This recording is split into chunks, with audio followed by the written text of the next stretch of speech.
I got all the voters. I swear to God, I've been at it for a minute. Climbing to the top, and this music was my ticket. Found a way to grind, turn a passion to a business. No limit, I'ma get it, having millions as a witness. I'm addicted to winning, living up every single day. I'll be fighting and building up in a million different ways. I don't think I can stop, I think I need the chase. I love to race, and I'm running till I'm first place. Long nights, long flights, I'ma make it big. Big dreams, big sights since I was a kid. Doing things that I like, let the pieces fit. I like the pain, feel alive when I'm under it. I could change, adapt, do what I need to.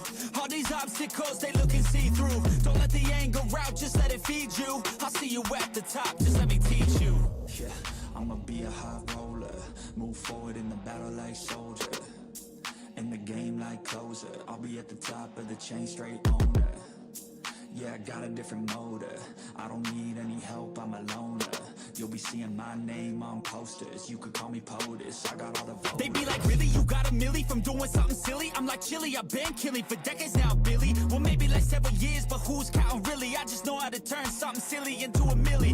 Got a lot to say, and a lot need to hear it. You don't quit today, we don't stop, no, we feel it to the top. Yeah, we change our whole world, yeah, we steer it. Getting lost in the things that make us all worth hearing. No, I'm the first one to turn up, learn stuff, but mostly I'm just in the lab getting work done. Cause the bills on the first, they still worth some. I never forget being broke, man, it hurts, son. But not as bad as not having any purpose. I took stabs, this and that, and it's working. But I still grind every day for that thirst. It's a curse being first, yeah, still gotta get my work done. Yeah, I'ma be a high roller. Move forward in the battle like soldier. In the game like closer. I'll be at the top of the chain, straight owner. Yeah, I got a different motor. I don't need any help, I'm a loner. You'll be seeing my name on posters. You could call me POTUS, I got all the voters.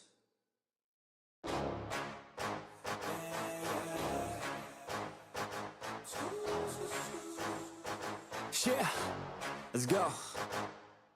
New year, new me, turn it up a new degree. I'm gonna make it to the top if it's the last thing I see. Work hard every day, work hard, then we play. I'll be doing everything in my own damn way. Ain't nobody tell me shit, I'm on top of it. Writing hits that make other people feel like writing hits. We gon' get every little goal that we wanna get. Never quit, we don't even know what it means to quit. Write it down, what you want, what you need, what you see. Everything that you wanna be. Put it out in the world, that's your destiny. In your mind, what you need is to have believe. I'm gonna make it to the top. Cause I never stop, my own switch doesn't have enough. I think it's broken, I think it's lost. I guess that's why I never take a loss. New year, new me, no fear, just be everything you wanna be. Write it down, what you see, don't give up, just believe and you will succeed. Put the hours in, and you're bound to win. New year, new me, no fear, just be everything you wanna be. Write it down, what you see, don't give up, just believe and you will succeed. Put the hours in, and you're bound to win. Make a deal with yourself that you'll get after it. Find something that you love, call it passionate. Or find some passion and leaving behind adequate. Your journey starts now, time to make it happen and you could be great, have it your way. Served up like some room service on a nice plate. The high life is only hours a day away from making a change to the life that you chase. New year, new you, new day. Go prove to yourself you could do anything you wanna do. When you set your mind to something big that you choose, break it down to the root, chip away, gotta move. Push past all your limitations. Right now consider this an invitation. Make your worth go up like inflation and start chasing your dreams, stop waiting. New year, new me, no fear, just be everything you wanna be. Write it down, what you see, don't give up, just believe and you will succeed. Put the hours in, and you're bound to win.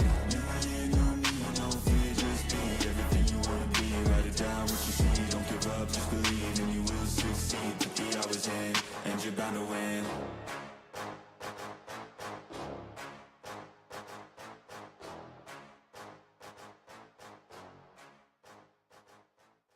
Even when you feel low, you can still go. Even when you feel slow, you can still go. Even when there's no hope, you can still go. I never answer to no, man, I still go. Go, go, go, go, go, go, go, go, go, go, go, go, yo, go, go, go. Hustle hard, hustle every single day. I'll be making moves till I'm buried in my grave.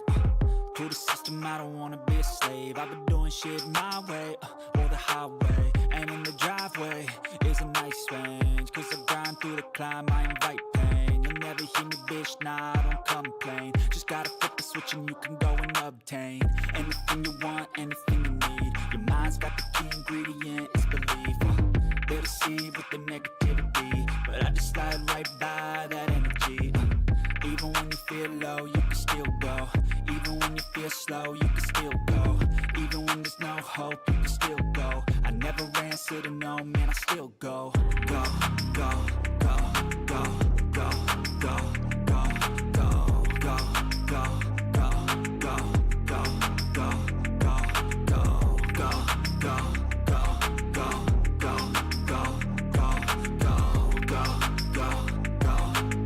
go, go, go, go.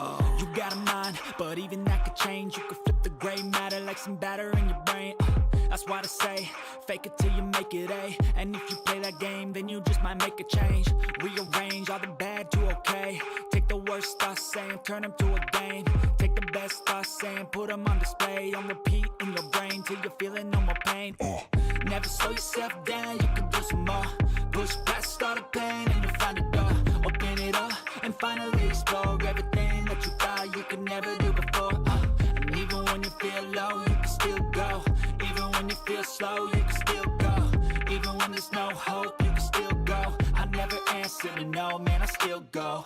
Go, go, go, go, go, go, go, go, go, go, go, go, go, go, go, go, go. Even when you feel low, you can still go. Even when you feel slow, you can still go. Even when there's no hope, you can still go. I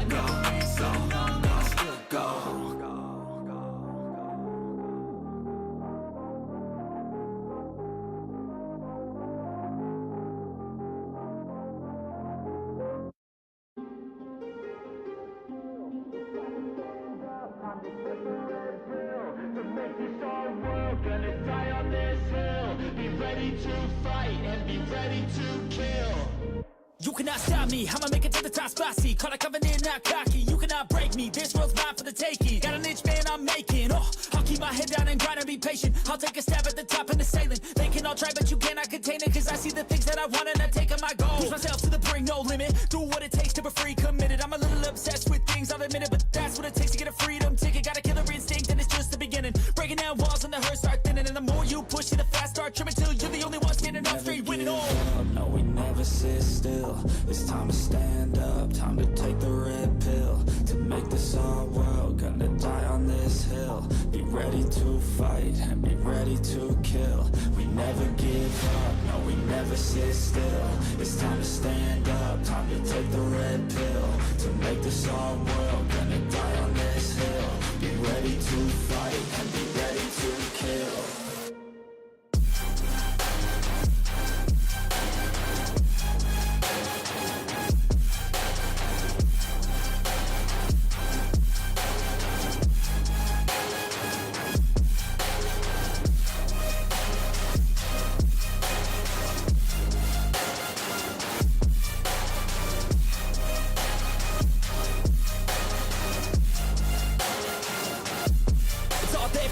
You just gotta wanna keep chasing. Put you everything you're facing. Keep up with the pace and adrenaline rush starts racing. Get through all the things you hate in.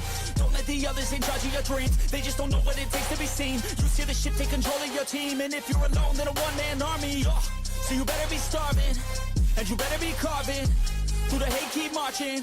And every day keep charging ahead till you get what you want, what you dream. Regret is a thing of the past and you'll see that you've always had it inside. It's the key to make the most of this life believe. No, we never sit still. It's time to stand up, time to take the red pill. To make this our world, gonna die on this hill. Be ready to fight and be ready to kill. We never give up, no, we never sit still. It's time to stand up, time to take the red pill. To make this our world, gonna die on this hill. Be ready to fight and be ready to kill.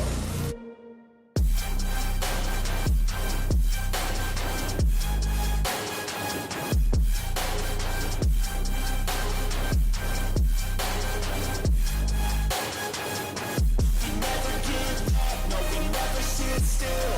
It's time to stand up, time to take the red pill. To make this our world, gonna die on this hill. Be ready to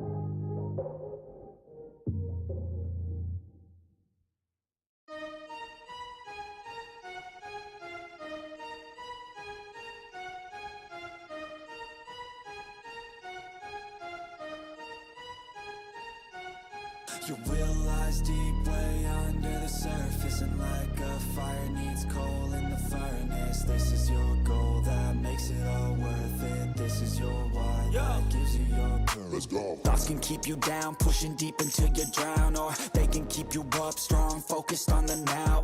Glass half full, or has it been emptied out? Well, that's all up to you and your mind. Do you doubt anything, everything, not a thing? Make my thoughts work for me, manifest what I need, what I want, what I see. I could be anything, I attract all the things that I see. I believe I'll achieve as I breathe in and out again and again. I don't doubt, I sit and I plan, and I found out that I can execute if I'm driven, if I listen, if I learn all the wisdom. Read some books, something written, watch the best, teach a system I invest. Never hidden, I ain't scared, ain't no chicken, I take dares. I'll be winning, you get back what you're giving. Find the reason that you're living, what you're good at, all your gifts and what you love. Take a risk and find out what you've been missing. You realize deep way under the surface, and like a fire needs coal in the furnace. This is your goal that makes it all worth it. This is your why that gives you your purpose. You realize deep way under the surface, and like a fire needs coal in the furnace. This is your goal that makes it all worth it. This is your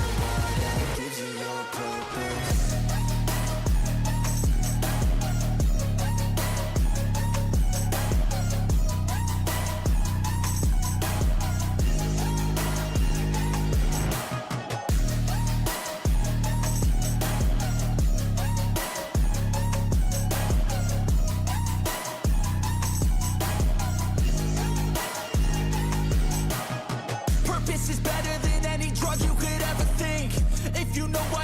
Something, that's all you need. I wake up ready for the day because I believe in everything that I'm doing like it was meant to be. I get fixated and captivated on learning things. Don't hesitate to ask questions, the answer that I need. It's out there somewhere, I swear I can find a recipe. By testing, learning, and turning into a better me. You realize deep way under the surface, and like a fire needs coal in the furnace. This is your goal that makes it all worth it. This is your why that gives you your purpose. You realize deep way under the surface, and like a fire needs coal in the furnace. This is your goal that makes it all worth it. This is your why that gives you your purpose.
I got all the voters. I swear to God, I've been at it for a minute. Climbing to the top, and this music was my ticket. Found a way to grind, turn a passion to a business. No limit, I'ma get it, having millions as a witness. I'm addicted to winning, living up every single day. I'll be fighting and building up in a million different ways. I don't think I can stop, I think I need the chase. I love the race, and I'm running till I'm first place. Long nights, long flights, I'ma make it big. Big dreams, big sights since I was a kid. Doing things that I like, let the pieces fit. I like the pain, feel alive when I'm under it.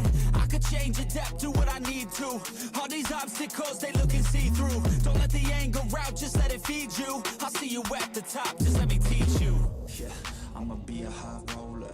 Move forward in the battle like soldier. In the game like closer. I'll be at the top of the chain, straight owner. Yeah, I got a different motor. I don't need any help, I'm a loner. You'll be seeing my name on posters. You could call me POTUS. I got all the votes. They be like, really, you got a milli from doing something silly? I'm like, chilly, I've been killing for decades now, Billy. Well, maybe like several years, but who's counting really? I just know how to turn something silly into a milli. Got a lot to say, and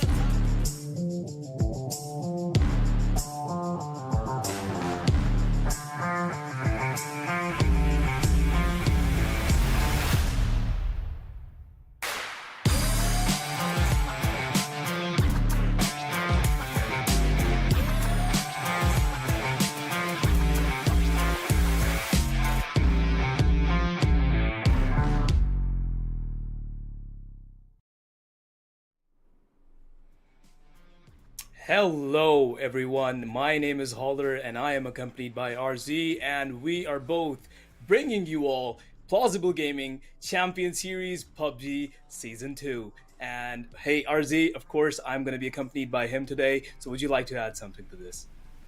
Absolutely. Very excited for it. Season 2 has been great so far, and when we talk about Season 1, it has been an absolute banger. We got some great games, some great teams coming up, and obviously there has been some one pretty side domination as well. So all in all, Holler, I'm pretty excited for Season 2, and let's see how the grand finals unfold. Truly, yeah. I mean, two stages of the tournament already has gone by, but yeah. Talking about Plausible Gaming PUBG in its entirety, we can also talk about the prize pool, which is going to be $200 for this season as well, just like it was in the previous season too. So yeah, how does $200 sound to you, RZ? I mean, it sounds pretty good considering that this is a community event and this is all being done all by Plausible Gaming as well. And now they are just trying to make sure that they are doing a great job as well. And now when we talk about moving forward, we'll talk about the teams as well. And obviously there are some teams that are from the season 1 and that have also been seen to perform in those like season 1. But let's see at the teams that we have, like obviously Shoot All Haters. They were in the grand final season number 1. Then we have Red Line, Free Line, MF, P-Clan, Windride, and then we have Sugoi, Fairy Tail, 9-Way, Shaolin, Encrypt, High Sense, Origin, Together as One, Unwanted, Trip Gang, and lastly we have 100 ADR. So yeah, 100 ADR sounds pretty dangerous, man. Holler, what do you think? I mean, yeah, those are some dangerous names for these teams, but let's talk about their standings currently, because the team that we see on the first spot right now, that's Shoot All Haters, they're actually second on the leaderboard, but yeah, that's the team that we see first. Then there's Redline, who's going to be on the 5th spot. All of these teams, I mean, the rankings of the leaderboards, they are already pretty set up right now, but obviously moving forward as we walk into the grand final stage of the tournament, they are definitely going to be changing. So, you know, not speaking much about the teams right now, it is bound that these rankings are going to be changing a lot as we go through the grand final stage today of the tournament. And well, RZ, you and I both are going to be here to see, or to be honest, we're going to be here to see the entirety of the story unfold right in front of our eyes. Absolutely. We're going to see all those games coming up. We're going to see these teams develop and perform, and we're going to see these teams improve as well as we go into the grand finals. Obviously, you learn a lot through this kind of tournament, and that is why Plausible Gaming has done a great job to bring you this season. And moving forward, they have other surprises for you, which we'll talk about a bit later. But yeah, there are some dangerous names, as we have mentioned before. We have some good teams. Win or die. That definitely this team have my attention. This is a team that have been pretty dominating season 1, and it's going to be probably dominating the round 2 as well. I have been looking at their stats, so yeah, kind of my eyes set on that set on that particular team. Let's see whether they can keep the momentum up in this grand final in these 6 games. Obviously, each of these 6 games are absolutely important. You don't need to lose the momentum, otherwise you might just lose that prize pool that we were talking about a bit earlier.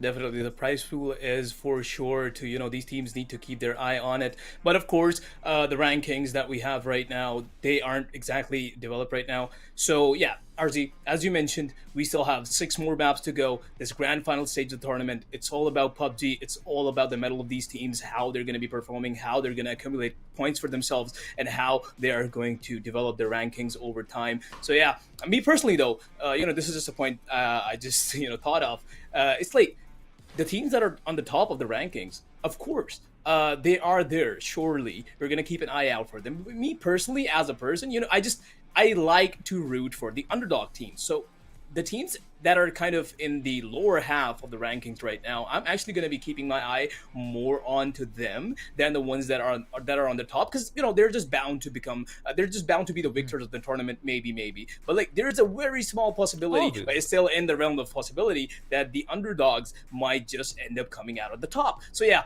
that's what more I'm gonna be that is what I'm gonna be looking forward towards more. And yeah, let's just see how it all unfolds.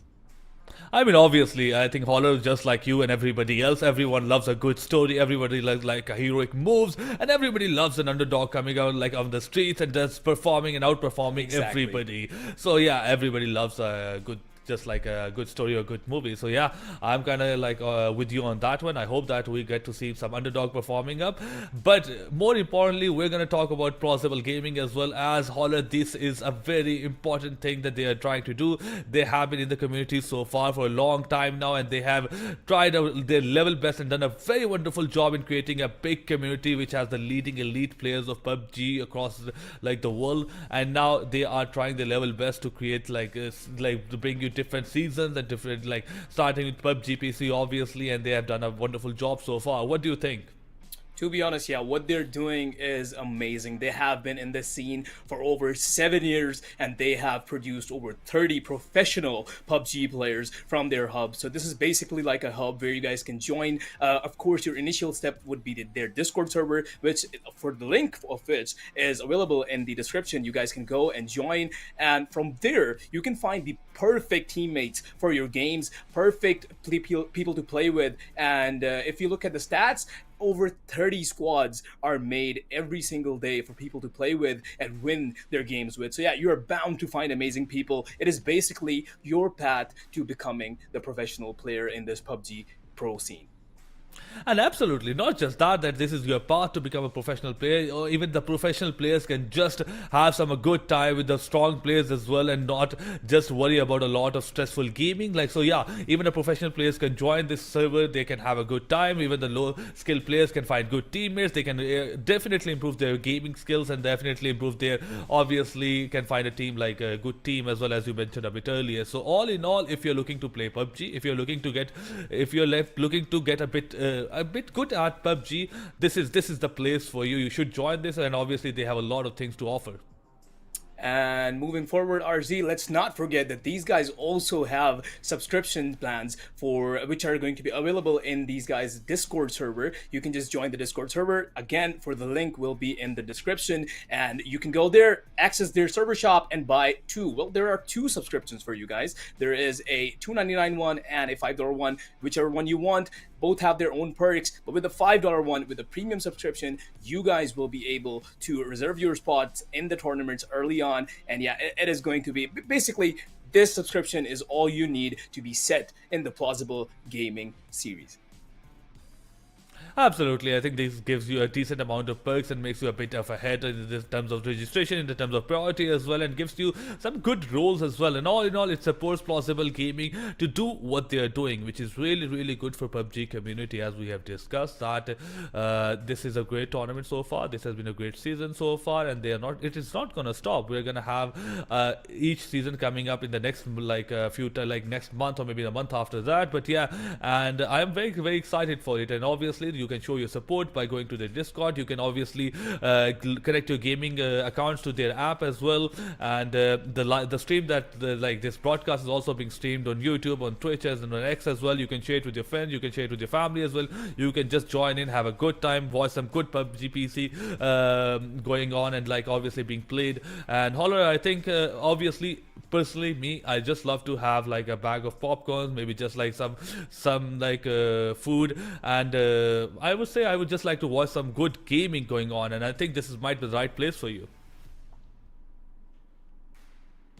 To be honest, RZ, you and I are no different. Me personally, I enjoy playing games myself, so why wouldn't I enjoy watching some? So yeah, definitely always down for some good gaming, whether it's PUBG. But for now, today we have PUBG, but even other games, because Plausible Gaming is going to be bringing you guys other games too. In Valorant, in February, we're going to be having Valorant, and moving forward, we're going to be having different games like Counter-Strike and maybe even Rocket League. Who knows? These guys are going to be dipping their toes into every single game that they know, and you're going to have the same kind of opportunities that you guys have in PUBG, like, you know, finding your teams, finding a good, or participating in a good tournament, and it's gonna be all fun, all games, and also a good level of competitiveness. So yeah, Plausible Gaming, they are definitely looking forward to really big things coming forward. But other than that, the stream that we have today is definitely going to be, of course, PUBG, and me personally, I'm also down for some really good games, RZ. Obviously, and all of this is for community building, as this is for you, this is for the betterment of the game you are playing and all of that. But more importantly, let's move towards the today's matches. Holler, we're gonna have the map of Erangel on the our first match, and obviously I'm very excited for it. So obviously the default map, the classic map, everybody knows, everybody started playing PUBG on it, and everybody knows the nooks and crooks of that place, where exactly what happens and where you can find those vehicles. So I'm a bit excited for it, but generally I don't feel that teams should take a lot of pressure on the game number one, as I feel like they just bet a lot on it that this needs to happen right. I feel like you can just chill a bit for the game number one, try to feel out how the other players are playing, how their teams are reacting, and maybe set your strategies in the game number two. Exactly, that definitely is how it goes in PUBG. It is all about your factor of adaptability and how you adapt to other teams, how you read them. And as you said, RZ, and going through the first map, they should really just be focusing on how the other teams are playing, reading their play style and then reacting to it in the coming maps. But hey, with that said, even the first map is not to be taken lightly, because hey, you still have that 15 points for the chicken dinner and all the points that you can get for the elimination. So yeah, you should be keeping an eye out for those, because it's basically just free points, but not really, because hey, these teams are not going to let each other go off that easily. But of course, it is still basically what I'm trying to say is that there are still points to be won from this map. So yeah, every single map is going to be just as important, but still, Erangel, they can just take their time a little, play it out slow, just like you said, RZ, read the other teams, what they're trying to do, and then move forward from that point. Obviously, I mean, if you can grab some extra points in the game number one, that is all great and dandy, and that is what I obviously want and each team want as well. But my point again, Holler being stand, don't take too much pressure if your game number one doesn't go okay, because there's a lot of factors, there's a lot of things that are happening and that are new, you are new to basically, and you don't need to worry about the game number one. Just we can chill about the game number one. If it doesn't go fine, you can take pressure on the game number two and apply all the statistics there. But yeah, the game which will be like played on the map of Erangel will go live very soon. I'm very excited for it, as I want to see how these teams play and how this map unfold. What teams do we have to look out for, what teams have to perform better, and exactly, and I feel like I can't, like, I hope we just jump right in. That is my feelings, those exact feelings. Basically, I'm just so very excited for Erangel, because to me, I think it might just be, just me, but like I have a special attachment to Erangel. It's the map I've played. I've played the most on. So like for me, it's the most amount of excitement in this map. It's the perfect combo, because first you have you have Miramar, it's just way too big, and then you have Sandhawk, which is just way too small. Erangel is like the perfect combination of the two. You have enough space to move around, but not enough. It's not cramped enough that you're just gonna be right into your enemy's faces. So yeah, you just have enough space. There are very exciting moments where you say that you have to rotate out a military base and then you have to cross the bridge, which can be a difficult thing for a lot of teams. So yeah, we're going to see today that what becomes of this map. Are we going to see a bit of bridge action? Are we going to see a lot of fights in hot spots? So yeah, we're going to see how these teams are going to be playing it out today. And I think that we are very near to the game starting. I believe it should be less than 10 seconds at this point. Exactly, and I am very excited for the first circle to show up. And obviously, if it's a different circle, if it's a skewed circle to the either edge of the map, then obviously we're gonna see all those things happen that Holler mentioned a bit earlier. But yeah, we're gonna jump right into the game. The map that will play, like the match that will play on the map of Erangel, is going to be extremely fun, and we're gonna have a look at the plane path, which is gonna go all the way from north to southwest, and it's gonna be covering towards the north, like the top side of the map, and the west side of the map. But northeast side. It's a bit really far away from the reaches of the team, so somebody needs to walk, somebody needs to take cars to reach those places like Primos, Ferry Pier, and I don't think so these are very particularly very hot places, so it's definitely okay if you miss them.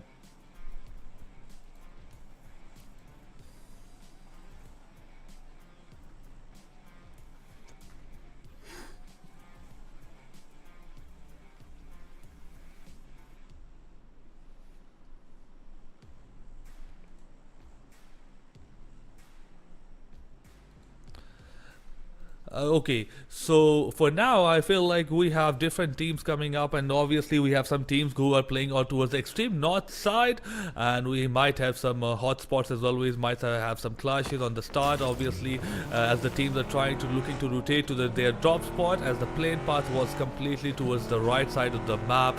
So we might see some early rotation and kill. But for now, we have 64 players alive, 16 team. It's going to be a good game, and yeah, that name. Let's not RZ. Come on. But yeah, this guy is already starting on his loot. He got a good gun, he got a helmet and a vest. Yeah, he got a bandage and a medkit. He's really up, grading up. So yeah, this guy's doing good. So I'm gonna call him this guy. Yeah, well, let's just call him this guy throughout the game, because me personally, I don't want to take his name, and I'm sure you don't want to either. So yeah, let's just go with that. But hey, with that being said, as we were all excited, the game has finally begun, and for now it's basically going to be the calm before the storm, and all the players are most likely going to be busy looting. And I don't think we do have some teams that are somewhat close to each other, but I think they're still they have a pretty safe distance between each other. So yeah, we're just gonna see all these teams looting, gathering their stuff up, grabbing all the good guns that they can, grabbing all the ammo, all the utilities that they need. And for now, it's gonna be all of them are gonna be taking a pretty chill pill, RZ. Yeah, I think that is generally how it unfolds on the map of Miramar and Erangel, generally, where teams are just chilling for the first few phases of the game, and afterwards, obviously, when the circle is too small to hold all the teams inside, and that is exactly when a lot of fights happen. There's some obviously clashes in between the teams are trying to rotate, but oh, look at that, unwanted with his SLR or trying to get some damage done, but couldn't get the job done as the player was behind a cover. Smokes have been deployed. The information has been given, but to get a point at this distance is going to be extremely difficult. I mean, he does have a Mini 14 with a pretty good scope. He might be able to land a few bullets, but I don't think the other team is foolish enough to stay in the same spot or maybe even reveal themselves. So yeah, after he took off his first few bullets, I think that's all he will be able to do for now. And yeah, the other team is just going to make their way out of there probably. But yeah, for now, we're just observing what exactly they're trying to do here.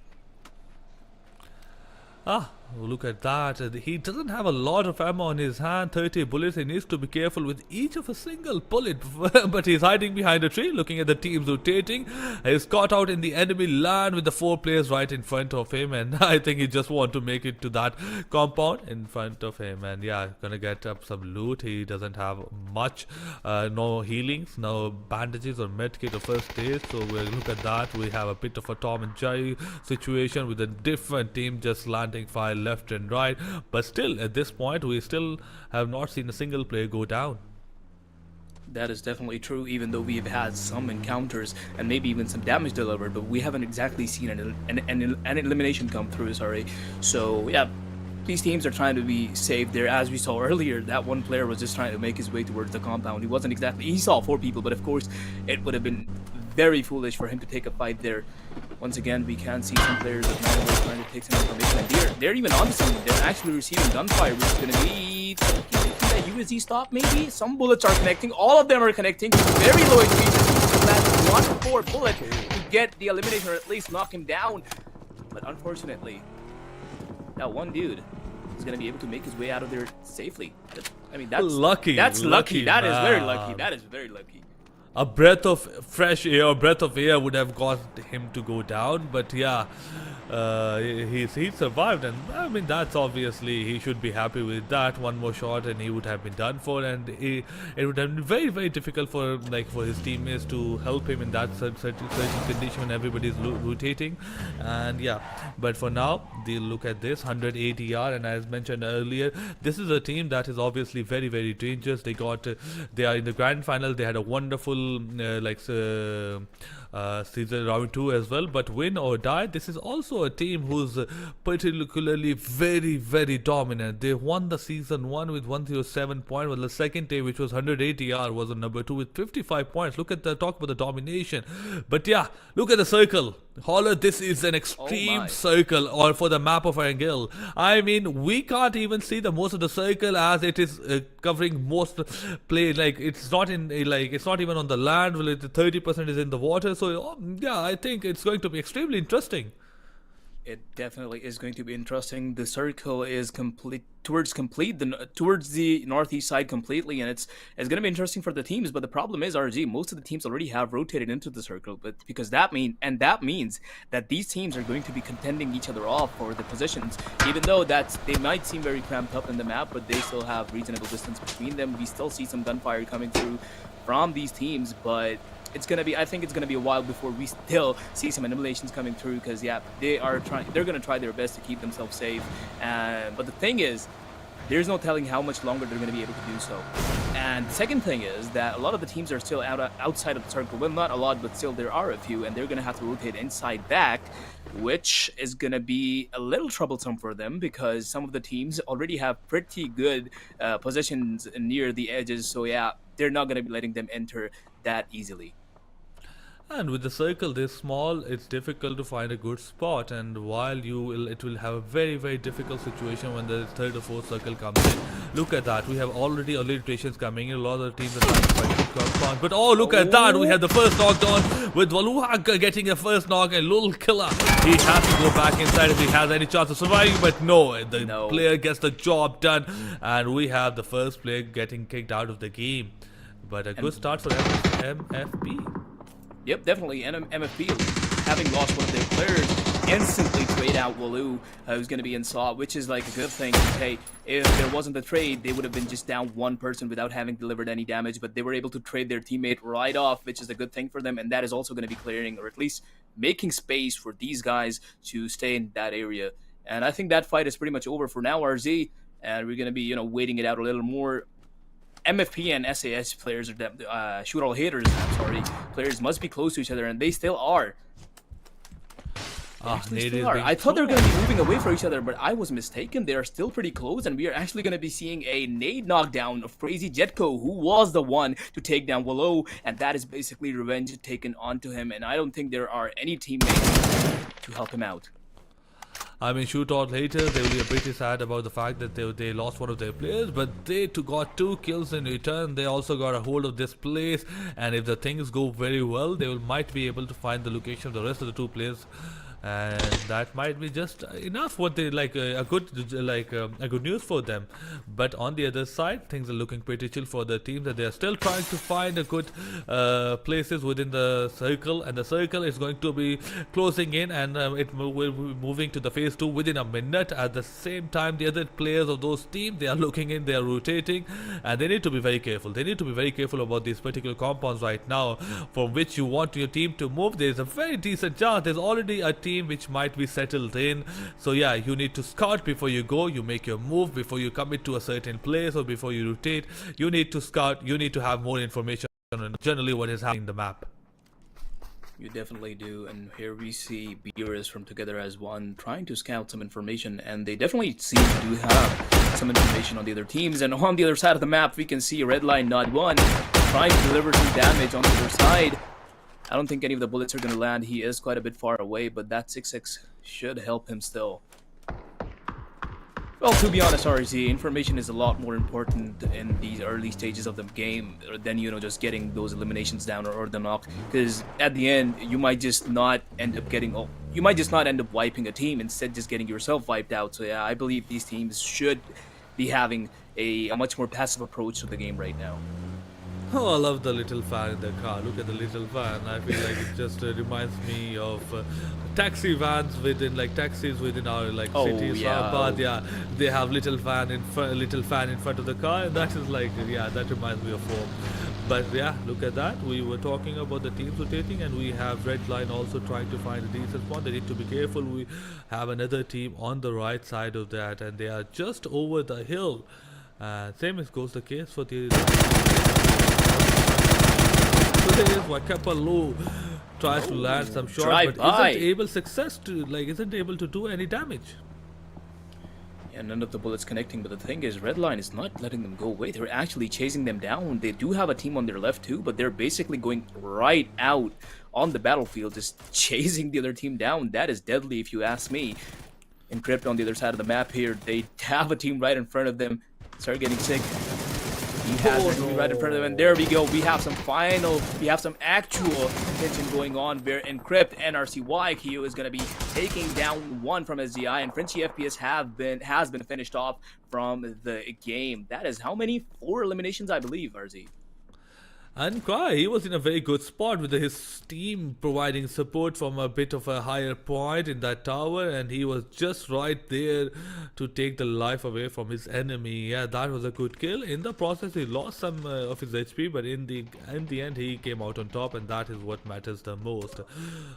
That name, that is difficult to pronounce, but I'll just call him Ooh. He's on the top, he has Dragunov, and yeah, he's behind a good spot. He knows a lot that is going on in front of him. He needs to be careful as he could be seen by different kind of teams or different players. And on the other side, we have a lot happening with multiple teams just interacting right here. A lot of action going here with Beerus actually taking down one guy, and we have our cam on Nod One once again, who is also delivering, or at least trying to deliver, a lot of damage. He has to go back though because he has taken some too. Getting the heals up and getting ready to go back into the fight. SZI kind of split up. One guy, I believe he's already knocked out, and Zilek is going to be making his way out of there because he wants none of that anymore. He just wants out, and he is going to be abandoning his teammate right there. And on the other side, as we are talking about that, MFB is still getting some work done. As you can see on the kill feed, Pammy has been knocked. Seizo has lost his life. They are gathering all the eliminations that they can, and look at this, RZ. 9 away is in some trouble too. I mean, this is going to be the story for a lot of the teams, and on the other side, this is going to be good news for some of the team. 9 away, they are also surrounded. They have one player on the north. They have 2 players on the north. They have 1 player on the right side. Some of the concerns on the left side, and look at that, mini 14 shots. I know exactly where the other plays, but he is hiding behind a ridge, so there's no bad news on that side. And obviously, he has only 1 nade in his backpack. But we have a care package. We have Groza. We have 4x scope, military vest, helmet level 3. We have backpack level 3. We have decent amount of ammo. Groza, it might not be exactly a lot of people's priority, but other than that, the level 3 vest and helmet is always welcomed by any player playing PUBG.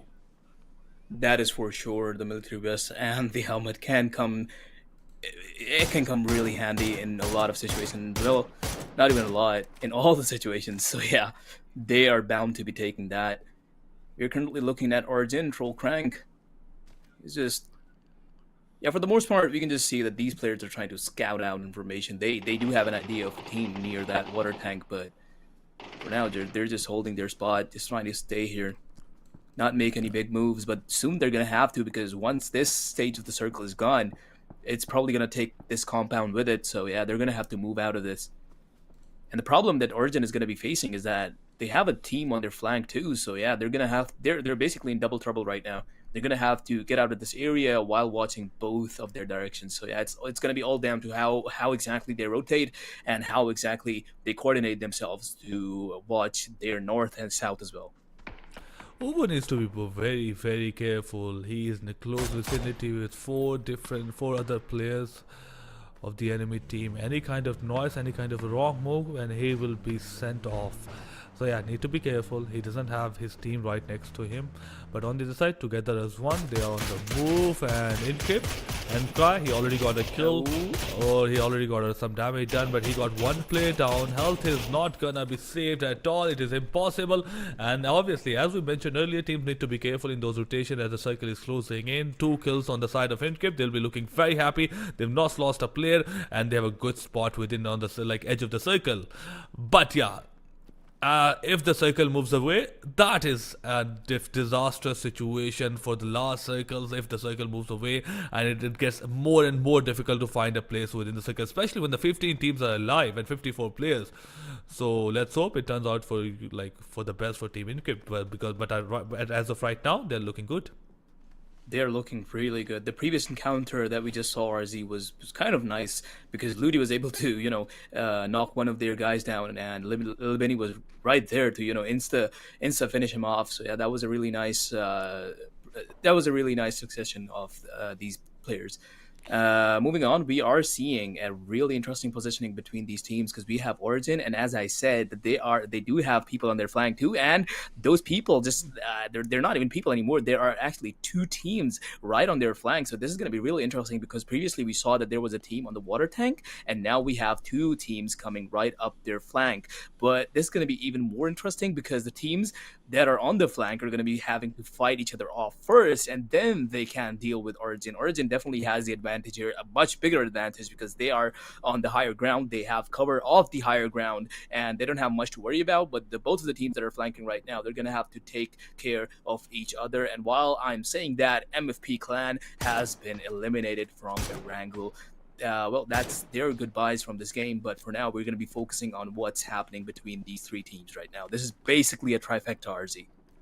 Exactly, with the obviously, as you mentioned, that Origin is in a very, very great spot. Fairy Tail needs to be careful as they have been spotted on the top. Origin gets Amwood Gas gets a bit of a damage. He throws smoke, trying to put some kind of healing, but Fairy Tail, they are being pushed by the circle, by the blue zone behind them, and they want to make a move. But look at that, there's a 4th party to the 3rd party, unwanted, coming in on the higher ground, and they are trying to deal some damage to the Origin. Origin also, they have not much to worry about. They got good cover, they got good position, they have a great ground as well. But on the other side, Red Line Dogs, he's trying to deal some damage. The SKS loads a bullet right after he shoots one. I think, guy, you might need to chill. You can just land 5 or 6 bullets and maybe reload after that.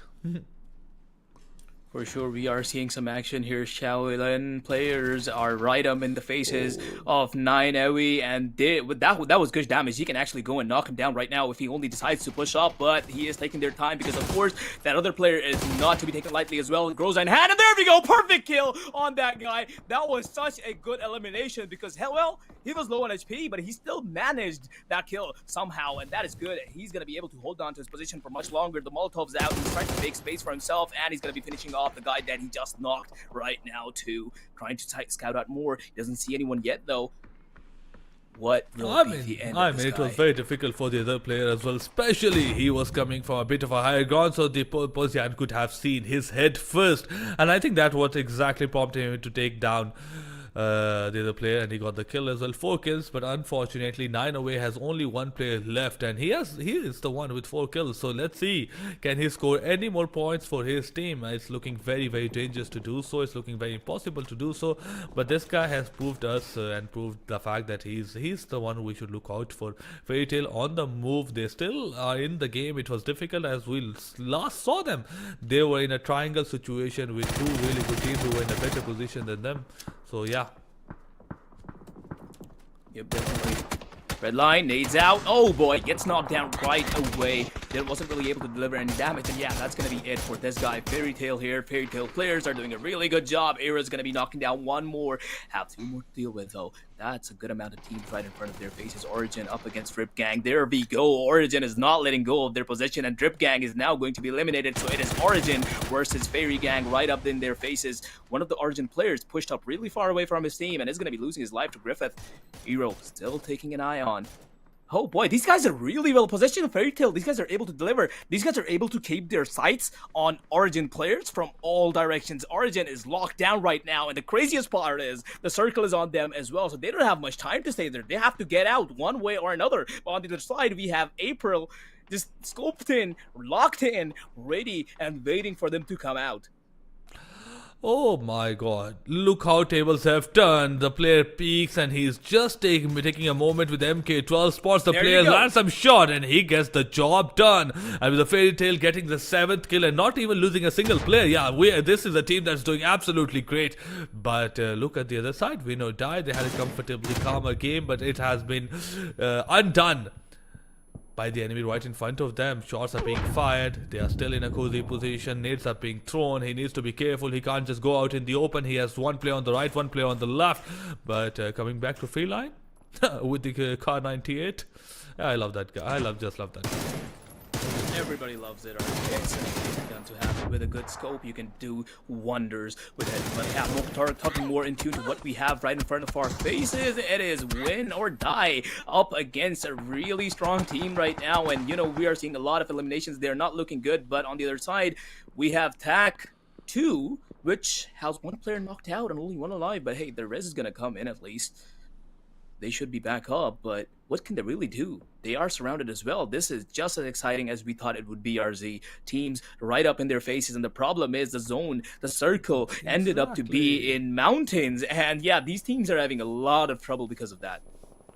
And yeah, I mean, win or die right now, they have to make sure they do something about the situation right now. They have to move ahead. Obviously, they got the rest of the remaining 2 kills as well, and they got the 4 other players alive. So they're in a good position suddenly, and they're throwing the smoke as to create a bit of a distraction, as to create a bit of a cover for themselves as well. But shoot all haters, they are on the edge towards the north side. They have extremely good position. They have 3 kills. They have lost one of the players. It's not exactly a big situation, but this is a team that stands between win or die and in their circle. Sure, sorry, I'm crazy. Also finds the player, gets him down. And now we have 7 teams leaving behind. Fairy Tail, the team we were very happy about, got eliminated at number 8. But look at the kill feed. Players are going down one by one, and it's really difficult to keep a track of what exactly is happening. And imagine if you are in that situation. Oh god, what can you do? Exactly. Us as casters, we're seeing it happen right in front of our eyes, but for that players, I can't even imagine how hard it would be to keep track of everything. But hey, let's just keep a look at what's really happening and try to keep up with it. We have 7 teams alive with 19 players on them, and two teams, Shoot All Haters, is still right up in another team's face. It's only one guy. Oh, High Sense is going to be finding one player, tries to land some bullets, but he's going to be missing most of them. That's all he's going to be doing for now. Fnatic is going to be going away with 5 kills, and that, yeah, well, he is really gathering up the elimination points for his team. And look at this guy is still alive. The only one has 4 kills now, gets 1 more. Can he get more? Oh boy, get 5 before going down. He definitely was not going down without a fight, and really put up a fight for sure. Oh, that was him, RZE. That was him. I mean, when there were 15 or 14, maybe 13 teams alive, we had a question that whether this player can secure more points for his team, whether this player, a single player, can get any more kills or survive. But yeah, he proved us wrong. He proved me wrong, and I love that. I love when players prove me wrong. It's obviously a great thing. But look at the circle. There are 2 teams inside the circle, with 1 team on the extremely right side, 1 player from Shoot All Haters, or he's just hiding in the compound, but the 2 teams, they're on the left side of the map. They're outside. They need to be careful. But yeah, sorry, I'm crazy. He's inside in the circle with his team. We have Maver as well with him right next to him, so they could have some easy kill right moving towards them. Yeah, the circle would be crushing behind them. I think this could be 3 easy kill, and they could not lose a single player. They have all the cover they need. That is for sure. They do have a good position within the circle. CAF does have a good position within the circle, but can they hold on to that? Because the problem is 2 teams are going to be coming right onto them at the same time, but I guess they're going to be taking a shot at each other first. There it is. ASQ trying to land some shots. So does some, but is not going to be taking that fight anymore, just healing up and waiting for his perfect, or waiting for the another opportunity that comes up. He's not going to be taking the fight anymore now. Rotation's going through, the circle's moving, they have to leave that spot, and they surely are. they are closing up. They are moving in, but the problem is they are closing up on another team. And there we go. This guy is once again readied up with his DMR, and he is doing some damage, some serious damage at that. I mean, he just stands up, take a shot, goes down, stands up, take a shot, and goes down. He was able to do obviously a serious damage, but wasn't able to get a knock or a kill. And as the circle has started to move, he needs to go back inside. And this circle obviously deals tons amount of damage. Freeland still survived with 4 players alive. They're one to the north. Spots a player. He's taking his time. Why? He's just holding right now. He knows somebody was there, but I think he wasn't sure that he would get the 100% job done. He didn't want to give his position away, so he just kept his mouth shut. Exactly. I think his position is way too precious to him for now, for him to be taking a shot. And the second thing is RZ, he is kind of split up from his team. The distance isn't too much, but it can be enough for him to be detrimental. He's just waiting for the I think it's going to be the game of patience with between these player and the other player that's just holding out. I think they're just going to be waiting the circle out. And there we go. He's finally taking the shots. Some damage delivered, but now he's going to have to move out of the spot, because if he gets caught there is no helping him. And we are seeing the fights between the compound come through as well. We can see a really weird elimination come through. There we go. Can we see some more nades out? Damage, a lot of damage has been delivered, but that nade won't really be able to accomplish anything. Unwanted one player is trying to flank up, and that is really good. 2 players knocked out. I think they can do this. There's only one more. What a shot, what a headshot. FL, they were looking most comfortable with the 3 players in the compound. They were in the dead center, and now look at that. Almost each of the player down. One is maybe standing on the high ground, but unwanted coming from the outside the circle, coming from outside the comfort zone. They had got the advantage, and now they have 5 kills, have the compound, and they're still on the move. Freeline with only 1 player left behind. He's still in deep trouble, trying to cover his track with the smokes, but have 3 players from high sense right in front of him as he's tries to move behind them. This is a risky move. Even if he tries to get behind them, he might not be able to get a lot of kill. But yeah, he has made his way. Spots a player, takes him down. Spots the second player, takes him down. And look at that. What we were talking about, something next to impossible, and he has just made it happen. That is M762 for you. The damage on this thing is insane. He was able to take 2 right away, and now only has to take 1 more down to wipe out the team, I believe. But the problem is he's the only one alive on the team too. So, well, the chances of him taking the chicken dinner is way too, well, they're not looking good, right? Still though, 6 points in total for elimination is not bad, and how he's looking right now, he could definitely take some more. But there we go. Hisense ASQ is going to be taking, well, he sees him, that's for sure. And there we go. He sees ISQ first, and he takes him down, and he is going to be the one to eliminate Hisense before going down. What are these players that we're seeing? These guys are delivering some serious damage, wiping teams, wiping players off the map before going down. To be honest, he wasn't even taken down by a player. He was taken down by the circle. So yeah, that guy did an amazing job. And that was, I believe, the 7th elimination point for these guys. Even if he didn't get the chicken dinner, he is gonna get good at placement points just because of that play that he made. On the other side, I have completely written off win or die in the game number 1, but they have still 1 player surviving with 4 kills, and yeah, he's just making sure that he made his team to the top 4, and anyone more like place like if he makes it to top 3 or top 2, that will be a great jump just for him. But yeah, he, like unwanted trying to land his shot. Obviously on the other side as well, he is able to get 1 knock, and that's obviously a good shots coming in from extents. But can he keep his position with 2 players from unwanted trying to charge up, coming from the higher ground? Nades are being thrown, and he is really low on HP. 1 more shot and he will go down. On the other side, Lil Benny, he is reviving his player who's Ludi. Yep. But yeah, These guys are a good duo. They're really nice together. And they're not composed of some great shots or like some flashy moves, but they are calm, they're composed, they are together, and they are a great unit when you think about them in all perspective. And obviously, till the last part of the game, their 4 players survived. They only got 2 kills that they got right at the start. So they're clearly more focusing on their placement as compared to their kills. That's what really makes a good team, RZ, to be honest. And yeah, that's exactly what they're doing. But let's see. Oh, there we go. As we were talking about these guys, Lil Benny is going to be taken down. Will Ludi be there to help him out? Encrypt hasn't been doing very well so far. They only have 2 eliminations, and Xtans is still going to have his eye on him, and he is still delivering damage. There we go. Another knockout coming out for this guy, the duo that we just talked. I think this is the Coster Kurz RZ. We just knocked out these two players. That is unfortunate for these guys, and Extans is going to be getting away with 5 kills. The question is, can he get more though? And as those two players were knocked out, they're also going to be eliminated by the zone. So that's unlucky for them. And now we are going to be seeing at the final teams that are surviving, and it's going to be Encrypt, and which was the other? Could you recall me the name? Unwanted, yes, RZ. So yeah, these are the two teams remaining now. And with that, Unwanted got another boost as well with this Sir getting sick. He's right out in the open, takes a lot of the damage, and the shots coming through the smoke, and he goes down. A winner chicken dinner for Team Unwanted. And obviously it was just super great from their side. I mean, Holler, they were a team that were getting more attention from our side. One of them was Fairy Tail, the other one was just Freeline, and Freeline was doing comparatively very good. Yeah. I mean, Holler, all in all, I feel like, but Unwanted came out of nowhere, played slowly, played calmly, and then they got the kill. They got the winner chicken dinner, and even in the end, they got 9 kills in total. While they were going to the last phase of the game, they had only 2 or 3 kills. But yeah, I feel they go really great in the last phase.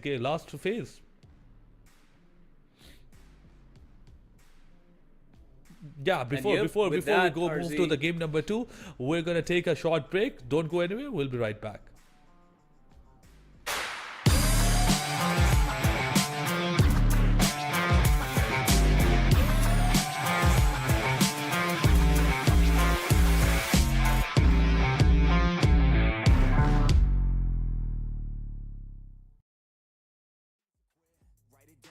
What you want, what you need, what you see, everything that you wanna be. Put it out in the world, that's your destiny. In your mind, what you need is to have belief. I'm gonna make it to the top, cause I never stop. My own switch doesn't have enough. I think it's broken, I think it's lost. I guess that's why I never take a loss.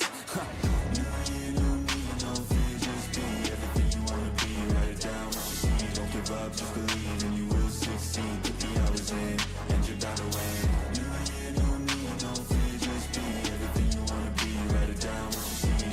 Just believe and you will succeed. Put the hours in and you're bound to win. Make a deal with yourself that you'll get after it. Find something that you love, call it passionate. Or find some passion and leaving behind adequate. Your journey starts now, time to make it happen then. You could be great, have it your way. Served up like some room service on a nice plate. The high life is only hours a day away from making a change to the life that you chase. New year, new you, new day. Go prove to yourself you could do anything you wanna do. When you set your mind to something big that you choose, break it down to the root, chip away, gotta move. Push past all your limitations. Right now consider this an invitation. Make your worth go up like inflation, and start chasing your dreams, stop waiting. Down what you see, don't give up, just believe and you will succeed. Put the hours in and you're bound to win. No fear, just be everything you wanna be. Write it down what you see, don't give up, just believe and you will succeed. Put the hours in and you're bound to win.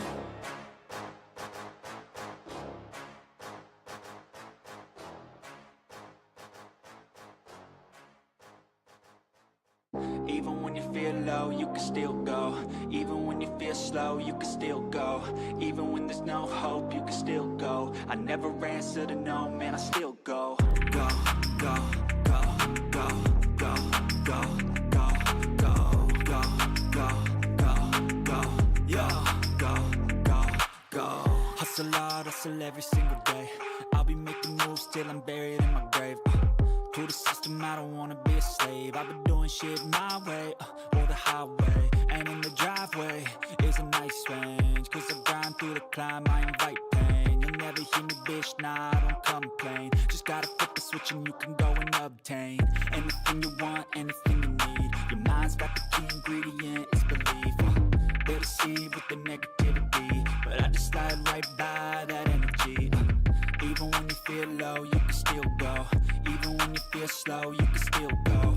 Even when there's no hope, you can still go. I never answer to no, man, I still go. Go, go, go, go, go, go, go, go, go, go, go, go,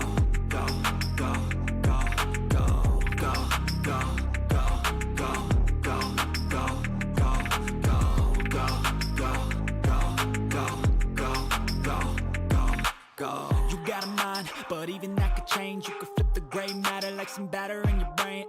That's why I say, fake it till you make it A. And if you play that game, then you just might make a change. Rearrange all the bad to okay. Take the worst thoughts saying, turn them to a game. Take the best thoughts saying, put them on display. On repeat in your brain till you're feeling no more pain. Never slow yourself down, you can do some more. Push past all the pain and you'll find a door. Open it up and finally explore everything that you thought you could never do before. And even when you feel low, you can still go. Even when you feel slow, you can still go. Even when there's no hope, you can still go. I never answer to no, man, I still go. Go, go, go, go, go, go, go, go, go, go, go, go, go, go, go, go, go,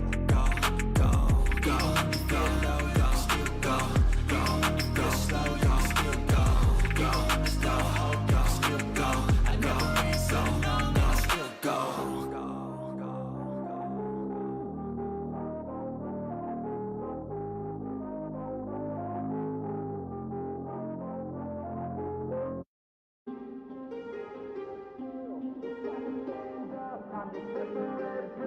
To make this all work and it's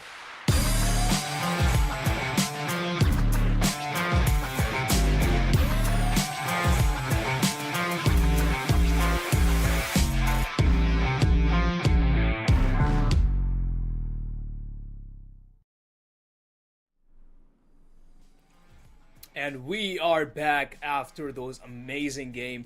Well, to be honest, that was amazing, RZ. What we saw, it was full of excitement. The last procedure of those two teams that went by, it was amazing to see. Unwanted and Encrypt really had a really good contestation at that point, and yeah, really well played. But hey, before we move forward to the upcoming games of this tournament, I would once again like to remind you all of what Plausible Gaming is exactly doing. Plausible Gaming is trying to build out a hub that is bringing all the good players, all the high-level players, even the casuals, the professionals, the ones that want to become professionals are they're just gathering all of them.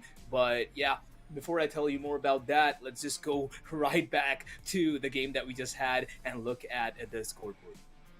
Obviously, we'll have Team Unwanted on the top with 19 points. Then we have Win or Die. I did not expect that. That number 2 with 10 points in total. They have 5 elimination, 5 placement points. I thought they would have been like maybe at 7th or 8th position, but no, they have done a wonderful job.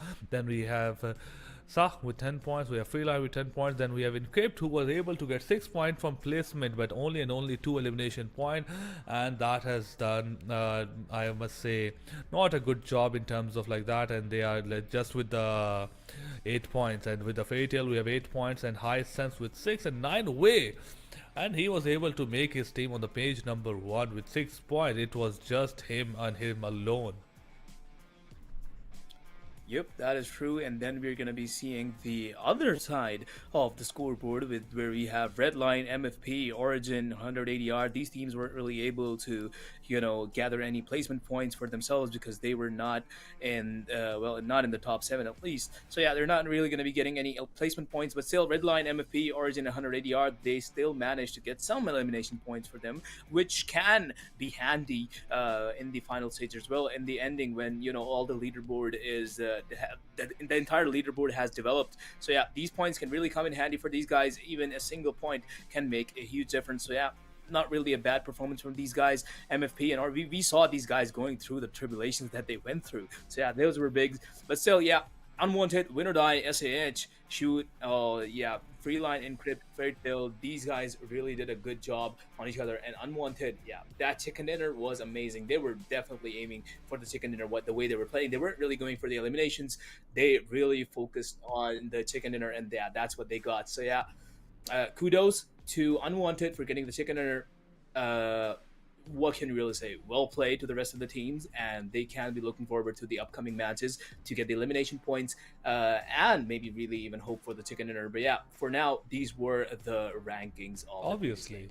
And Holler on the other side, while Team Unwanted wasn't the team I was expecting to win a chicken dinner, they have obviously surprised me. While on the other side, Team Origin, I was surprised at the fact that despite having a wonderful position, they were only able to secure 2 points. So yeah, something needs to be changed about that. But Holler, we're gonna talk about Plausible Gaming and the effort they're trying to make sure to bring PUBG and to make sure that the community goes forward, and obviously trying all the players together in one place so that everyone can benefit. By everyone I mean somebody who's new to PUBG, somebody who's new to gaming, somebody who's very skilled in gaming, or somebody who's a professional player as well. They have something to offer for each one of you. And when you want to find a teammate, when you find a team, when you want to just grind, when you want to just have a good time, and if you're just too good, Plausible Gaming is just the place for you. And obviously you can join the Discord server, the link is in the description. As mentioned by Holler before, we have the stream going live on YouTube, on X, and on Twitch as well, so you can watch the game right there and then, and other perks as well. And obviously Plausible Gaming have a lot to offer. And well, RZ, let's not forget the clip competition that they have going on. You can take a clip from this tournament and post it on their subreddit, to which the link will also be in this description, of course. And by the way, if you actually get the most amount of upvotes on your submission, you are getting a $20 prize as for the submission. So yeah, that's a really nice perk to submitting the clip. So yeah, clip your moments, submit it to the subreddit and get your $20. So yeah, that's a really good thing going on. But yeah, all in all, RZ, Plausible is doing an amazing job. This is basically my dream come true.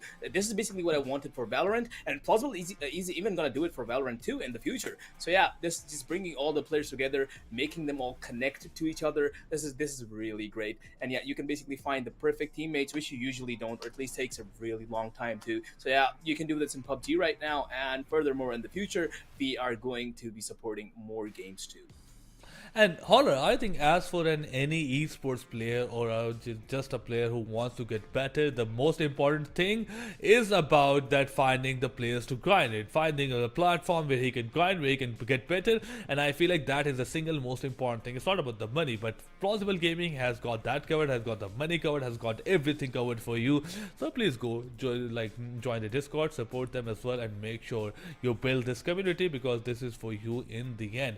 But game number 2, Holler, we're gonna move towards the game number 2 really soon, and I'm very excited for it, because we got an early look. We got a look of what the leaderboard looks like and will look like. It's gonna happen on the map of Erangel again, and we're gonna again a very skewed playing path, but this time it's going to be towards the south. It definitely is towards the south, and we might see a lot of drops towards the military base, and this is going to be really interesting. Novo is also a really good spot for these teams, but we are still seeing a lot of drops early on from the plane. It seems like they want to stay on the main island. Let's see how many are going to be taking the gamble for the military base. I do hope there are some teams that are willing to take that gamble, because hey, once again, the people going on military base, you know what it means, RZ, some bridge action, and I am all down to see that. Absolutely, I'm all down to see that as well. But more expectations from Win or Die, more expectations from Team Origin. Fairy Tail, they proved me completely wrong by doing a wonderful job. On the other side, Team Unwanted, can they keep the momentum? Can they make sure that they secure at least top 5 in every game? Because obviously, the thing that matters more than chicken dinner is consistency. Through the 6 games of the day, you have to be consistent in those skills, in those placement points, and that was matters the most. But yeah, we have teams landing in, and obviously they're gonna just start going towards the loot very soon. Yep, we are in the very first stage of the game right now, where all of these teams are going to be looting up. And look at that, Needix getting his hands on a really nice gun. Yeah, that's a good gab. That's a good bag, I meant, sorry. So yeah, that's going to be helping him out later on, and coupling it up with the M416. This guy has some good guns. He did switch out the M249 though, but yeah, just basic losing stuff for these teams going on right now, and I don't think we're going to be seeing much for now, RZ. Yeah, obviously, I think the possible clashes that happened in the game number one, those will be also avoided. Everybody will be trying their level best. Holler, I think what we talked about with the pre-show as well, that teams will try to apply the research of the game number one in every other game. So yeah, teams have learned a lot. They know how the things work. They know where the players are. They know how the rotations are going to be. So they know what to expect. All in all, we're gonna see a bit more slower start to the game. We're gonna see obviously teams looting a lot more, trying to get their hands on multiple vehicle. I want to see how the circle looks like so that we can see which team has a better position comparatively, which team is in the center, and while which teams has to rotate. Yep, that's for sure. I mean, the plane line being like that, the circle where it forms is going to be really important for this game, and we're yet to see how it's going to be forming. So yeah, let's see how these teams are going to be. Well, as you said, RZ, uh, we're going to see how these teams rotate across the map, or will they even have to rotate? Because as I said early on, some teams did take the gamble for the military base, and if the circle is in the military base, they're not going to have to rotate. But if it's otherwise, you know how the story is going to be folding out for these teams. So yeah, for now, once again, calm before the storm. All of these guys are just chilling out, just looting and stuff. And yeah, for now, I think it's going to be pretty. As I Yeah. always say, these teams are going to be taking a chill pill. I mean, but Holler Pozian, I mean that guy, he was good. He was great. He had like some great mechanical and technical like whatever skills you want to talk about. He got 5 kills in total. He made his team in the phase number one, while all of the rest of the players, they got eliminated right in the first stage of the game, and he survived. So he got great survival skills. He got great shooting skills as well. So all in all, Oh, he's a look at complete that. package. Look at that. We finally have the circle. And this Oh. time around, it's basically the complete opposite of the last game. We basically had the circle in the northeast in the previous game, and this time around it's on the southwest. So yeah, it's What really is interesting. happening? Right now it is covering the main island as well and military base, but I think it's safe to say that it's not going to be towards military base at this point. It's probably going to be towards the main island, which means the teams actually have taken a pretty good position once again. Reading, well, circle, they can't really read it. I mean, they can, but the way they're positioned, the way they have positioned themselves in this stage is definitely going to be helping them out a lot furthermore. But looking at the teams that are really out, basically on the outskirts of the circle right now, it is in Crypt, and there are a lot of teams toward Georgia Pool as well. So yeah, those teams are going to be having to take the long route and come in. They're going to have to come towards the circle, of course. And obviously, I think this is why we're seeing a lot of teams trying to rotate, because this kind of circle, it forces teams to get into the circle early on. We have less play area, we have less compounds on the circle, so every team is trying to rotate, trying to find a good position. They need to be careful. Obviously, we'll have some other teams trying to rotate on the edges of the circle. Yep, they are going to be have. Oh boy, RZ, I'm going to have to stop you right there because look at what just happened. Unwanted. Deviant was able to get a knockout or even an elimination completed. That is big for that guy, and that's going to be the first blood of this game by Unwanted Deviant. And after that assassination, he's just going to be moving out of there because I don't think we're going to see anything else happening. But as I say that, Freeline Cantix is going to be filming me wrong once again. This guy was the one to wipe out an entire team alone, and now they're getting a lot of work done as well. Redline and Freeline right up on their faces each other. Oh boy, this is a really good interaction between these two teams. Oh, look at that. The red line. We did not expect this. We did not expect this, RZ. Obviously, and not had the first 6 minutes of the game with the free line losing 3 of their players going knocked down. They will be happy. Obviously, they didn't get eliminated, but they were on the verge of the elimination. On the other side, they got 4 kills. Fortunately for them, all in all, it worked out great. But let's see, can they keep the momentum? They were the last, for like one of the few teams to get eliminated in the last phase of the game of the last match as well. So yeah, Freeline is not a team to be messing with easily. But yeah, I think they have done a wonderful job. And look at SLN. They have just came here to get the spoils of the war. They want something left behind, but unfortunately, Freeline, they are back to 4 players. They have their health up. So SLN, it's not going to be an easy job at all. It definitely not is going to be an easy job. But hey, Freeline, they definitely, you know, bumped up their elimination points at least. That is for sure. But as I say that, we're gonna have to switch our attention towards Shaolin because they are taking a lot of damage once again from Freeline. Can these guys stay away from the action for 1 second? No, they cannot, because hey, they take down one team, they have one more to deal with. Shaolin right up in their faces. Sorry, I'm crazy. He's gonna be pushing one ahead further because he has one knockout and he's now trying to scout out the position of the other players from Shaolin.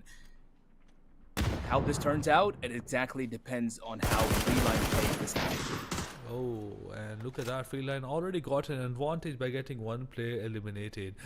Freeline is just proving again, not like a team not to be messed with.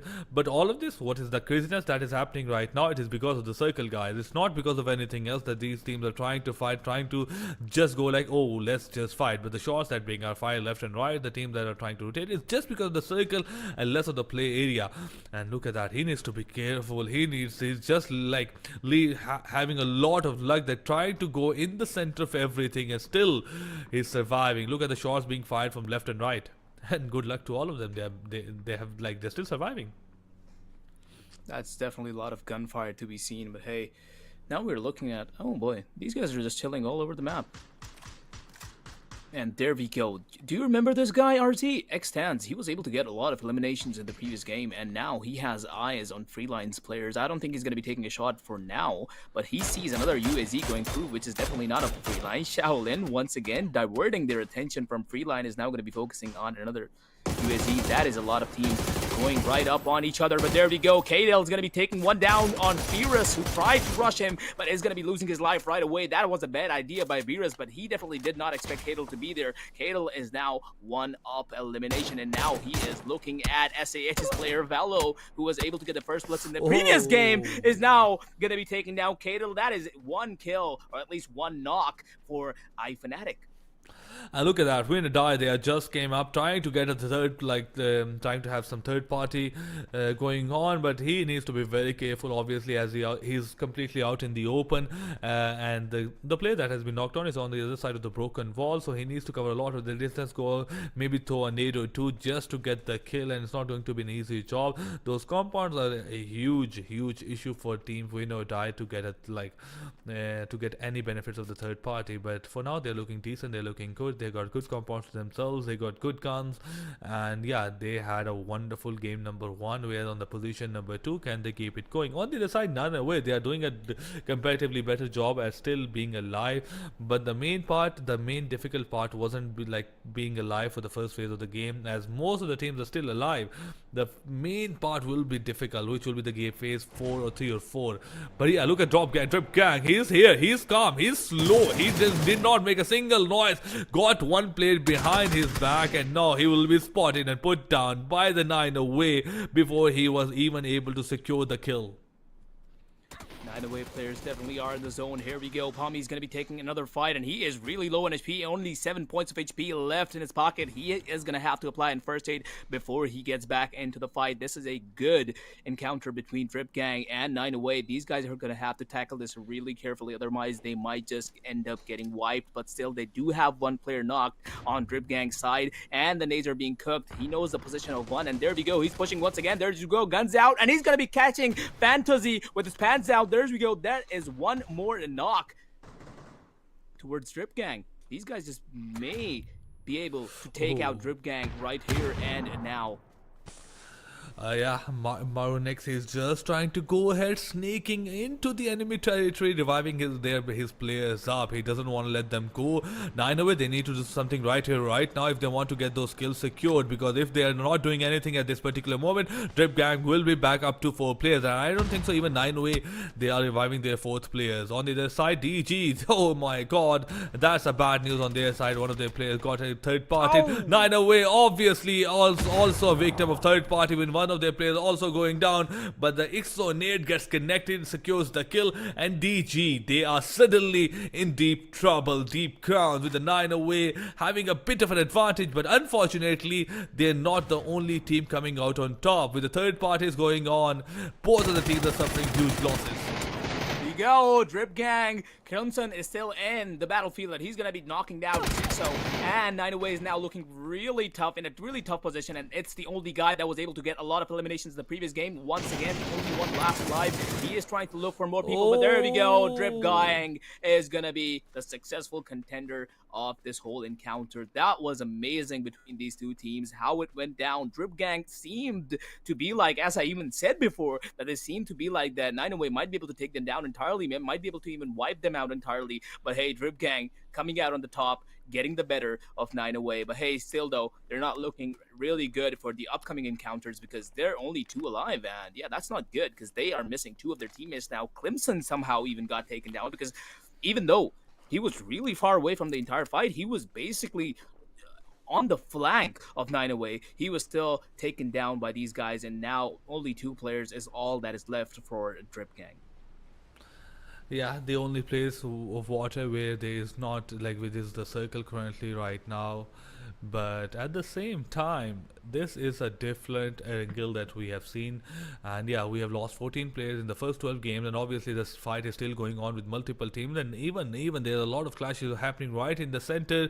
Shots are being fired, players are being dropped. These teams need to be careful that, yeah, whenever you have something to be careful, whenever you are in the center of something, you have to be very careful. Oh, but unwanted find their first, oh no, their second, I think, Wickham, and yeah, they got the kill. Freeline, I'm sorry, I'm crazy, was just hanging out in the open at this part of the game where he needs to be absolutely careful. And what doesn't make sense at all, that why he was so far away from his team in the 14th minute of the game.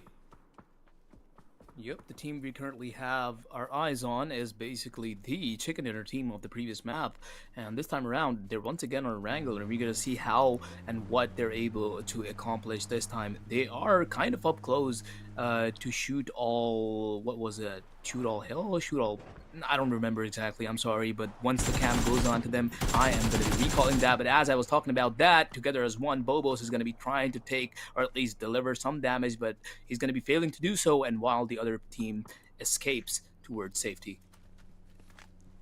Yeah, they need to be careful, obviously, for the fact that they have made sure, like, they have given their position away. They're still on the edge of the circle moving in. They need to come into the center. High sense, trying to land shots on the team rotating in front of them, but they have not been able to get any kind of kill.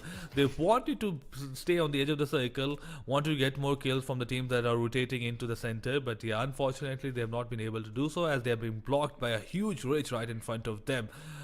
But still, not a bad news for them. It's not a good news. They are doing okay. They have 4 players alive. They have not lost a single HP as of this moment, and they have a good loot and vehicles right in front of them. So let's see, can they turn this into a really good game where only 14 teams are alive and 49 players are still surviving. So yeah, let's see, can you top it off with a good game? High Suns, they have good ammo and good guns.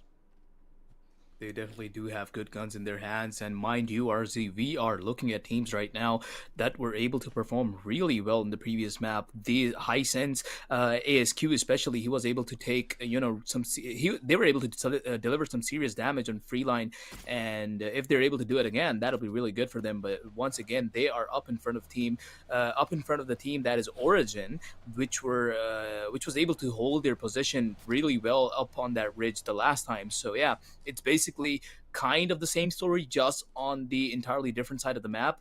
And for now, these teams have once again separated themselves from the other teams, for now, for safety at least. But I don't think that's going to be the case for much longer, because if you look at this, SAH and yeah, these teams are really up close to each other. But I don't think they're going to be having to fight anytime soon. They can just hold on to their positions until and unless the circle comes and it basically forces them to move out of their positions. But you need to be careful where you make a move. At this point of the game, where the circle is so small and we have still 14 teams alive, 16 minutes of the game have passed, you need to be careful where you're moving to. Any compound that you choose will most likely have another team waiting in there. So that you might be just walking into a huge trap that and you will lose all of your players very quickly, giving the other team a huge advantage and a lot of confidence as well. So yeah, obviously you need to be very careful. SAH, they are right in the dead center of a lot of the teams. They need to be careful with their position, can't just get out in the open, trying to get a kill, getting a bit more aggressive, need to play on a bit more defensive side, trying to use those covers to get a bit of advantage, or they're not. Even if they don't get any advantage, I feel like they will have a pretty good end game if they make it to the last stage. They definitely should, and now we're looking at shoot all haters. It is the haters. Okay, my bad. I'll keep that in mind now. But look at this, Shaolin have now trying. Well, there we go. I don't think he's gonna be able to land any bullets, but I think it's worth trying. Of course, you always try that. Sildo, not looking like they want to chase the other team down. They're just taking their time. They're just waiting it out. No problems at all. Yeah, Shaolin is a bit towards the, they like to play it passive. Oh, look at this, win or die. As soon as they peak, they're going to be receiving them damage. And as I was talking about Shaolin being passive, they are being really aggressive right now. And we are going to be seeing 1 knock, 2 knocks. And look at the kill fade. It is now exploding up. And with that, Drip Gang somewhere on the map, they got eliminated by SGI. That was unfortunate for them. But for now, we have win or die right in front of our... Oh, look at that. He spots one guy all the way towards the ridge as well. They are holding that they need right now. This should put them at a bit of an advantage.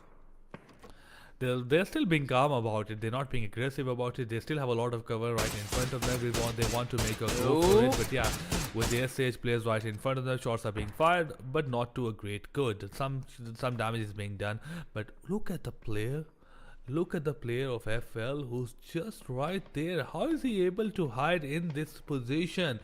And obviously he can deal a lot of damage to win or die before he goes down. At least 1 or 2 kills, and especially on the players that are low on HP from win or die. So let's see what kind of damage. But the bigger question is, how did he make here? How did he get here? How did both of these teams gotten themselves into this situation? This situation is definitely one, and well, I wouldn't say a million, but it is definitely really rare. And this is basically the same story as Freeline did the last time. Last time around, it was Cantix, but Cantix is pretty far behind. This time, it is another player, which I'm not going to take the name of. He is up inside enemy territory, and he might be able to, as you said, to do a lot of damage just because of his position. But for now, I think he's going to be keeping himself safe, although it is not known how much longer he'll be able to do so. Still, though, looking here, we have Together as One going up against MFP. Nades are being cooked. Bobos should be able to do something here. There we go. He sees one. Does he take the shots? No, he's hidden by the smoke. And there we go. That would be the end of Bobos. And as I say that, MFP just got insta-wiped. A buzz kill coming on MFP by 2 different teams. It's going to be 100 ADR and SLAN. They just wiped out those guys. That was insane. And not just that, Unwanted still trying to keep the momentum going for the first game, takes a 1 player down of the Encrypted, and yeah, that's a rivalry that will be going on for I feel like a few more years, because now they have a lot of skin in the game, but win or die. Yeah, they are able to get 1 knock, still not even able to secure the kill. But my bigger question is still the player from FL right next to them, and the answer is yes. If the rest of the FL joins, I think they might be able to just take down win or die. With a shot is being fired on Hoppycock. He needs to get back into the cover, and obviously he does that, puts off the first aid kit. But yeah, this guy guys, he's still sitting silently. He has good amount of ammo. He has a nade in his hand, some kind of smoke. He's finally doing something. Oh no, maybe he might not be able to give his position away, but yeah. There we go, nade is cooked. The rest of the team is coming up. There we go, he is doing something. This is his opportunity. The nades are being cooked. FL is pushing right up on to win or die, and there we go, the utility. Nade knockouts are perfect. They don't even need to use his gun, because yeah, they are doing a perfect job with just their utilities. The pushes there, they are clearing them out 1 by 1. They just basically wiped them out. That was amazing. Only 1 more player to go though. They still have to manage this out, and yeah, that's how you do it. Learn from Freeline.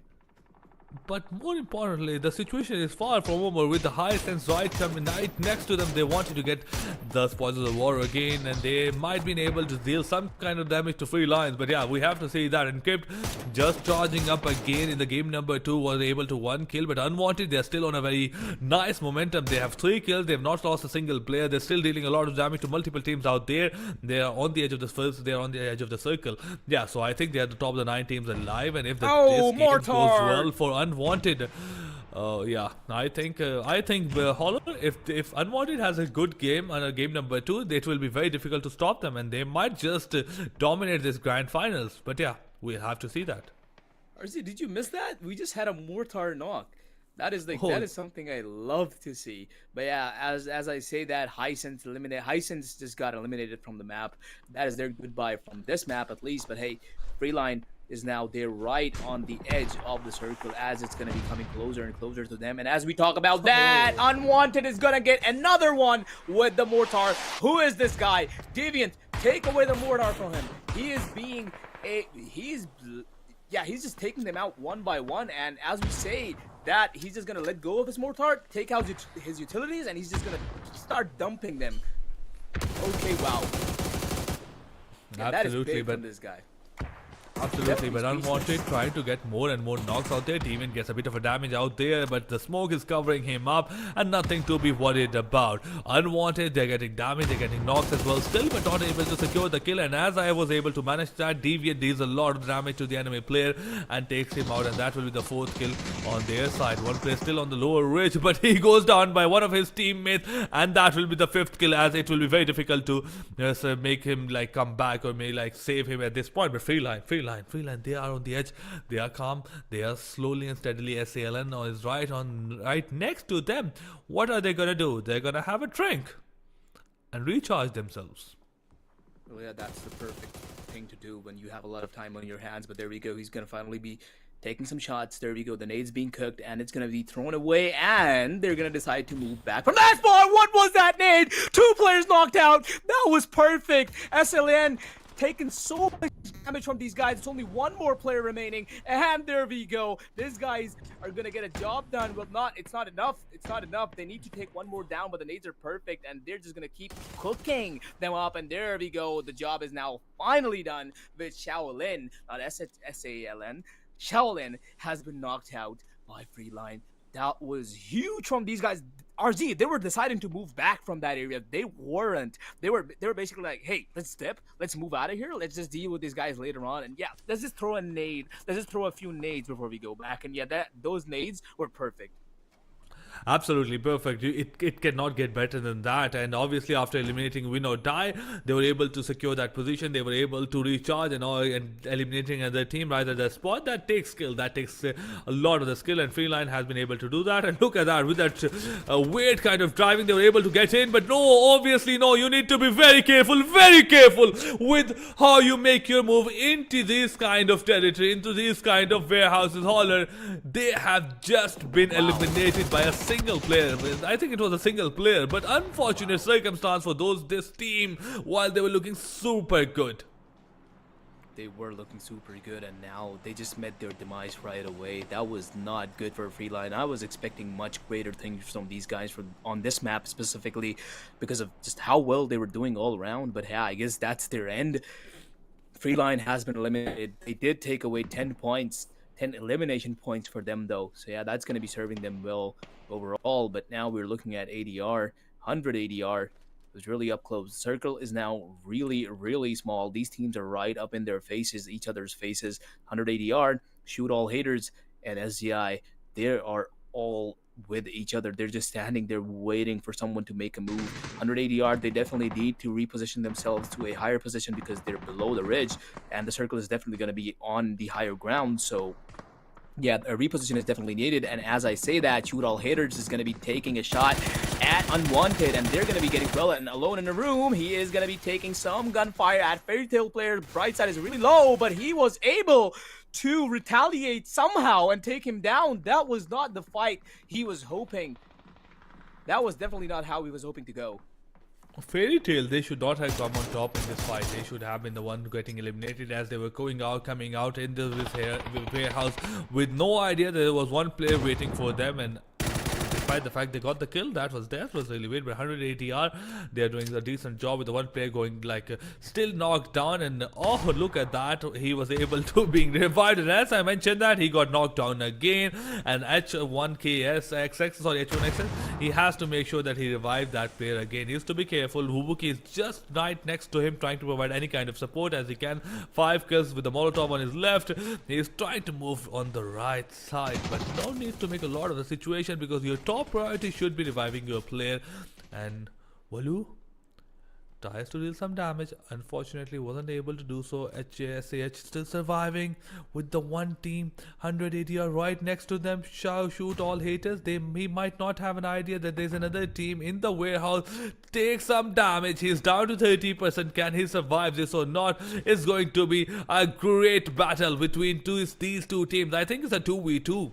But Unwanted, Holler, where are they? Where were they? And where have been they? And now they've just come into the main scene with 7 kills in total and with 4 players alive, and still the team that is looking most comfortable to get the winner chicken dinner. That is very true. Unwanted once again playing it out really safely. They don't want to take their chances, to be honest. They're just playing it out passively, taking the gunfights that they really need to, otherwise just stay safe. They are being util dumped right now, but their positioning is kind of really good compared to the other teams. But we have only 4 teams on this small battlefield right now. It is Shoot All Haters, 100 ADR, Unwanted, and Fairy Tail. All of these guys are playing it out, but Unwanted is deciding to stay out of the fight right now. Shoot All Haters and 100 ADR up really close to each other right now. Shoot All Haters, the problem is they're only 2 alive, and both of them are just, locked up inside a single warehouse, and they're constantly being nade dumped, util dumped by 100 ADR. They're delivering damage, and Shoot All Haters are constantly healing up the fight. There's still a little bit of time, and as I say that time is coming closer and closer as Fairy Tail is going to be knocking down one player from Shoot All Haters, and things are looking really dire for Shoot All Haters. And as I say that, Brightside is going to be taking some damage as well. He has to go back, he has to heal up, and the circle is approaching too, but Unwanted is not going to be giving the time to do so. Eero has been knocked out. That is only one player. Look, Shoot All Haters and Fairy Tail, they're basically in the same spot right now. Shoot All Haters, though, they're going to be able to recover somewhat by reviving one of their players, but Fairy Tail is looking really tough because Unwanted is looking to finish them all once and for all right now. I mean, the team that can maybe turn things around for themselves and for the other teams as well could be 100 ADR. They have 3 players alive. They're still looking a bit decent, and obviously they got Eero as well, and Team Unwanted, they will not be happy with that kill still, as they were the one who got the knockdown. But yeah, look at that. We have the circle closing in slowly and steadily. Bright is still outside the circle. ADR, they are just moving slowly and steadily to the left side, completely occupying the south of the map, south of the circle as well. And SAH, they're in the warehouse trying to survive as much as they can, but it will be difficult to do so as everybody knows where they are. And Bright side, things are not looking very bright for them. He's completely surrounded. A nade comes in from Wulbiki and seals the deal, and he's out of the game with the 3 teams remaining behind. And 100 ADR is going to be a good game between them and Unwanted. SAH player gets spotted and he gets knocked down as well, and maybe 100 ADR before they move to Unwanted, they would probably might want to take out SAH, but in the midst of all of this, he's being revived. Yep, this is basically the battle between these 3 teams, and the best chances, the best odds that the team has is going to be Unwanted, because 100 ADR and SAH, they both are down players. SAH only 2 remaining, 100 ADR with 1 down. They are trying to keep themselves safe, but Unwanted, for how much longer can they really manage to do that? No distance is being closed up between these teams for now. Unwanted is taking their time as they always have. This is their key to get the chicken dinner. They can be as passive as they really need to. They are being nade down, but look at Deviant, the courage on this guy to just stay in the same spot, smoke something else off, smoke one angle off, so at least he doesn't have to worry about Shoot All Haters, and now he's just gonna stay in the same spot. They're just holding on to their positions, like firmly holding on to their positions, and they're not letting go of it. It's basically just, they just want to survive the situation somehow and get the chicken dinner. But look at the calmness and the peace right at this moment. For the last 1.5 minutes, everybody's calm, everybody's in peace. They're trying to get a kill, but nobody is taking any unnecessary movement. But the circle is all out now. The blue zone will be pushing. 30 minutes have passed. It's been a very long game, and we're still not close to deciding a winner. It's going to be 3 teams. Let's say they're still perfectly capable of getting the winner chicken dinner if they're able to let the other 2 teams play it out. Rubik is using all the utility he has left and right. He doesn't want to keep anything in his backpack and have any regrets later. Spots the player, deals some damage, but nothing concerning for Team Unwanted as he moves to the right side with the blue zone pushing it from left. That is definitely true. Unwanted in a really good spot right now, but there it is. 180S finally taking their move. Deviant is down. That is one player down. Unwanted side. That equals up the playing field for these guys. 180S looking the better of the team right now. Shoot all haters once again down one player. Knocks are coming in left and right. 180R once again down one player. If they have to get the revive in, I don't think they're going to have the time to do so. Unwanted is looking really good. There we go. Another knock coming in. 180R down one player. SAH only one alive. It is going to be Fnatic. How is this going to play out between these teams? 180R, they seem like they want to finish off shoot all haters first, but they have to be really cautious of Unwanted as well. Fnatic trying to take an angle. There we go. He still wants to get the revive in the final. Oh, never mind. He cannot. His teammate just died. I apologize for that, but still, the hype of the moment is still active. 180R right outside of Fnatic's face. He's trying to do this solo all alone, while on the other side, Unwanted is getting the frags that they need. Krishnevas, there we go. 180R is going to be getting away with 10 kills. That is kind of, well, close to their name, but still not close enough. They have slowed down a little. Oh no, look at that. What is happening? Can he revive him? Spot the player takes him down. It's a There no! Look at that. He come from behind. He came from behind. Unwanted. Just sneak up on the last player of 180R. I mean, he got himself distracted from the player of SAH who was trying to move into the smoke, who was trying to get a bit sneaky peeky. But no, Unwanted just came from behind and got the winner chicken dinner. But holler, a crazy game from this team. They are unstoppable. Insane, truly insane. These guys, Unwanted, they just played it out passively, and they played it out perfectly. It always worked out for them. They have now 2 chicken dinners in this grand final stage of the tournament. But hey, before we move on to the next match, we are going to be going for a quick shot break. So stay tuned. We're going to be right back.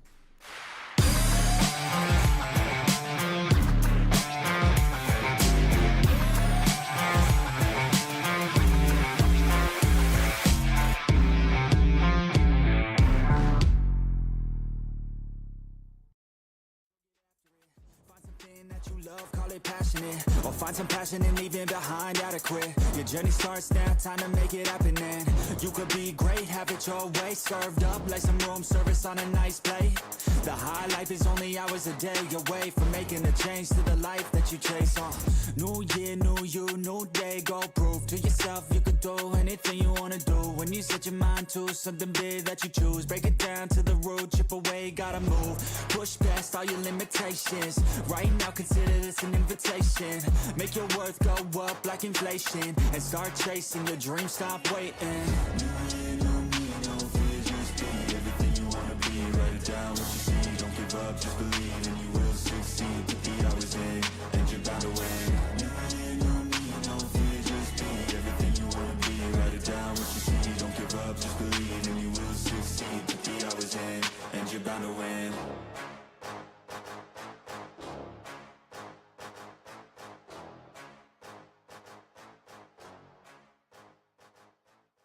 Even when you feel low, you can still go. Even when you feel slow, you can still go. Even when there's no hope, you can still go. I never answer to no, man, I still go. Go, go, go, go, go, go, go, go, go, go, go, go, yo, go, go, go. Hustle hard, hustle every single day. I'll be making moves till I'm buried in my grave. To the system, I don't wanna be a slave. I've been doing shit my way, or the highway. And in the driveway is a nice range, cause I grind through the climb, I invite pain. You'll never hear me, bitch, nah, I don't complain. Just gotta flip the switch and you can go and obtain anything you want, anything you need. Your mind's got the key ingredient, it's belief. They deceive with the negativity, but I just slide right by that energy. Even when you feel low, you can still go. Even when you feel slow, you can still go. Even when there's no hope, you can still go. I never answer to no, man, I still go. Go, go, go, go, go, go, go, go, go, go, go, go, go, go, go, go, go, go, go,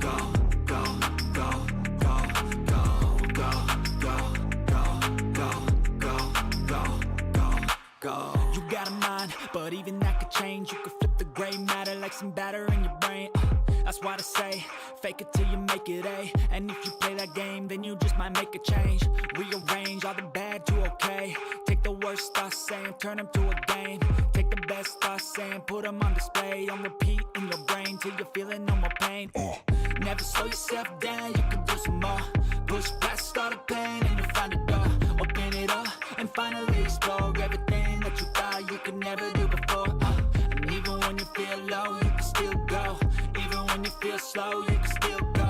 Even when there's no hope, you can still go. I never answer to no, man, I still go.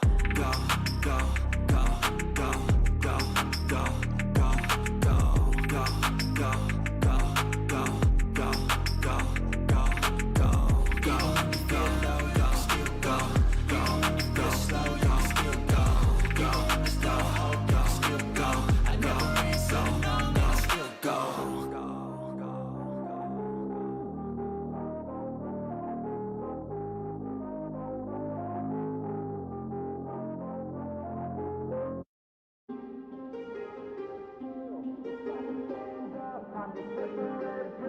To make this our world, gonna die on this hill. Be ready to fight and be ready to kill.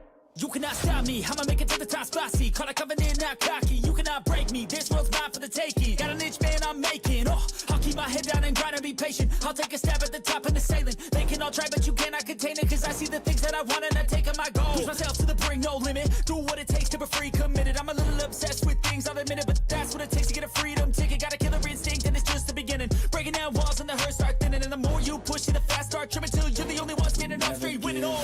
No, we never sit still.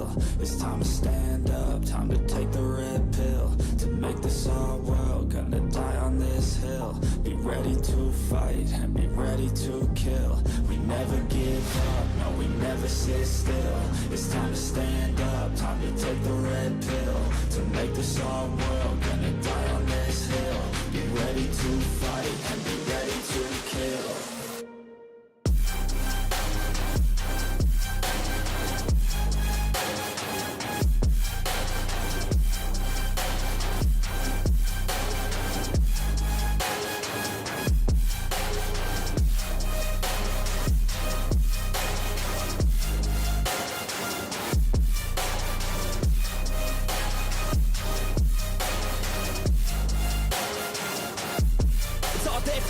You just gotta wanna keep chasing, pursue everything you're facing. Keep up with the pace and adrenaline rush starts racing. Get through all the things you hate in.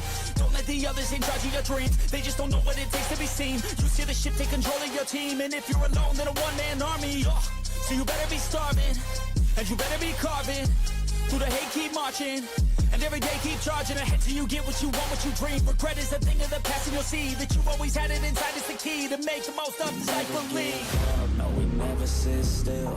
It's time to stand up, time to take the red pill. To make this our world, gonna die on this hill. Be ready to fight and be ready to kill. We never give up, no, we never sit still.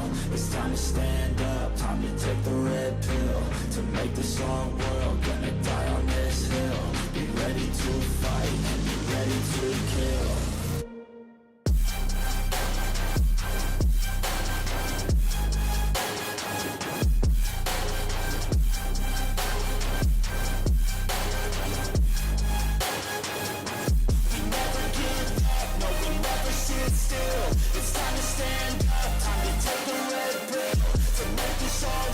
Gonna die on this hill. Be ready to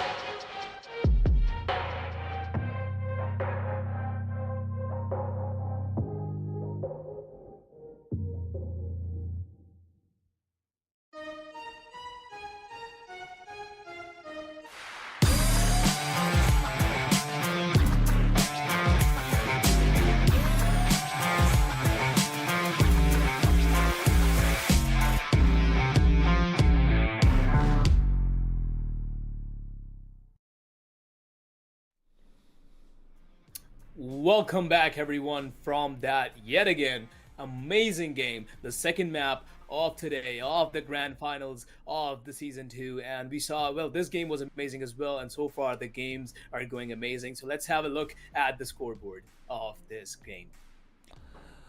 Holler, it has been a bit expected, but a straight world domination by Unwanted again. 19 points in the game number 1, 19 points in the game number 2 again, and look at that. They are on a roll right now with 180 are right behind them with 17 points. They got the second most elimination. Look at Feline. They got 12 elimination, the most elimination in the game with 13 points and only one placement point.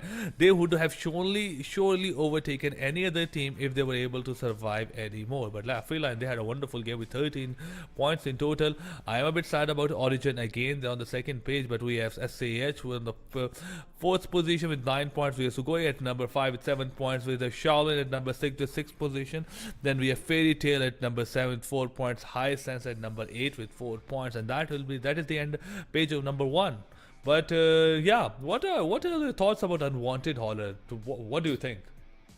They are playing this out perfectly, if you ask me, RZ, because this is really how PUBG is meant to be played. Because you can do this 2 ways, right? Either you can go for the eliminations, or you can just go straight for the chicken dinner, because that way you're gonna get the placement points, which is gonna be, you know, just bumping you up the scoreboard anyway. So yeah, some teams are really going for the kills here, as we saw Freeline just get a lot of frags in the previous game, but yeah, they weren't really able to get those placement points because they were wiped out really early on, which is unfortunate. They probably didn't, you know, they didn't hope for that to happen, but it still happened. So yeah, that's kind of the double-edged sword, the other side of what happens. If you just go for, you know, just go all out, all aggressive against these teams, and yeah, it can come right back at you.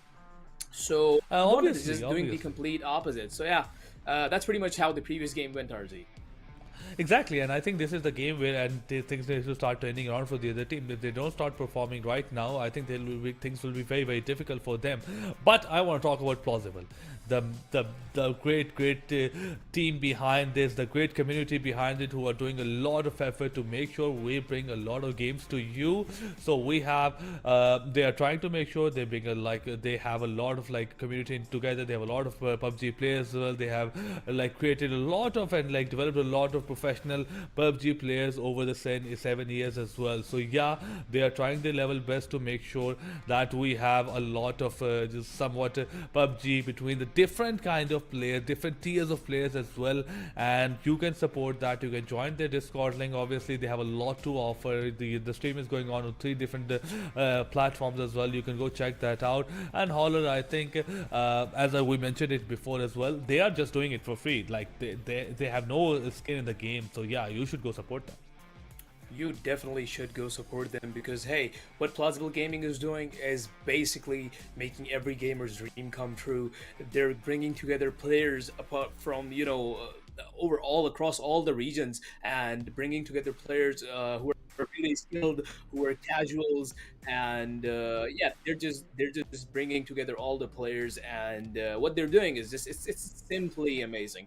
So yeah, that's all about PlausibleGaming, to be honest. But I'm gonna just mention one more thing again, is that there's a clip contest going on. So if you are going to be clipping a really good moment from this tournament and submitting it to the subreddit, to the link which it's gonna be in the description, you can get $20 if you get the most amount of upvotes on your submission. So yeah, that's one thing to keep an eye out for. But yeah, after that, we are probably going to be moving into the games very soon, RZ, won't we? So, and I just heard from behind the scenes that this time around, we're going to be having 2 planes on this map. So how does that sound to you, RZ?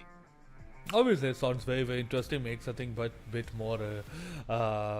bit more destructive, a bit more clustered as well. So one more factor for teams to think about. But yeah, we have one play coming from the north to south, another play coming from west to east side as well. It's not exactly 100, like cutting it half in half, but yeah, we might have a lot of cluster, a lot of teams towards the north side of the map, as both of the planes are moving towards those. But we'll have some of the team towards south side, and SAH and teams like those, they might be a bit particularly happy.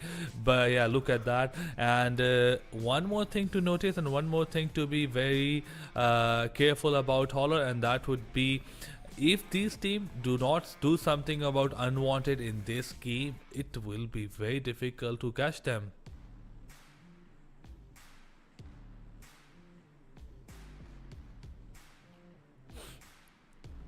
Yeah, but look at that. We have already a lot of the teams being split up, but the team 9 away, they are really far away to the northwest side on the edge of the map, with really a lot of the distance between them and the other team. Unwanted, they're coming onto the stadium. Obviously, good loot for them and a lot of cover that exists. And now they're just gonna try to loot right and left, and after that, they will try to move into the circle. I want to see how the circle looks alike, and I want to see how the circle looks like and how the teams will have to rotate, what kind of play we're gonna have to see. I want to look at that. Yep, this time around we are on a really huge map again, and we are looking at the team, the players of the team that were able to get two chicken dinners, back to back, and yeah, that is unwanted. And for now, they're busy looting their stuff off in stadium, and that may be a really good position to be, because we can already see the circle line on the mini map right there, and it seems to be really close to them. And as we talk about that, we can already see a knockout coming from Win or Die, and there is an encounter going on between Win or Die and MFP. Win or Die Exactly. pushing up. There we go. Another encounter. Oh my god, these guys are just planning to wipe them out. They're not letting them go. 2 eliminations already scored for Win or Die. But yeah, look at that. We have two other teams right next to each other, and they are only divided by a single road in the center. High Sense on the left side, SALN on the right side. It's a 4v3 with one player coming, just joining as well. A bit of the damage from High Sense with the Dragonov to the other team. He was still not able to get a knock, but at this moment I don't think so that this team has a lot of heals on their hand, and obviously they'll try, they would have like made sure that their health is back to 100%, but High Sense, they need to be careful. The fourth player from the SALN, he's not nowhere needs to be, like, he's nowhere spotted right now, and he's on exactly on the left side. So if you get a bit more aggressive, you get a bit more out of the position, you might just go down. So need to be careful about your surroundings. Yep, High Sense and Shaolin right up in their faces. They're taking their time though, sweet time, which they definitely should, because hey, the more time they take to settle up, the higher the chances of victory, because I don't think either of these teams want to be wiped out this early on in the game. They surely do want to stay alive, and it seems like High Sense, they know about that one player that's really out of their vicinity. He is being cautious of him, and he is kind of far away from his team too, so yeah, I think he should retreat a little and regroup a little. But I think they're fine for now. High Sense, they are trying to take control of this whole compound as much as they can. And at this point, For I now, think they're just settled up. yeah, at this point, I think they are not making any mistakes. They're not getting over aggressive right now. They have a lot to lose, both of these teams. Third map, and if they just get out, they got out eliminated in this time, it will be very difficult. So yeah, they are not making any mistake. They're not getting a bit more aggressive. But my concern is still the player on the left side, because High Sense, they have absolutely no idea about that particular player, so he can deal a lot of damage, especially to Vernal Cry, as he is the one who's holding the left side of that compounds. But for now, 3 players have gone down. We have 4th minute of the map gone as well. The circle will be closing in a minute. Fairy Tale players, they're also on the move, still not using a lot of vehicles, but we have 180 right in front of them. He cannot close the distance without being noticed, so yeah, he needs to do something other than that. Yep, Fairy Tale on the other side, they have their eyes on 180R. Not making any moves. He sees Kato, Mini 14 and a 4X. He can deliver some bullets, but he's not deciding to do so, and he has been spotted. Griffith is going to be taking a lot of damage, and now he has to get out of there. Applying the first aid, and he's going to be making, or at least taking, his ticket of exit from right there. And of course he had to take the damage, because on the other side we can see a Car 98 equipped with a 4X, a really deadly combo. And there we go, Griffith is going to be taking his leave on the WAN. Will he make it out safely? Yes, he will. Shot still being fired, but now that's his sign to regroup for this team. I'm pretty sure that would have been devastating, but like, the moment he got shot, he'd be like, oh, I'm spotted, and yeah, he ran away.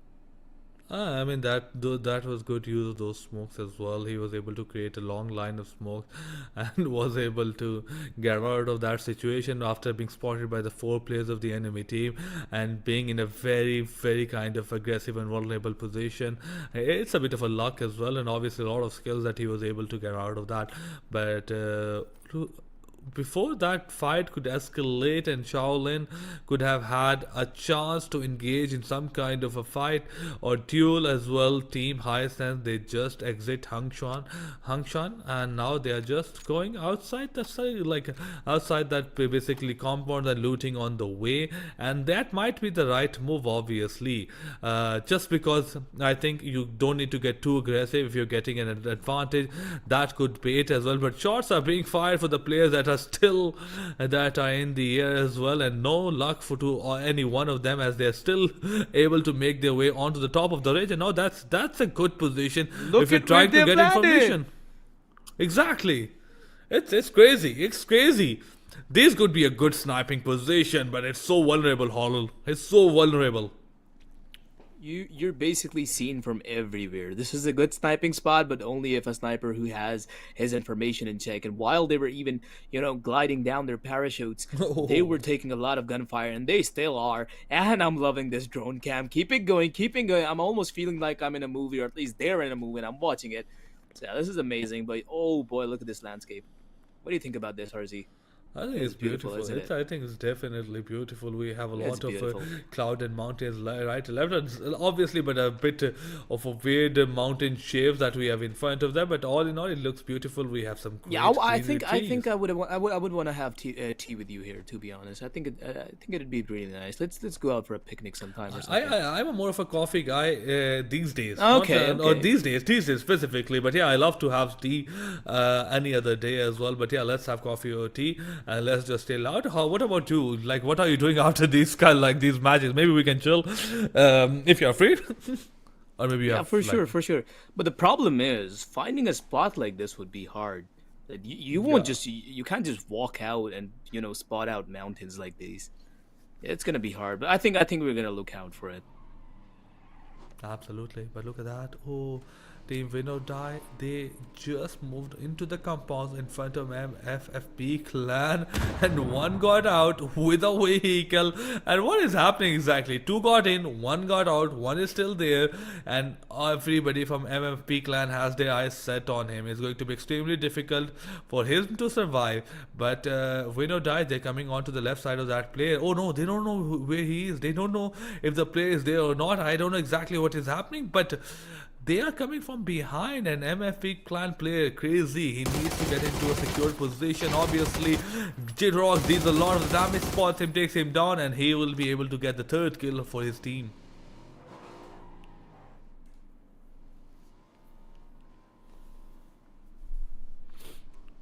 Absolutely. Absolutely. What a game. What a day for Team Win or Die.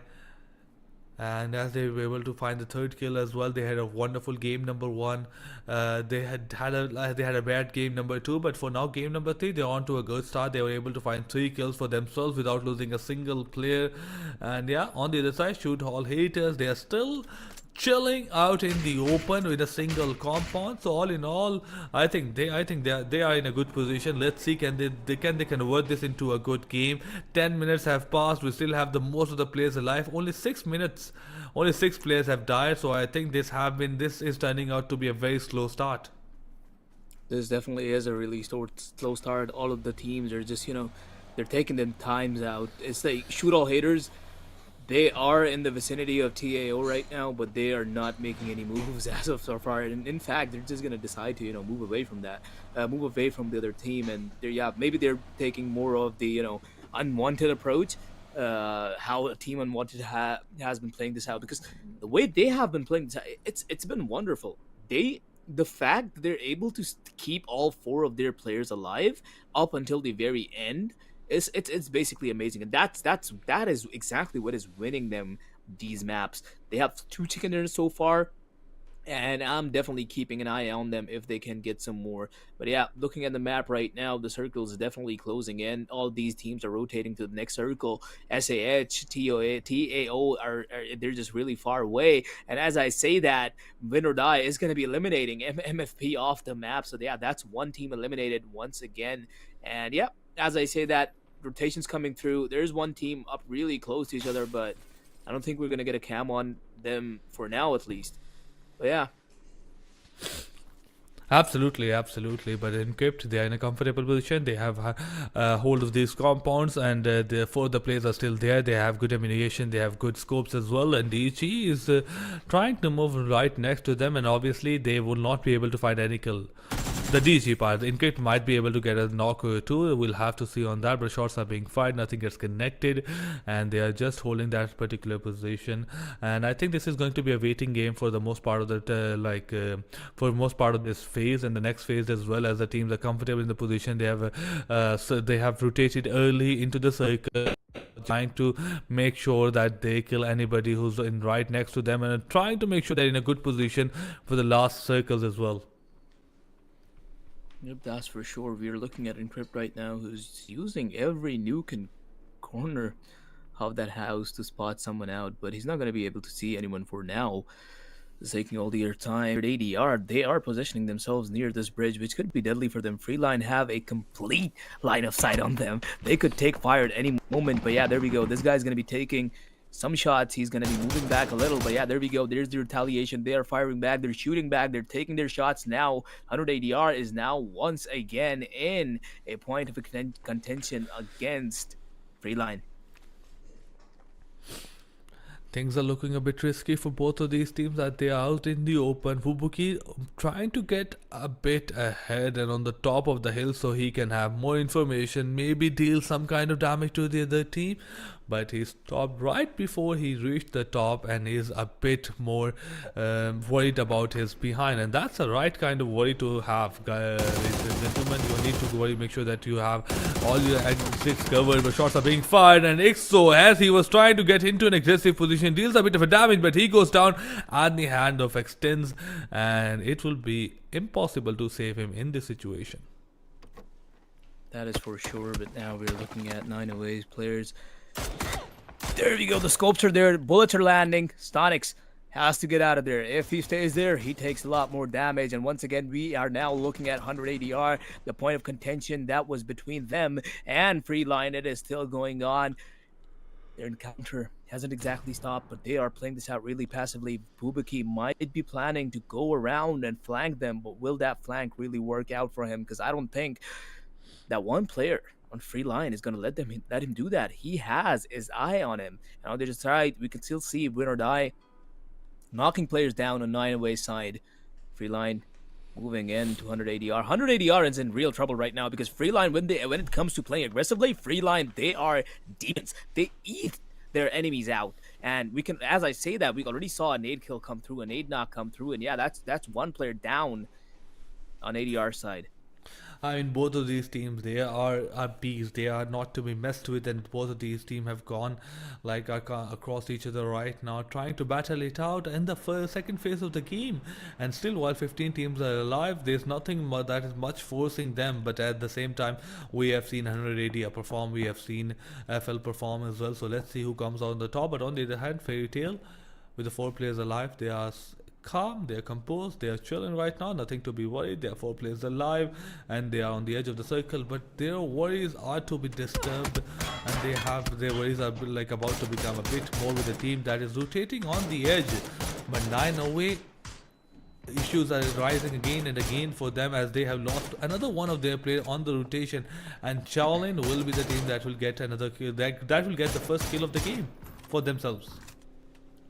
Yep, Shaolin looking really good. They are dealing a lot of damage towards 908, and we are looking at them just now, trying to reposition, get to a better spot. They did take down one player from 908's side, and there we go. This is Unwanted coming into the game. That is their entry. But hey, we have seen Unwanted to be really passive in the previous games, but this time around, if you look at their their player list, they are already down one player, so that's not a good sign for the champion team of today. They're not looking as good. They might not be able to take this map, but hey, they've done well so far, and we might still see some great things coming from these guys' sides. But still, looking at the other guy. Oh wow, what happened to what happened to Freeline? Okay, yeah, okay, never mind. This are live. Yeah, They were they are just a live. little bit. I was like, oh boy, what tragedy did they go through? Did Cantix just fall down? But yeah, Uh-oh. they have not gone through I any think, tragedy yeah. right now. But they're in front of DG. But maybe if DG is having a good day, Look at this, look at Asphalt this. could turn out to be anything this. from there. But There we go. Yeah. Okay, Winter Die just completely wiped out Fairy Tail.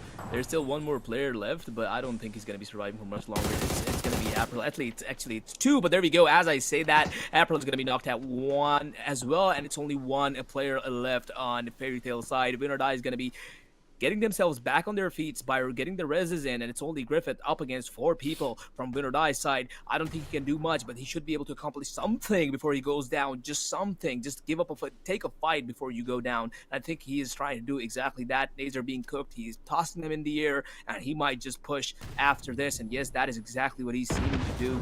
Taking it slow, but there you go. Winter Die is going to be eliminating Fairy Tail out of the game. Fairy Tail is now gone, and that is 4 eliminations and 9 in total for Winter Die secured.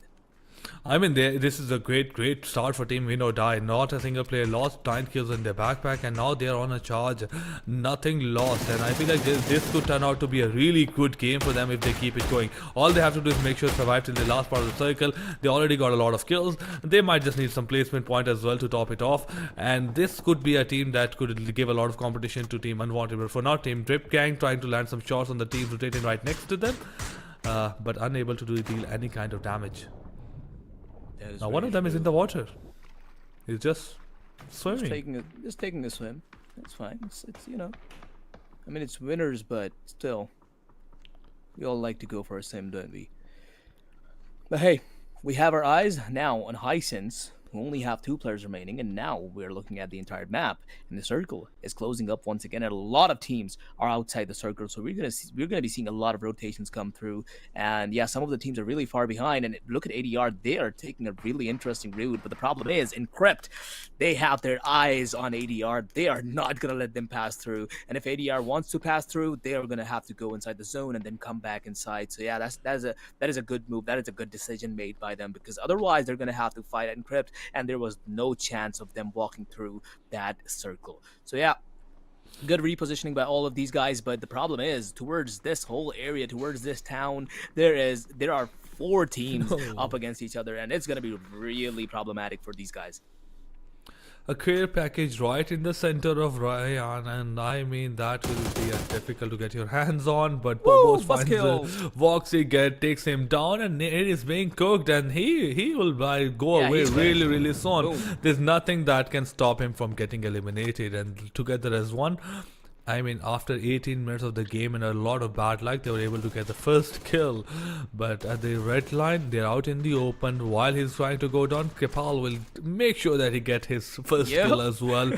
Oh, and look at the nade. He was like, hey, I know you guys are going to take me down, but let me just do this first. And yeah, takes down a player. But Win or Die, they're still on the charge. Got their 10th kill, is on a killing spree right now, and still nobody and no team has been able to stop them. So like 9 away coming from behind.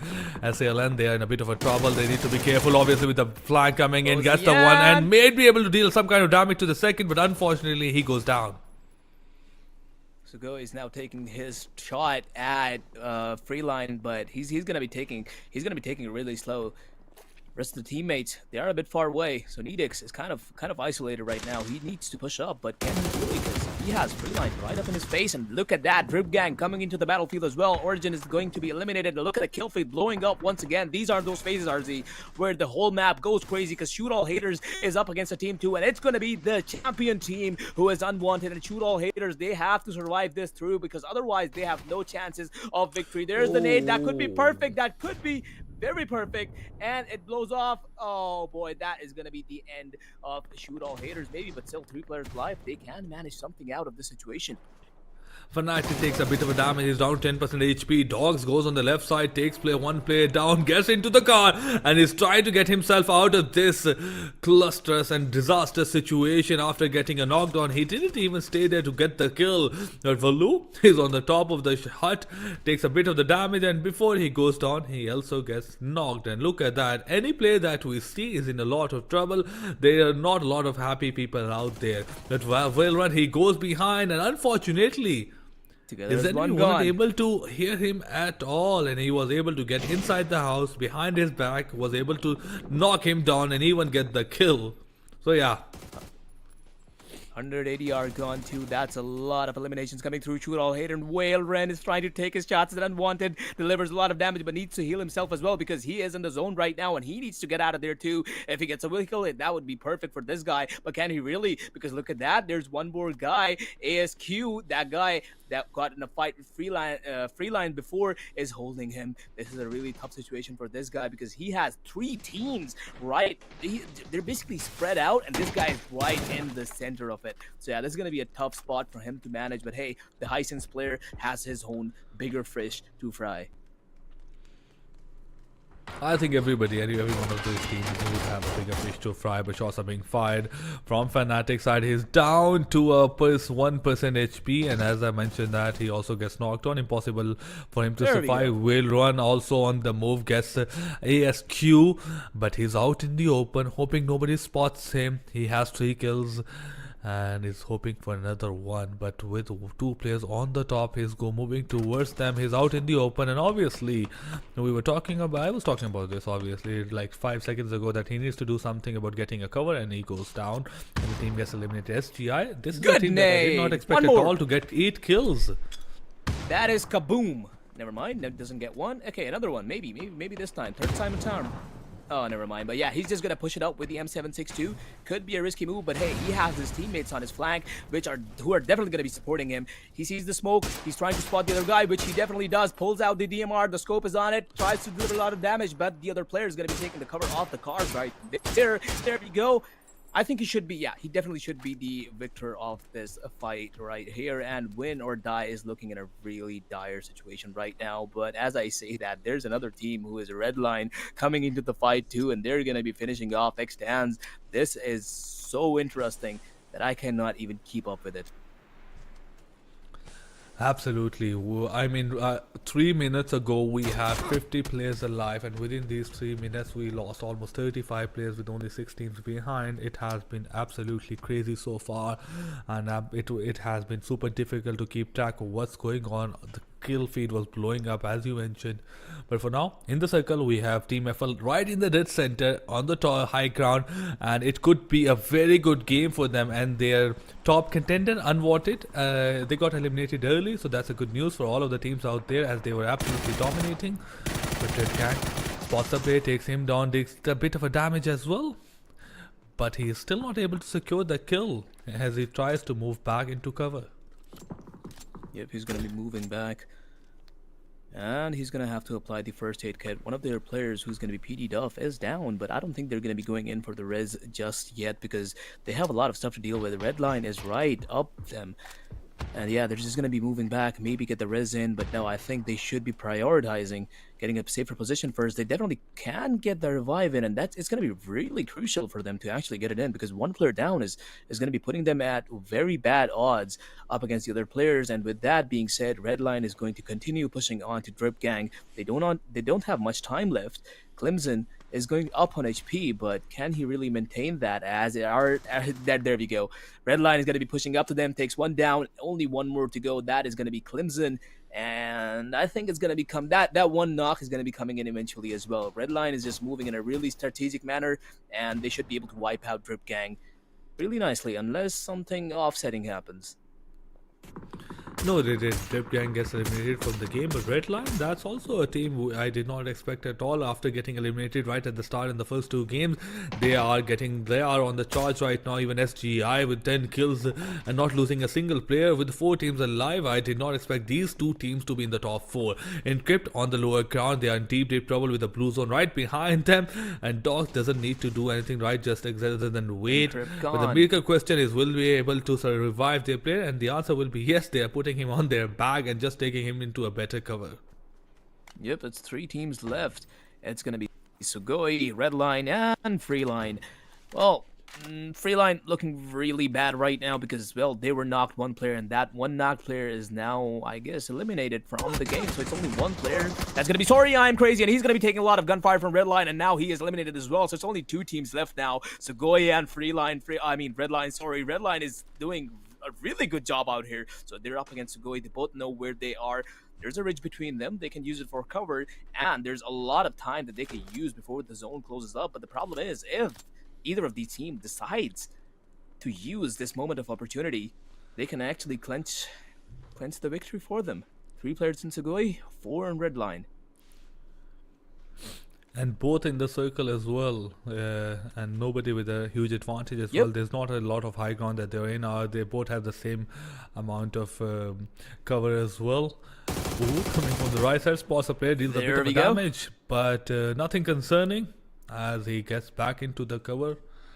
Smokes are being deployed. 2 vehicles right in the center. But it depends who gets the first breakthrough.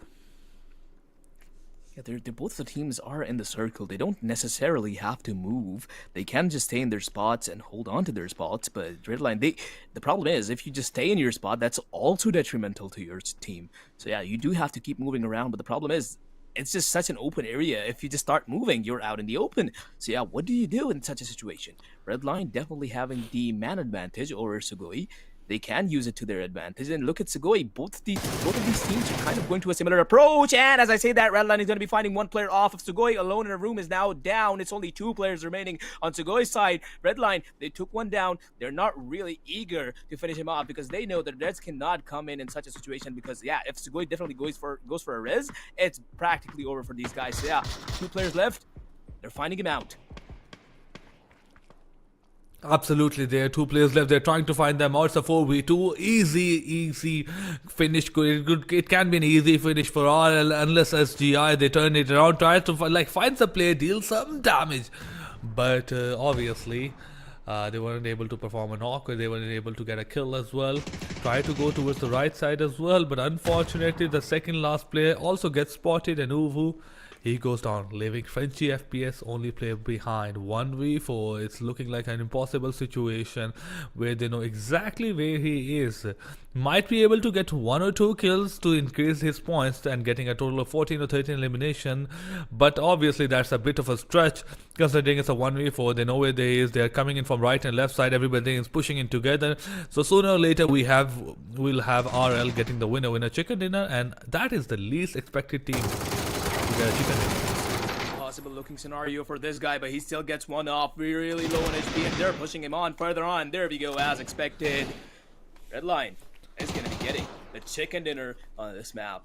What a wonderful game by these guys. These guys just kept on pushing on every single team. They did not stop for a single second, got the elimination. 14 eliminations. That is a big number, RZ. And, you know, with those eliminations, they also got the chicken dinner. So that is going to be bumping them up the scoreboard so much. That is going to be really beneficial to them and the overall leaderboard. That's going to be ending. So, yeah, I think we are both enjoying this, RZ, aren't we? Absolutely. We are absolutely enjoying this. We are seeing the underdogs team perform as well, but we'll discuss this and we'll discuss the start of the game number 4 as well. But before that, we'll go take a short break. Don't go anywhere. We'll be right back.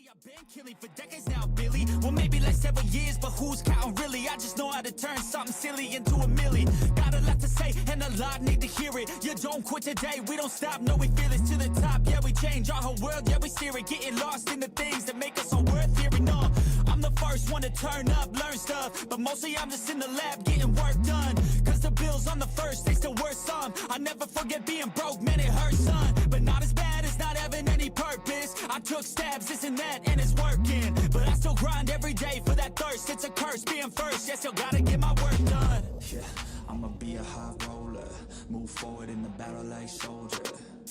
in the game like closer. I'll be at the top of the chain, straight owner. Yeah, I got a different motive. I don't need any help, I'm a loner. You'll be seeing my name on posters. You could call me POTUS, I got all the voters.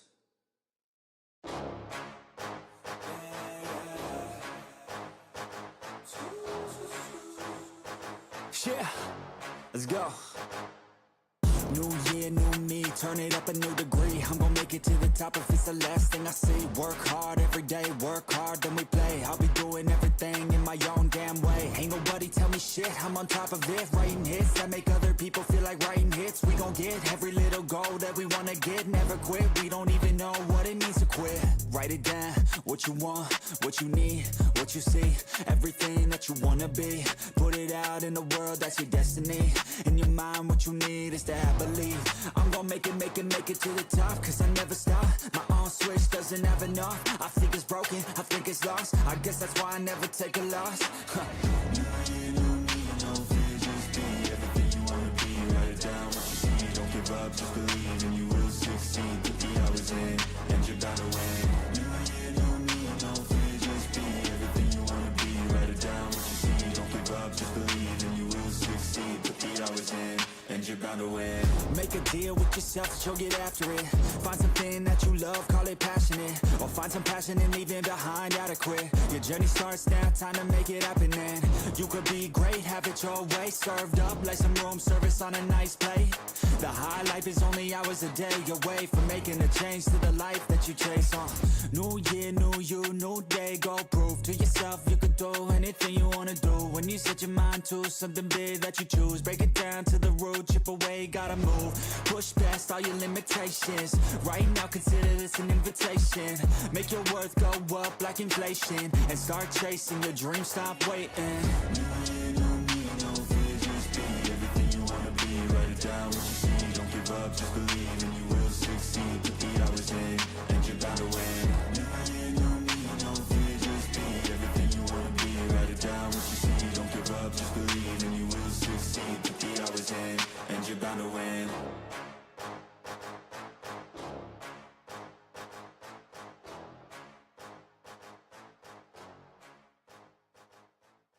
Even when you feel low, you can still go. Even when you feel slow, you can still go. Even when there's no hope, you can still go. I never answer to no, man, I still go. Go, go, go, go, go, go, go, go, go, go, go, go, yo, go, go, go. Hustle hard, hustle every single day. I'll be making moves till I'm buried in my grave. To the system, I don't wanna be a slave. I've been doing shit my way, or the highway. And in the driveway is a nice range. Cause I grind through the climb, I invite pain. You'll never hear me, bitch, nah, I don't complain. Just gotta flip the switch and you can go and obtain anything you want, anything you need. Your mind's got the key ingredient, it's belief. They'll deceive with the negativity, but I just slide right by that energy.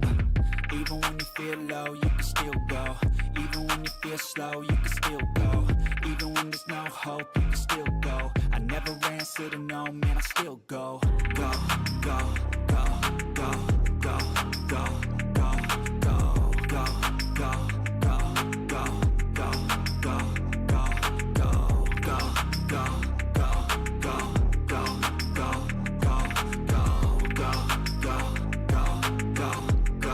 go, go, go. You got a mind, but even that could change. You could flip the gray matter like some batter in your brain. That's why I say, fake it till you make it A. And if you play that game, then you just might make a change. Rearrange all the bad to okay. Take the worst thoughts saying, turn them to a game. Take the best thoughts saying, put them on display, on repeat.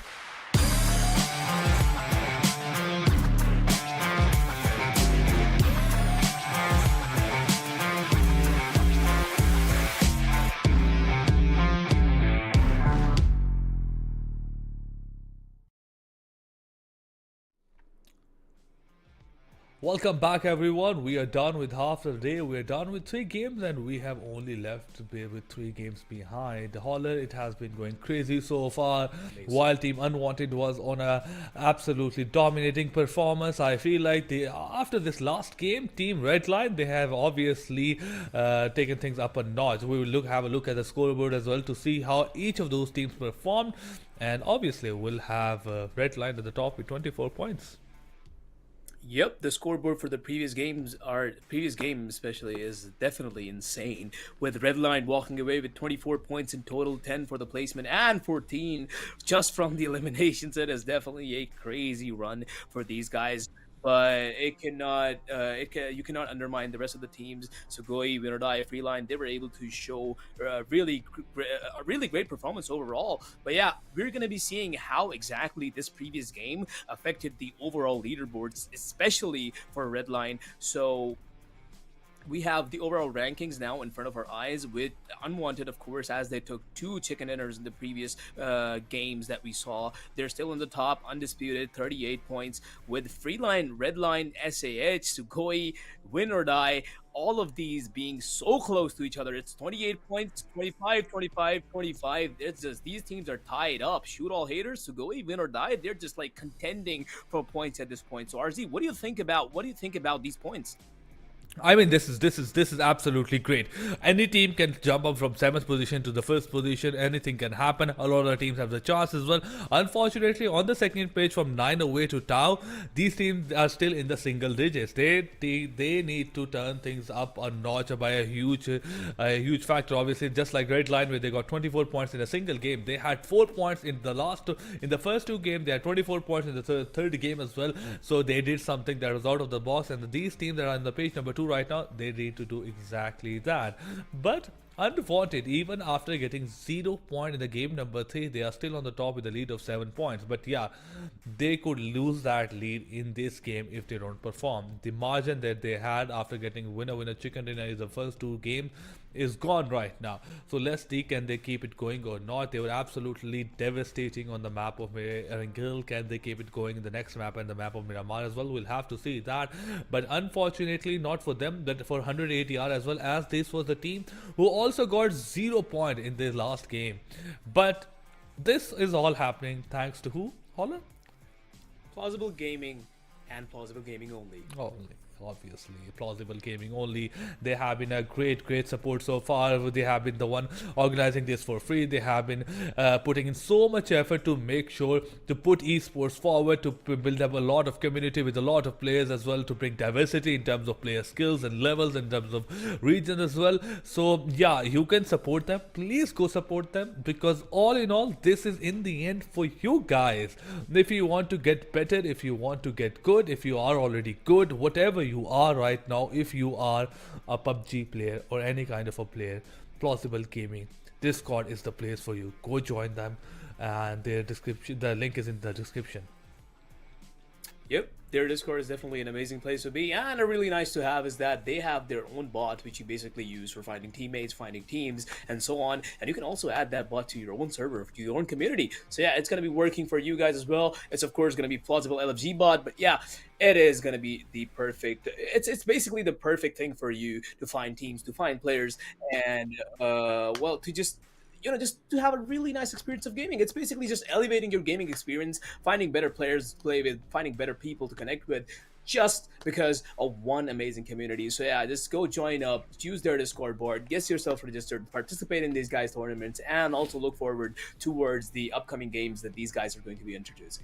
Obviously, and if I see you guys complaining that PUBG PC doesn't have a place where we can grind and get better, then I would come to you and ask, have you ever seen the Discord of PlausibleGaming? Because they have 10,000 plus players in their Discord. They have almost like created 30 plus professional and developed them as well. So yeah, a lot to offer, guys, a lot that is being offered. So please go join the Discord. But game number 4, that is going to be live very soon. We're going to see the playing path and see how that will turn out for the most teams.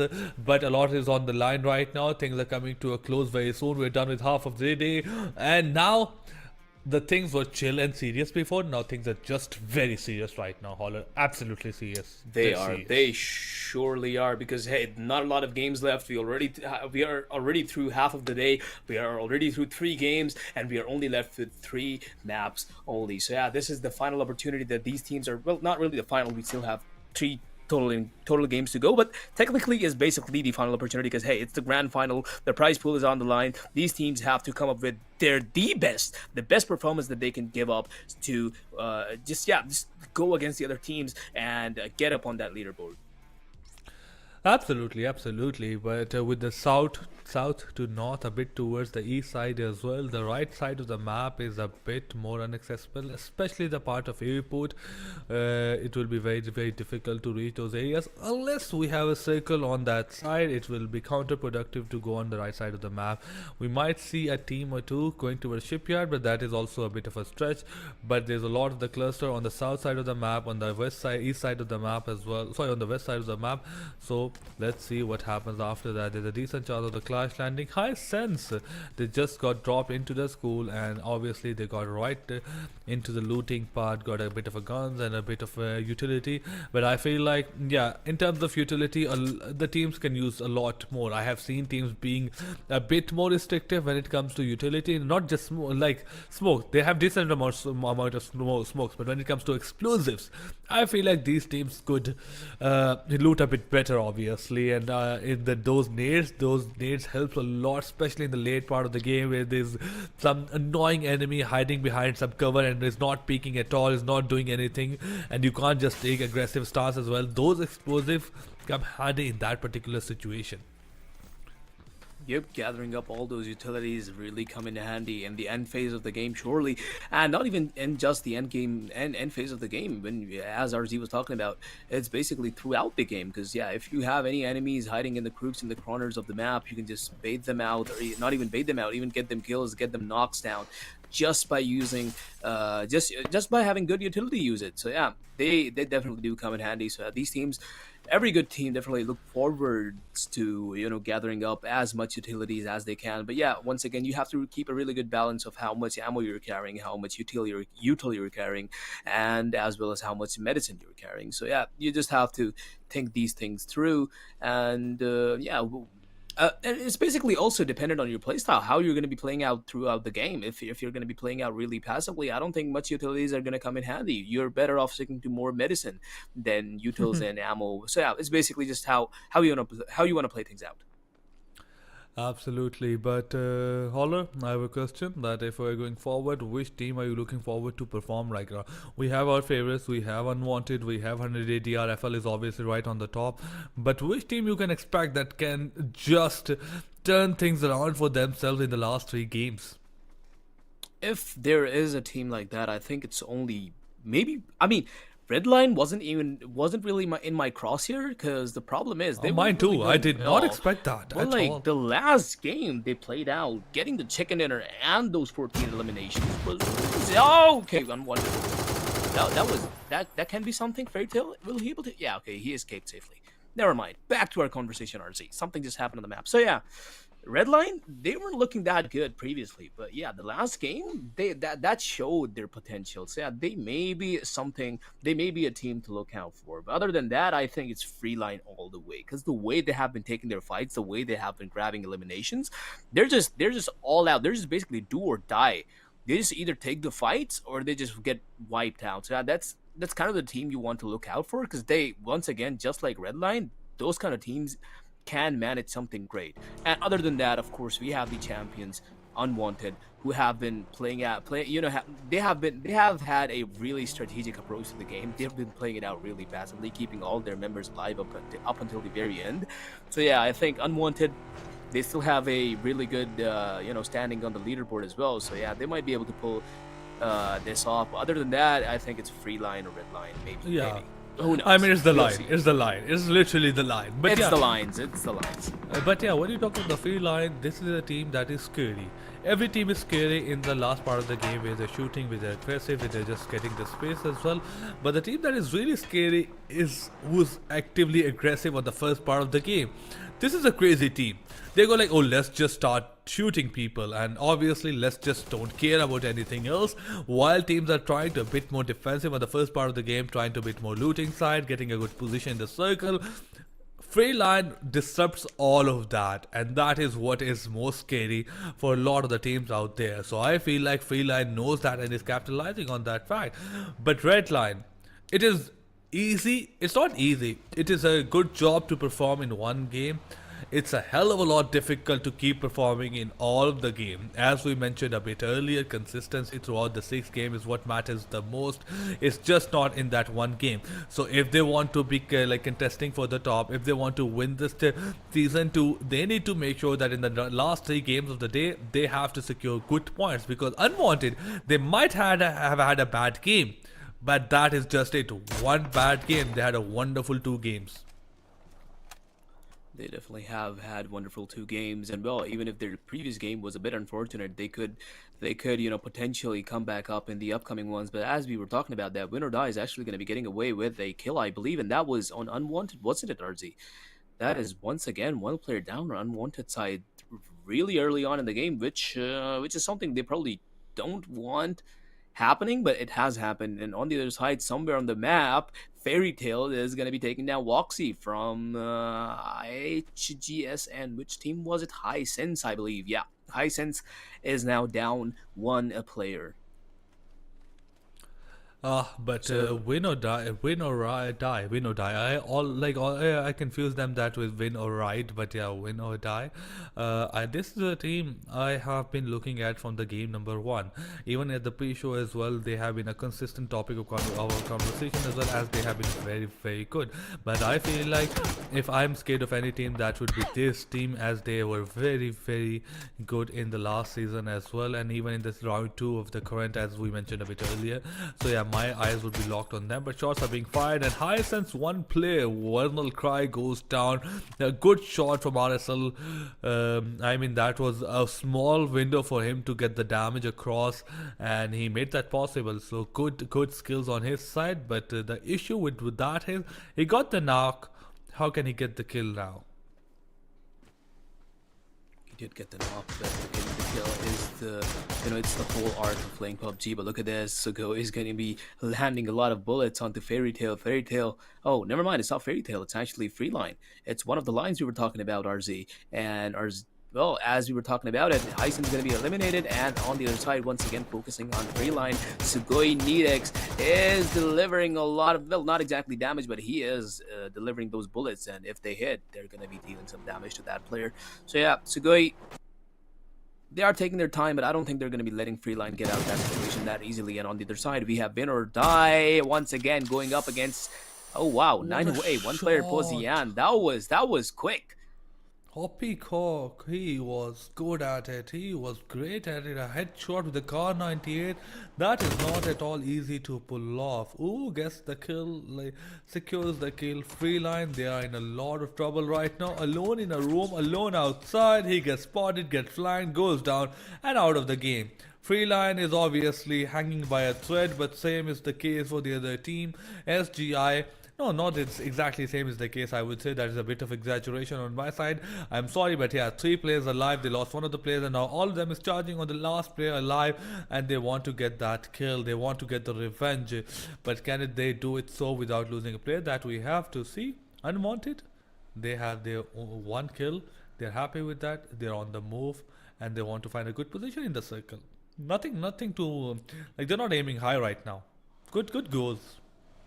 Realistic goals. Yeah, that's yep. That's basically how they've been playing this game out so far. Well, in the first 2 maps, the problem is the Deviant on their team is now down, which is the player who has been dealing the most damage on Unwanted side, if I'm not mistaken. He's the guy to take the fights head on, and he's the guy to secure the kills for Unwanted. So yeah, with him being down now, I don't think how much hope Unwanted has, but still, hey, 3 players, they are not to be underestimated. They should be able to, secure something for the team. If not the, if not the placement, maybe some kills. Maybe if not the kills, maybe the placement. So yeah, we're gonna see how the story for these guys will pan out. But for now, they seem to be very settled down. They're just holding on to this area. They are kind of spread out, but I think it's fine because they are in a pretty secluded area of the map. Absolutely. But great loss for Unwanted. As you mentioned, he's like a primary factor of Unwanted, and this is not how Unwanted generally plays. They try to maintain that strength together. DG on the move. Seattle deals a bit of the damage. Can he get the job done? And obviously, that's a good shot. He gets it connected, gets the kill. Clemson down and out of the game. Unfortunate for them. And 100 ADR will have the first kill of the game. And they get like their first kill. 10 minutes have passed, 14 players have been eliminated, and I feel like that's a bit more aggressive start to the game as compared to the last game where we still had only like 8 players like killed, in like 8 players eliminated after like 14 or 15 minutes of the game. So I would say that this is a good start to the game where all of the teams are fighting. Even look at right now, there are a lot of clashes going on left and right. We're trying to get a space, but once the things have settled down, I feel like we'll have a quite next phase. Yep.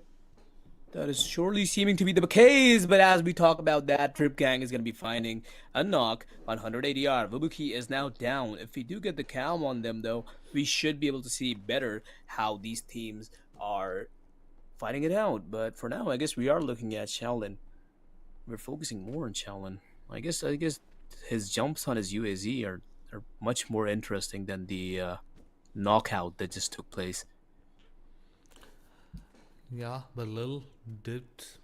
He is in a cover. He's in a good spot right now, trying to get more information as he can. But towards the north side of the map, there's a lot of airdrops on the side, and I think this happens. Yeah, this happens on this map that you get multiple airdrop loot. So anybody who gets their hand on that loot will obviously in a very strong position with a level 3 helmet, vest, obviously with the top ammunition and guns as well. So yeah, I want to see who gets their hand on that. But 100 ADR losing Wubuki that's not a good start to the game. And as they're looking to make sure that they close the lead between themselves and Unwanted, and obviously they will try their level best to be in the top 4, top 5 in this game. Might just become a lot difficult after losing Wubuki.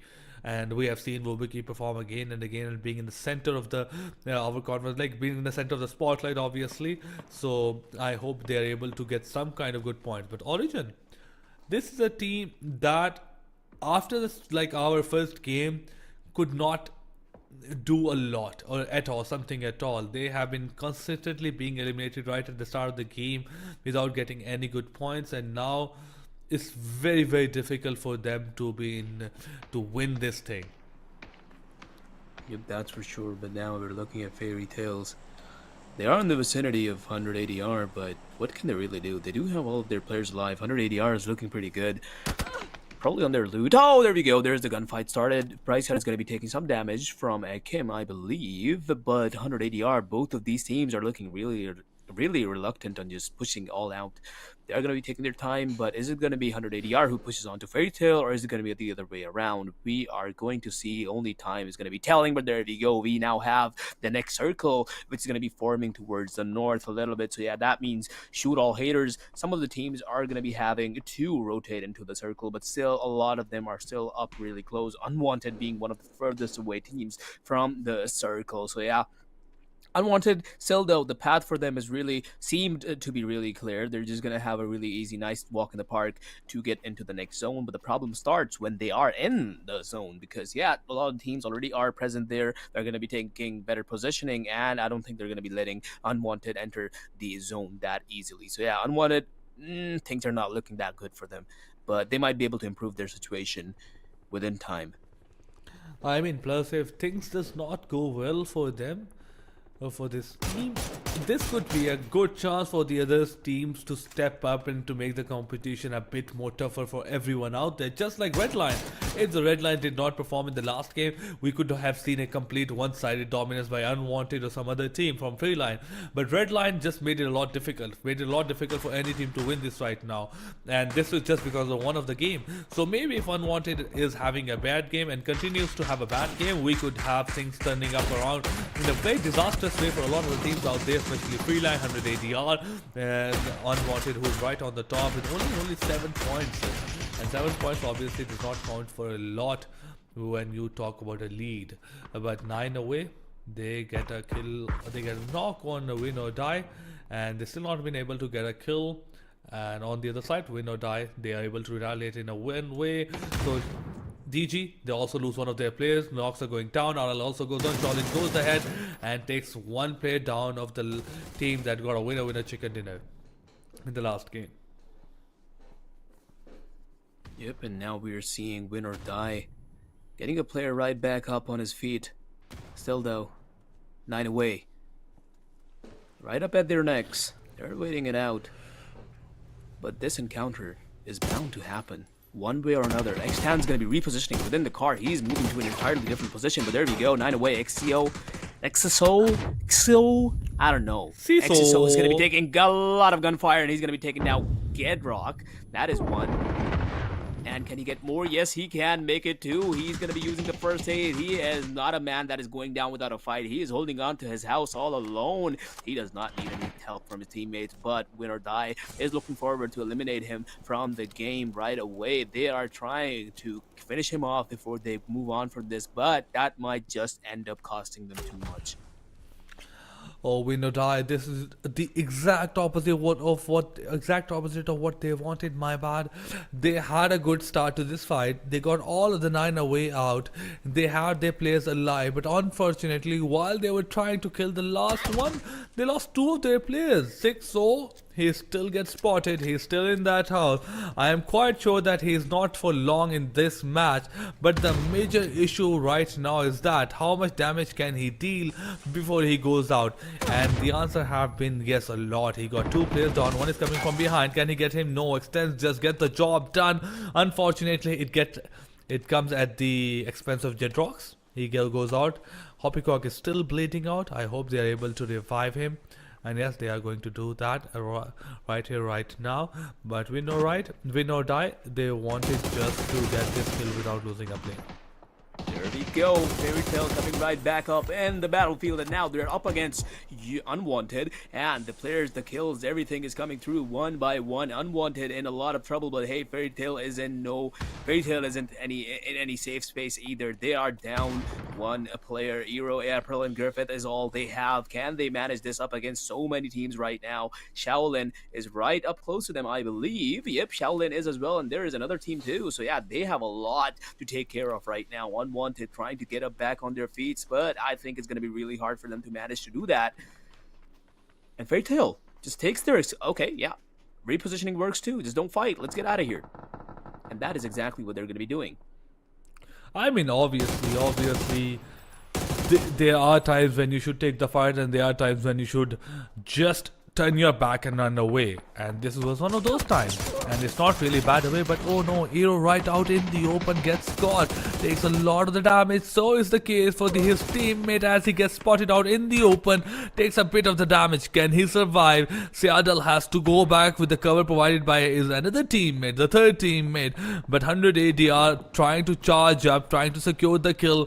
And Team Fairy Tail in a very, very risky situation with one player going down, the other players in low on HP. And look at that, he also gets spotted. Shots are being fired, a couple of more shots and he will get the knock, and that is the case. Akim gets the man down with his mini 14, and Fairy Tail, this could be the end of them, or really soon they will be out of the game. Yep, 180 yards looking really good right now. Despite the fact that they're down one player, they are delivering a lot of damage, and they are continuing to do so because Cadel is right there, and he's going to be landing some shots too. But yeah, gets back in his car. But as I say that, Freeline is now exterminated out of the map as well. He's going to be taking his teammate Kadel, and now they're going to be taking their ticket of exit from there too. Fairy Tail is not looking good too, because Griffin is going to be knocked out because of the zone. They were too late to rotate, but now we have all eyes on 180R. They have two teams near to them. It's going to be Fairy Tail and it's going to be Shaolin. This is a trifecta with one player of MFP coming from the other side of the map as well. Kadel once again taking a lot of damage. He needs some healing. He needs some healing desperately because MFP is dealing a lot of damage. Gets a knockdown, but still though, 180R. They are not looking to let go of this position that easily. They see a Fairy Tail as well. Shaolin. Little Zibs. I think it's Lil Dips more like, right, RZ? Lil Dips. Apologies, Lil Dips, if you actually watch I would have the stream started later on, beatboxing if I could, yeah, but I can't, so I'm sorry. Yeah, But yeah, apologies if you're taking the name wrong, but we are trying our best. Yeah, guys, you don't make it easy for us, by the way. But look at that, RSL freak, RSL freak, yeah, oh, it's freak. So yeah, but yeah, he's like taking a bit of damage. Prime 90, now that's an easy name to pronounce. He's not have a lot of cover in his front, but he's still able to survive together as one, having a nice game till this point. They've not been able to get a kill, but that's not a concern. There are 4 players alive. 20 minutes have passed, and now that's something to be happy about. Something not to be happy about right now is that they are outside the circle with a lot of the teams in front of them, and getting to the circle would be the real challenge. As GI is still having a decent game with the 4 kills in the backpack, but ooh, he's knocked down, and can he be revived in this situation? Shots are being fired left and right, and Nedex is just lying down right next to the cover because he knows that if he'll get up, he'll probably be knocked down as well. Yep, the circle is closing in. All of the teams are moving right up to each other. Shoot all haters, they are moving in. WDR as well. There we go. WOD, I mean, win or die. It's not WDR, but hey, shoot all haters is taking their shot on win or die, and we are on the other side of the kill feed. We also see that Origin is getting some kills through at least a knockdown for now. And Sugoi, Frenchy FPS, they had a player down, but they are still delivering some damage towards TAO. A lot of eliminations all over the map to be seen. With that, 180R is also eliminated. A lot of eliminations, only 9 teams alive with 29 players alive left. This is turning out to be a really interesting turn of events. Absolutely. Absolutely, but look at that. Extends on the top of the obstacle right now, on the top of this object, but he needs to be careful. Unfortunately, the player he was targeting gets knocked down with another player. SGI still getting a kill left and right, and that will be the 7th kill for them. Before he could revive his player, he went for that and extends. He was calm, he was slow, he did not make any kind of the noise, deals a lot of damage to SAH and spots the player, takes him down. Extends, still surviving, and he is a goddamn good player. 5 kills in his backpack while his team is on 7 kills. Can he take the 2 players out? Spots Ooh deals a lot of the damage. He can get a 1v2. If anybody can get a 1v2, it is him, but unfortunately he has to go out, get spotted, gets taken down, and team win or ride or die, team or win or die has to get eliminated. Number 8 with only 7 kill, an average game for themselves. But yeah, we're not looking at an average game. We need something really great right now. Oh no, look at that. They were right next to each other, but unfortunately for Prime 90, he was the one who got eliminated. Prime 90 tried his best to flank, but couldn't really do anything. He wasn't even able to get a single refrag. He could have, gotten some work done up against Encrypt, but hey, Encrypt got the better of him, and yeah, Prime 90 is now down, and that also means that together as one, the team has also been eliminated from the game. 6 teams left, circles closing in, the hype's building up, Origin walking up to Encrypt, and there's also a team coming right up from their flanks, which is gonna be Redline, the team that got a chicken dinner in the previous game. There's the Utils going on to Encrypt. They have to hold on to this position somehow, but I don't think they're gonna be able to. There are 3 teams right up on each other. It's gonna be Origin, it's gonna be Encrypt, it's gonna be Redline, also followed by Sugoi, who are just actually walking right into them. This is going to be such an interesting event. MFP is entirely safe from all that battlefield. They're basically outside the zone right now, and they're going to battle it out to see who is actually going to walk into the zone. As I say that, Sugoi is going to be getting 10 kills in total, with Nedex finding 2 back to back, and now he's looking to push forward even more after the reload, and I think that he's going to be doing the exact thing. Using the Utils, it's perfect. Origin They have to somehow stop this guy. Will he be stopped? Oh, that is a question that could be asked later, but the nades are being bombarded left and right. Players are being knocked down. He tried to go for a jump, but unfortunately, it was just too late. Nedex gets another player down. He's down to 30% HP. Needs to be careful. Lundi finds a player, takes him down as well, and he will make sure that he gets the kill. Encrypt, not in a good spot though. One player bleeding, only 2 kills. But on the other side, SGI, they're having the time of their life with 12 kills, and that will be the 13th kill as well.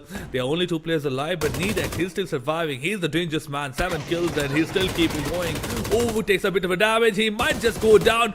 Oh no! But before he goes down, he goes into the cover as well. Grande needs to go back as he's taking a lot of damage. But that is the case happening right now. Damage left and right, shots being fired left and right, nades are being thrown. What is exactly happening? And by that, we have only 4 teams left behind. One is charging on the right side of the Grande. Grande gets the best of him, needs to be careful, might just get flagged as well. But no, he got that side covered. He's on the right side of the map and is calm and composed and secure right now. MFP definitely stepping things up a bit. Yep, MFP, they haven't really been putting up a good performance so far, but yeah, this time around, they are here to show that they're not here for jokes, they are here to win something. But yeah, sadly, the odds are definitely not with them this time because they have only 2 players remaining on their team, and on the other side, Shaolin is on the biggest advantage here with 3 players alive and the positional advantage too, but still, it is going to be the fact that which team plays that out as composed, as planned, as strategically as possible. So it's going to be Shaolin, it's going to be MFP, and only 1 player on Encrypt. So yeah, it's going to be a battle of patience. But look at this. MFP clan, Circuit Grande, he's so close, but there we go, there's the knock. Encrypt player still being alive, but there we go. More shots are coming from Shaolin's side as well, and MP and another player is coming up, back up, right up at Shaolin. This is good, but he is being flanked by another Shaolin player too. This is the advantage of when you have more players alive. You basically cannot survive alone. If you have teammates, they can watch your backs, and that is exactly what is happening to MFP right now. Shaolin, they are able to perfectly retaliate to their players, and the Amos, he's trying to reposition himself perfectly. The util users is there. He's trying to push up on the player that try to flank him. There we go. The guns down and the knock too. Oh my god, that is so good. 1 player remaining though. What can he do in this situation? Shaolin should be able to get the revive in, but then it's going to be a 2v1v1. What a game, what a performance by Andy Amos. He just got ahead, throwed all he had, and look at that, smokes being deployed left and right. He went to the enemy, took him out, and now he's charging up ahead. He's on a roll right now. He has all the confidence he needs, and things will be made a bit easier for him by SALN taking down Encrypt, leaving only these 2 teams behind. Shaolin, they know where he is right now. MFP, they know exactly where the other team players are, but unfortunately for MFP, it's a 1v2. And Shaolin, this is also a very good team right now. They're on a charge, but Andy Amos, he's moving. He's just using his movement. He's just using his skill to get into a different position. Look at that. At this minute of the game, at the 27th minute, he's looting. He's trying to get more utility as he can, and he got his hand on 2 smokes. That will be great. And nade launcher as well. He needs to be careful, but obviously Shaolin, they're not getting aggressive. A 1v2 is not that difficult to pull off in PUBG. You need to be really good at with your skill. So look at that. He spots the player, deals some damage, but yeah, goes back into the cover. This is going to be really hard for Andy Amos to manage. He is trying to heal himself up, but he has 2 players to deal at once. Shaolin is going to be pushing up. Tabby and, well, another player from Lil Dibs. It's going to be, they're both pushing up right on him. They are playing for the trade. They're going for the trade. They need this win. They need the points, but Andy Amos will he let him do that. He's the only one alive. Pulls out a DMR. 6x scope is definitely not going to help him because they are pushing up on him.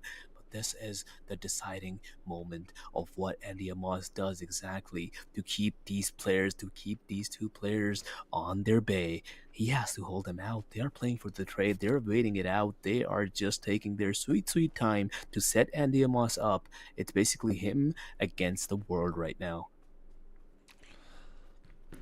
Oh god, it is the calmness before the storm.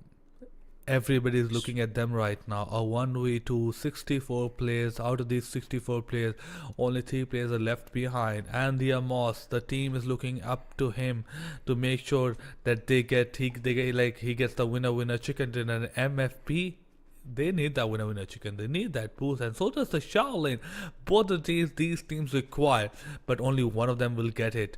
And Diamos not making any unnecessary movements. Spots the player on the right, tries to land some bullet, but he couldn't as the other player goes back into the cover. And now Shaolin, this is their strategy. Both of them are gonna push right like next to each other so that they don't give the other player an advantage of 1v1 twice. So they don't want a 2v1 and they want to make sure of that. But Andy Amos, he has a good advantage as well. He has a good game sense. He's moving left and right just to keep things a bit spicy.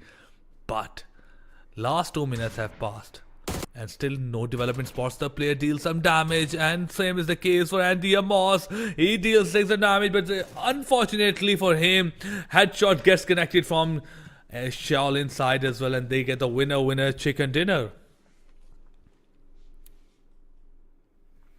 Wow, what a game. Andy Amos tried his best there to stay alive and, just maintain his position somehow, but Shaolin did not make a single mistake. Well, they were waiting for Andy Amos to make a mistake, but he did not either. He did kind of peeked him, but that's all he could do, right? What could he do in a 1v2 like that? So yeah, Andy Amos tried his best, did his best, but that's all he could do up against Shaolin. And this map, it was Shaolin who took the chicken dinner. And after this, we have 2 more games to go. But before that, we're going to be taking a quick short break. So stay tuned. Don't go anywhere. We are going to be back as soon as possible.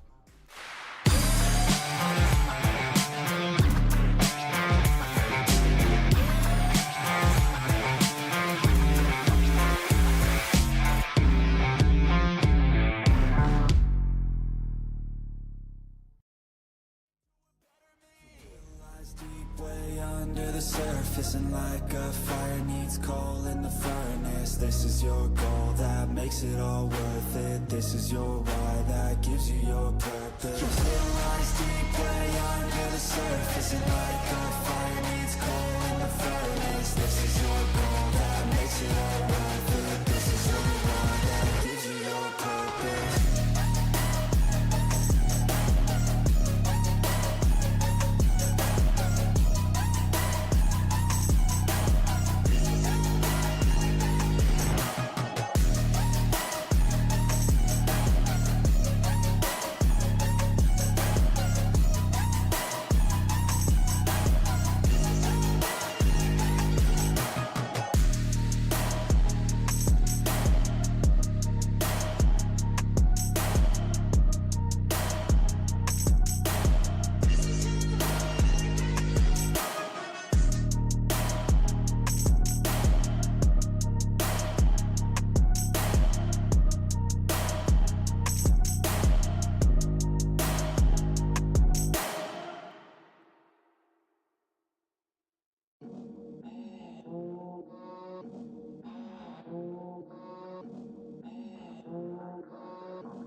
I got all the voters. I swear to God, I've been at it for a minute. Climbing to the top, and this music was my ticket. Found a way to grind, turn a passion to a business. No limit, I'ma get it, having millions as a witness. I'm addicted to winning, living up every single day. I'll be fighting and building up in a million different ways. I don't think I can stop, I think I need the chase. I love the race, and I'm running till I'm first place. Long nights, long flights, I'ma make it big. Big dreams, big sights since I was a kid. Doing things that I like, let the pieces fit. I like the pain, feel alive when I'm under it. I could change, adapt, do what I need to. All these obstacles, they look and see through. Don't let the anger out, just let it feed you. I'll see you at the top, just let me teach you. Yeah, I'ma be a high roller. Move forward in the battle like soldier. In the game like closer. I'll be at the top of the chain, straight owner. Yeah, I got a different motor. I don't need any help, I'm a loner. You'll be seeing my name on posters. You could call me POTUS, I got all the voters. They be like, really, you got a milli from doing something silly? I'm like, chilly, I've been killing for decades now, Billy. Well, maybe like several years, but who's counting really? I just know how to turn something silly into a milli. Got a lot to say, and a lot need to hear it. You don't quit today, we don't stop, no, we feel it to the top. Yeah, we change our whole world, yeah, we steer it. Getting lost in the things that make us all worth hearing. I'm the first one to turn up, learn stuff, but mostly I'm just in the lab getting work done. Cause the bills on the first, they still worth some. I never forget being broke, man, it hurts, son. But not as bad as not having any purpose.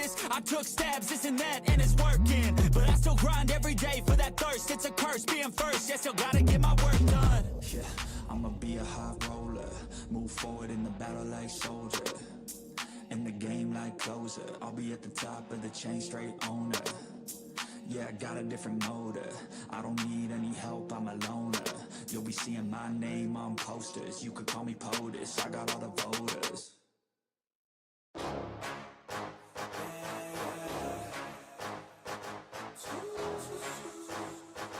Yeah, let's go.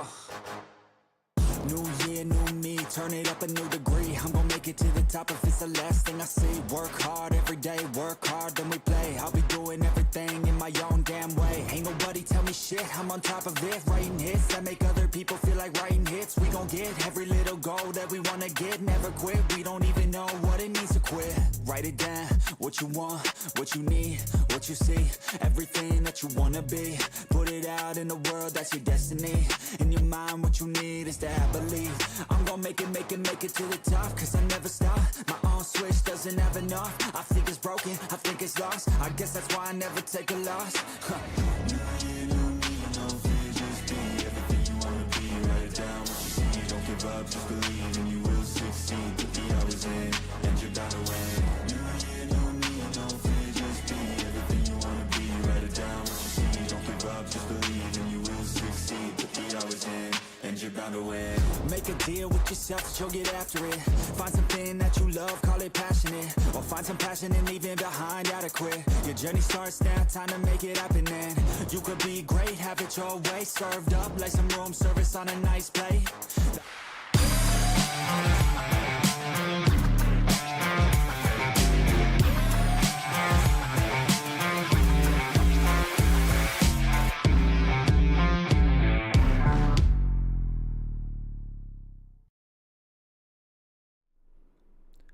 Welcome back everyone to Plausible Gaming Season 2. It has been great so far and it will be greater ahead as well. So keep joining us, do tune in as well and bring your friends and family. I have been joined by Holler again for the game number 5 of the grand final. It has been going great so far. So different teams coming up and obviously performing. We thought it would be Unwanted, we thought it would be 100 ADR and Free Line, but no, it has been different teams so far right now. And after 4 games of the day, we are still not close to finding out who will be the winner of this season 2. But let's look at the scoreboard and see how the last game went. And yeah, we have Shaolin on the top. Obviously they got the winner chicken and they had 13 kills, 10 placement points, so things are looking good for them, Holler. Yep, they definitely are, because Shaolin actually went away with the same points, or almost the same points as the Red Line in the previous game, which were 24, and this time around they are gonna be having 23 points, which is really gonna be bumping them up the leaderboard overall. With that, we have Sugoi, and surprisingly, a really surprise entrance is gonna be MFP Clan. 12 points for them, 6 elimination points, and 6 for the placement. They are doing they did very well in the previous game. So yeah, MFP Clan showing up. They still have maybe I don't exactly remember their standing on the overall leaderboard, but I think we are gonna be, well, let's just check out the leaderboard, so where they exactly stand after that previous game right now. Oh, there we go. Not really that far below. They're still on the 6th spot with 31 points, tied with Red Line. So look yeah, at the top. I don't know where you are. Okay. We have had some changes. Sugoi is now on the top. So how's this looking like, URC? But unwanted, they are 39 points. I feel like, yeah, they are doing good right now. They are still doing good, obviously. They have 39 points, but that has been the courtesy of the first 2 games. Unwanted in the last 2 games could not perform at all. They lost Deviant right at the start of the game, and one by one they lost all of their players. So yeah, Unwanted, this is the last part of the day. Things needs to be a bit better for them as well. If they don't perform in the next game, I would say that other teams would definitely take the lead over them. Free Line is right behind them. Obviously Shaolin is also performing really great, and Holler, the thing is the competition is getting really tough. We have probably 8 teams more than 30 points, and the team with the most points is probably around 40 right now. So the things are getting a bit more tough, and I feel like it will come down to the last game where any team can take the grand finals, and that makes it much more interesting. That is definitely true, RZ. And yeah, these teams are looking really great right now. But yeah, before we move on to the next map, let's talk about once more the Plausible Gaming Champion Series that we have. Plausible Gaming, they're doing overall a really good job by the LFG thing that they're doing. As we've mentioned before, and we were mentioning for the guys who tuned in just now, they have a really nice hub on Discord where they gather all the players, even if you are a casual, even if you are a competitive player, or if you are someone who is looking into competitive play. They have a really nice hub for you where you can find teammates, where you can find teams, and where you can find squads to play your games with and perform really, really well with these guys. So yeah, these guys find over, I don't know, hundreds of squads regularly even, and they have produced over 30 professional players overall over the course of, I believe, 7 years. And that is a really big thing. 30 professional players is big. So yeah, Plausible Gaming LFG, if you want to get in, just join their Discord, link your profile to their bot, and you're all set. And they also have a subscription plan, 2 subscription plans at least, actually, which you can access to the same Discord if you join from the description of this video, from the description of the stream, and you can just access their server shop, check out their subscriptions. You get really cool perks out of them. I'm even planning to buy maybe their cheaper version of the subscription. The premium subscription has even cooler perks. So yeah, be sure to check it out. They're really good. And otherwise, yeah, I just go check it out. So otherwise, yeah, I guess we should be taking a look at the updated leaderboards because yeah, Sugoi, I think they had a mismatch in their points. I think their points are still the same. They haven't exactly changed. What did you say, RZ? Their points were 39 in total still? No, they were. I think they were maybe the total points in terms of elimination placement might not have been right, but for now they are at 43, so nothing has changed in terms of like the total their ranking. Unwanted is at second position with all, so we know that their second position. Free Line is at number 3. Red Light 31, Shaolin's at 31, and then we have SAH at 27 points. So from the 7th till the 1st, we only have a difference of 16 points. That is one game so far. Even for Encrypt right now, it will take only one game for them to jump from 8th position to 1st position, if considering the 1st position gets eliminated early. But yeah, Holler, things are looking tough for all of the teams out Really there. tough. Everybody's hungry for that kill. Everybody's hungry for that $200 prize pool. I might be exaggerating, but I know what everybody is hungry for. That is the bragging rights, and that is just to prove to themselves that they can beat good teams out there. And Plausible Gaming is exactly providing a platform to do so. There are very few things that esports player genuinely needs, and these are very, very important. Plausible Gaming has got you covered in that regard. But we'll jump into the game number 5, and it will be played on the map of Miramar. And now that's an interesting map.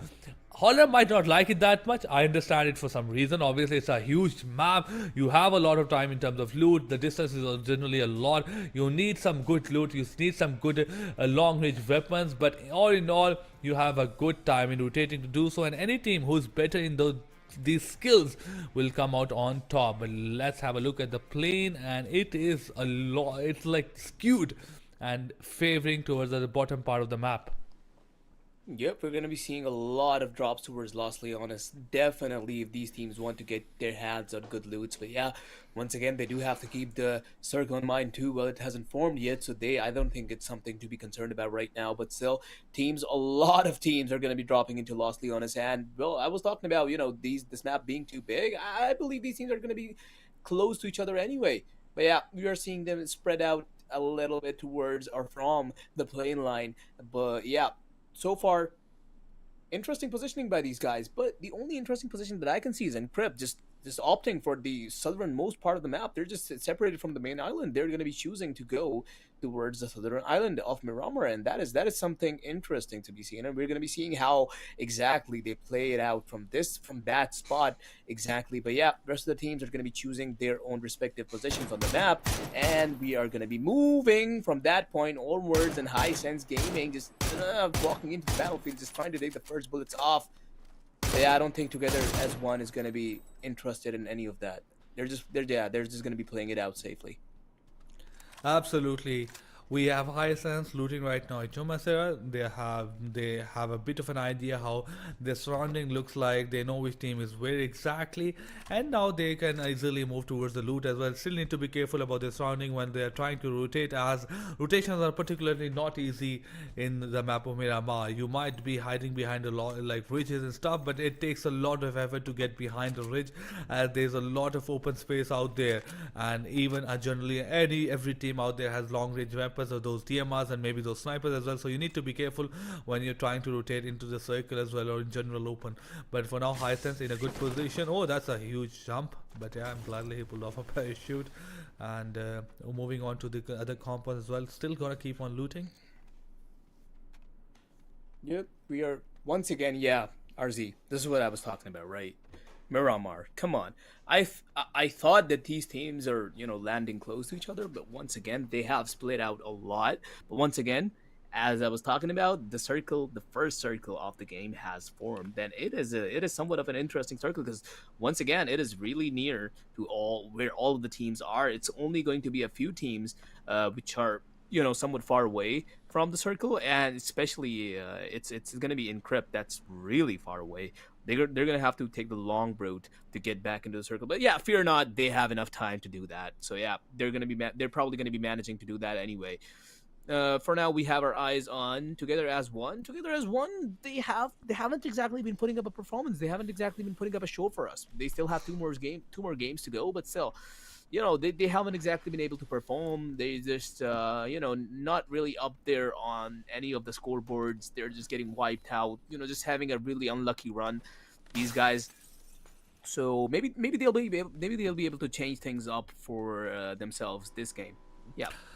I hope so as well. Same is the case for 9 Away. One of their players is performing really nice in the first two games of the day, but other than that, it has been like bad luck again and again in those last 3 to 4 games where they have been eliminated early. They were able to get 1 or 2 kills, but not more than that. They were actively involved in a lot of fights, and they were able to get some kind of advantage where they knocked out the 2 or 3 players of the enemy team, but weren't able to get the job done. The final lane in the coffin, that's still a difficult kind of a different kind of skill, and I think they could really improve on that part. But yeah, I hope all of those teams that are not performing right now, either they get to perform or either they get to learn a lot in what needs to be done, and they can improve for the next season, because obviously this is not going to stop. Plausible Gaming is making sure that we will bring you a lot of action, a lot of support, and a lot of platforms just to make sure you get your careers going as a esports player in different games, not just PUBG PC. They have got you all covered up when it comes to different kind of game, different kind of esports player. So if you're looking for any kind of thing, any kind of gaming, Plausible Gaming is the right place for you. I'm a bit sad that I did not know about this a bit before. Me too, honestly. And to be honest, I don't play PUBG enough. I'm more of a Valorant guy. So yeah, I'm really looking forward to the other games that they're gonna be introducing in the coming months. It's gonna be Valorant in February, I believe. So yeah, really interesting to see what they're gonna be bringing to us.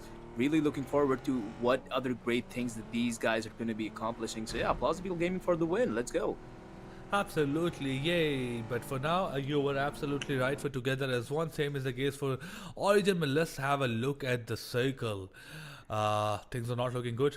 It's completely toward the right bottom side of the map, and today's circle have been very, very difficult for everyone out there. And yeah, a lot of the players are just gonna try landing again. They need to be careful, obviously, from where they're trying to land, as a lot of the teams will be waiting for them right beneath them. The sandstorm is coming, and this will hinder a lot of the vision. So players are trying to find shots are being landed, but they're able to safely go back into the cover. Sayadel has a second option, but look at that, he just got shot by explosive, and now he goes down. And look at that, both of them were able to get a kill with the help of a vehicle. But yeah, gladly sandstorm has passed, and now it will be easier to spot what exactly is happening. Yep, these guys had no idea what hit them. That sandstorm really messed things up for these guys. But yeah, Fairy Tail still standing on their toes. Well, not really toes. They are on their feet now.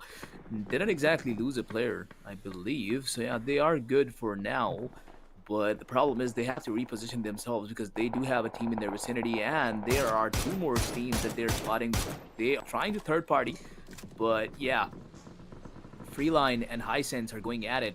And with that being said, Hisense is going to be the first elimination of this map. Freeline is going to be wiping them out, and now Freeline has to see what Fairy Tail has to tell them. Look at those drops, RZ. Absolutely, it is right on the top of the ridge, right next to Impala, and they have the advantage of a high ground. It's going to be in a very good position when it comes to the circle. Getting kills will be a bit more difficult, obviously, but I hope that they're able to survive for the most part of the game. Not gonna lie, this is still a bit more aggressive Myanmar that I have seen generally. We have lost only 5 players in the first 7 minutes of the game, but there's still a lot of fight that is going on in left to right, and I think that is because of the circle. Circle still has a lot of water area in it. I think that is 30 to 40% limiting the land, and now that is why a lot of the teams have already moved a bit early into the circle, finding those compounds and holding that position. And I think that's going to be the case. That is going to be a case for the next 1 or 2 phases, of definitely 2 phases of the game, where everybody will be holding those compounds. We'll say some mid to long range fires, some knockdown coming in, but not a lot of kills. So I think we'll have a lot of issues, a lot of fires going, erupting out in the last part of the phase, last part of this game. Yep, that's for sure. But for now, we're looking at once again 9 away players. Pozian, he's been putting up a real show for us. He's the real gunman for 9 away. He's been getting all the kills. He's been doing all the legwork for his team. But yeah, 9 away, they should be. I'm kind of just like as you said, RZ. I'm kind of rooting for these guys once again in this game too, because yeah, I kind of want them to put up a performance this time around, because they haven't really been able to show up in the previous games. But yeah, maybe they'll be able to show us something good, maybe not. We'll see. Time will tell. But this time around, we can see. Look at that. Win or Die has their eyes on MFP. MFP, 1 player down, and that's going to be Andy Amos, that one guy who was the survivor up until the very end, up against Shaolin the last game. So yeah, that guy is now down, and Win or Die might just go all in on MFP. Absolutely. But MFP, Andy Amos, the man, the myth, the Ow! legend of the last game. Oh, shots are being fired. Luli Killer, he was able to find 1 play, got him down. He knows where the second one is, but he's just trying to give some defensive measure as well. But nades coming in from Win or Die, they are able to take him down. And now Jitrox, he was knocked down, but I think he will be getting revived again here. So that's not a difficult situation. Win or Die, although they have to get done with this really quickly, as there might be other teammates or other team that will be looking more towards this, and nobody wants to get third parties in this map or any other map of PUBG. That is very true. We are seeing Win or Die here. They did deal a lot of utility damage with just their nades.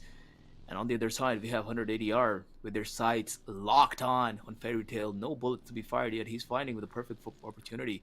Bubuki, the patience is the key here. There we go. He gets in the cards. Shots are fired. Quick knockdown, and now that is their chance to pull up on these guys, push up even further up, but maybe they'll take their time. 180 yards. Oh, what a nade. What a nice nade. There we go. Look at that. The coordination is so beautiful. Those nade, their trails, we just see them going, and they are so nice, and they're so beautiful, and they're going to be taking April out and also knocking Eero out. Wow. Just beautiful. I mean, they can just take it all the way. Obviously, it's a 3v2. FT is still one of their players trying to provide some kind of support. But yeah, they're not going to go in. They got a 1 kill and they're just going to hold on to that, not trying to get a bit more aggressive. Maybe it's because of the 1 player they've lost, and that is a crucial player. But yeah, I think that is because of them. And now they're going back into the cover, going back to their vehicle and trying to get a bit more access to those loot, because now they have no utility whatsoever. A lot of the nades have been known in the last fight, and we still are in the first part of the game. So yeah, you need those nades for the second and third part of the game, especially when it's very, very difficult to get the players out of those covers, as we have discussed a bit earlier. But yeah, 9 away, 0 kills, 0 losses. They are on their way. They are chilling. They are nice. They are in peace, and now they just want a good game out of that. But with Circle coming toward Kanetra, Minask, and now a lot of the teams are dispersed across the circle, but the northwest side, that is completely empty where exactly the sandstorm is, but that is an area that is still unexplored. But one good thing about the team in the north, that is the only team in the north, and they are really far away from the cluster, so I think they will be happy with that, as they don't have to take a lot of trouble to move into the circle if it even moves away a bit from them. Yeah, that's for sure. But now we have our eyes on unwanted players at 180R too, and look at that, 180R still right up on Fairy Tail's tail. They're not letting them go. Amon has been knocked out once again, and there we go. Hicks is going to be landing a few, or at least trying to land a few bullets onto Brightside. Brightside trying to take the cover of the ridge, and that is perfect. But look at that! What? That a car parkour? But Brightside, that was suicide by 180R. How did? Oh my god, that was, they went in with the car was doing a barrel roll, and Brightside somehow gets away with 2 knocks? That is unbelievable. This guy is something. 180R definitely underestimated of what he's capable of, and now it's Hicks, and Brightside still has his M2. Oh boy, Mini 14 out, but wasn't enough. It was Dragunov versus Mini 14, and Dragunov came out on the top. Now he is taking the battle to the rest of his teammates. Brightside is bleeding moment by moment, second by second. Something needs to be done. It's a 1v2. 9 is a bit far away from this fight, but you can still see them in the hindsight. Can Brightside be brought back to life? And a shot just got landed on H1XS. And now he needs to pull that first aid kit. I'm glad he's been able to do so. But look at that. Unfortunate for Kyo, as he was looting that airdrop, and he got spotted out, got knocked down, and it will be very difficult to save him. And that is exactly the case.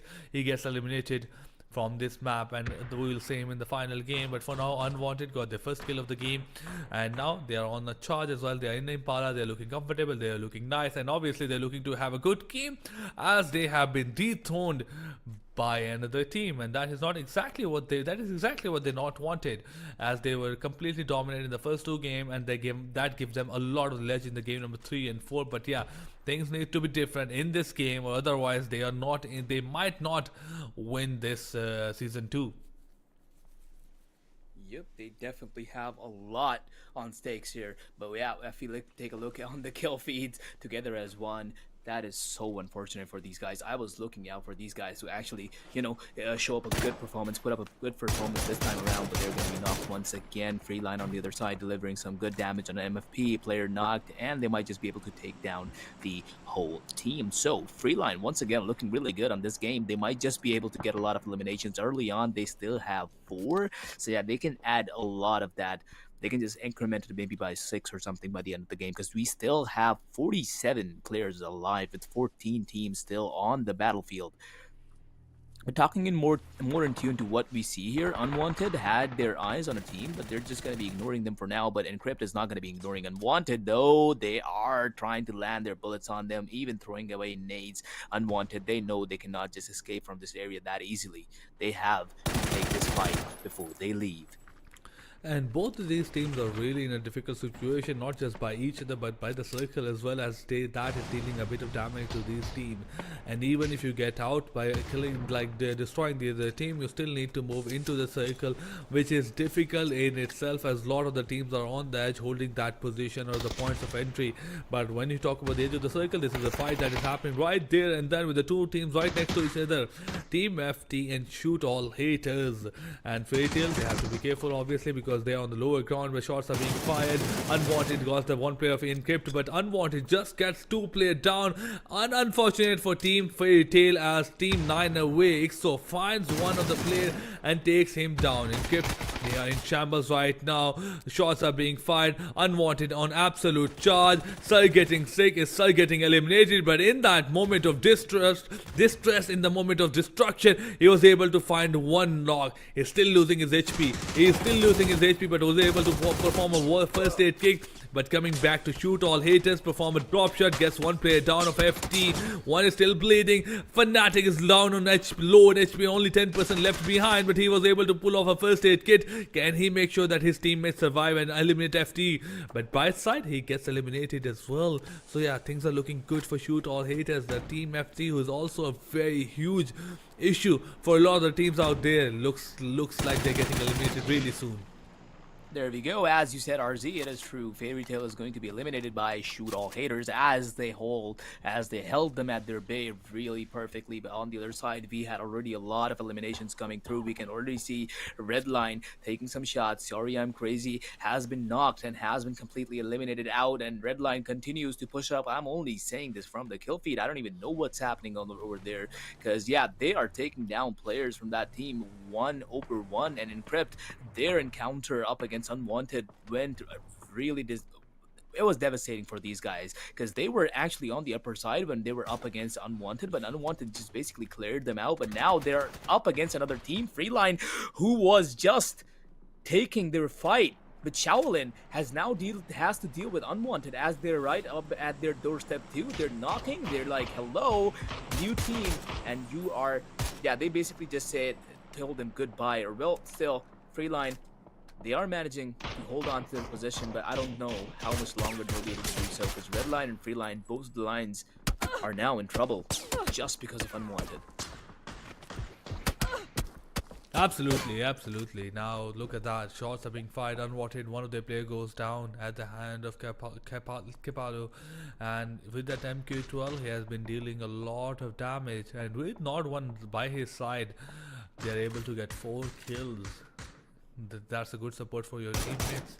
12 teams are still alive. Shaolin, they have been on the calmer side as well, playing towards the east side of the map. They are holding an edge, trying to get some kind of damage across, but obviously a lot of the teams are in the compounds right now, so it's very difficult to get a knock or even a kill.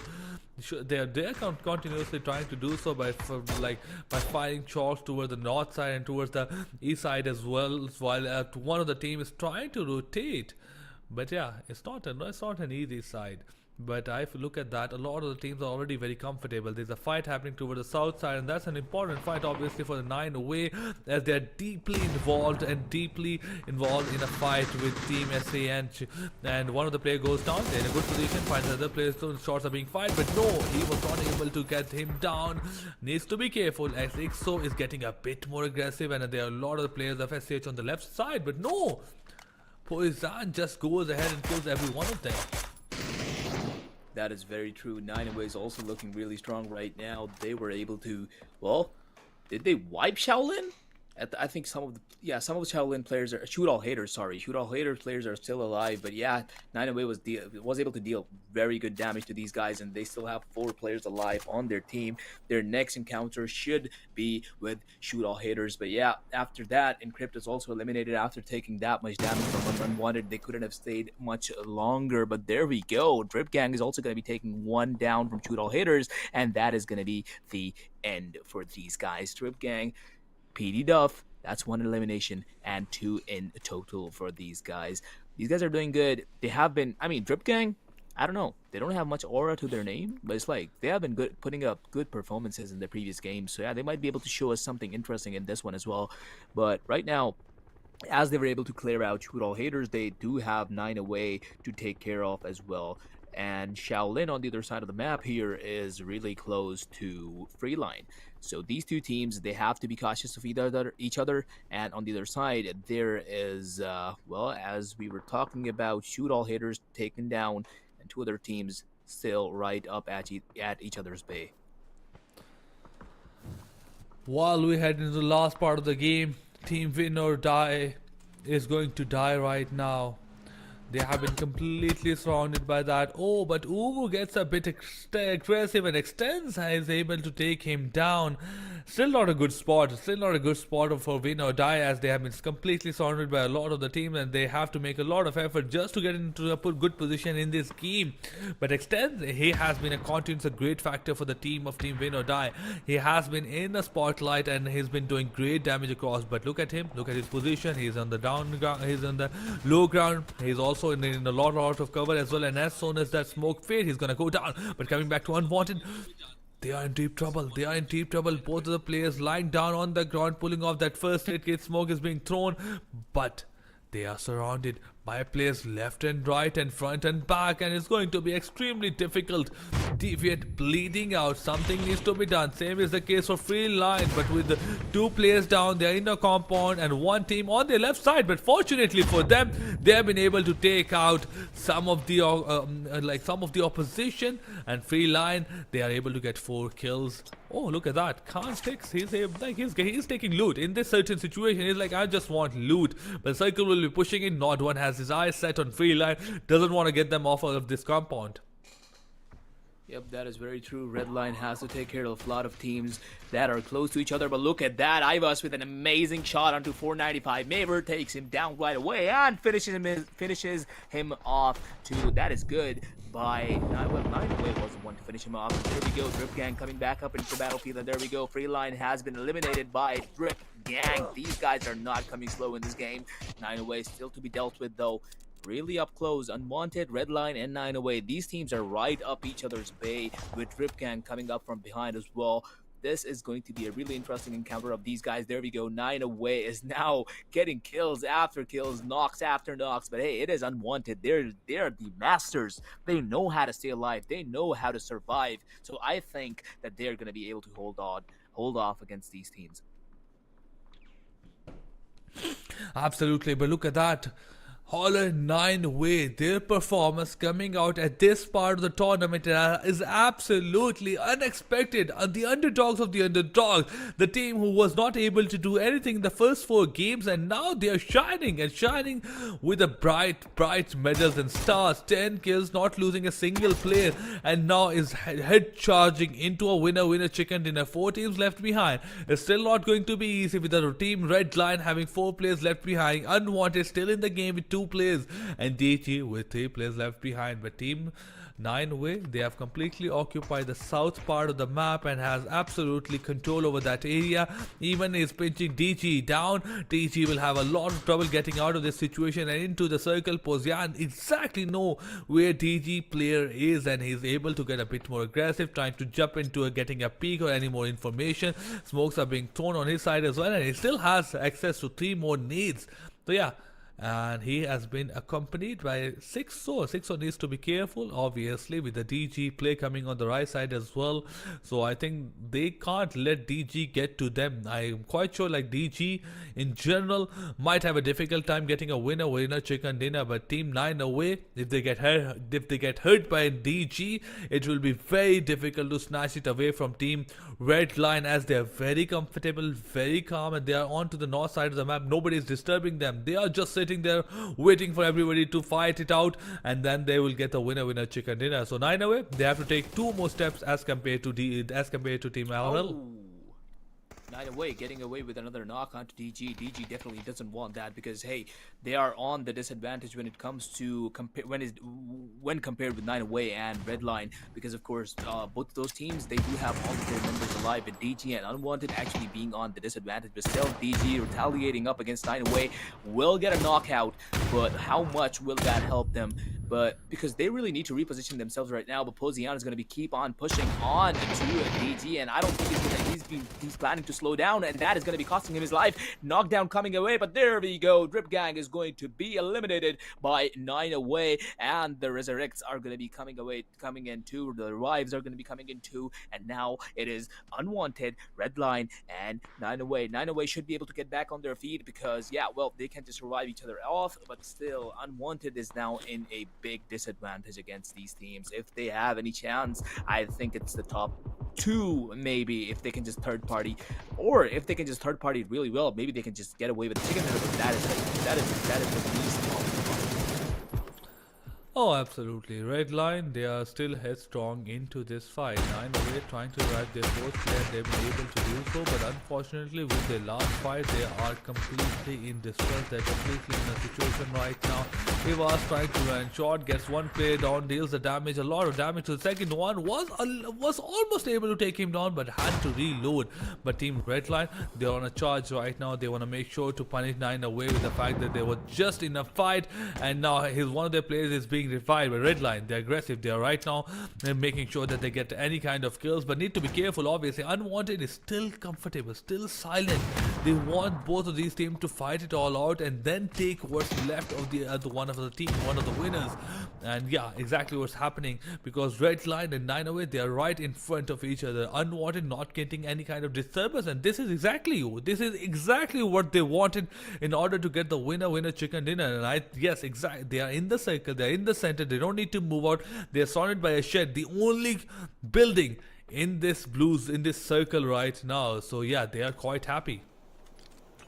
This is going to be a really interesting story, RZ, because 9 away, Redline, if they're able to get another chicken dinner, it's going to be bumping them up the leaderboard a lot. 9 away, if they get it, it's going to be basically their recovery point. And Unwanted, if they clutch this out, it's going to be the greatest moment of this tournament. So yeah, this is something that is going to be unfolded.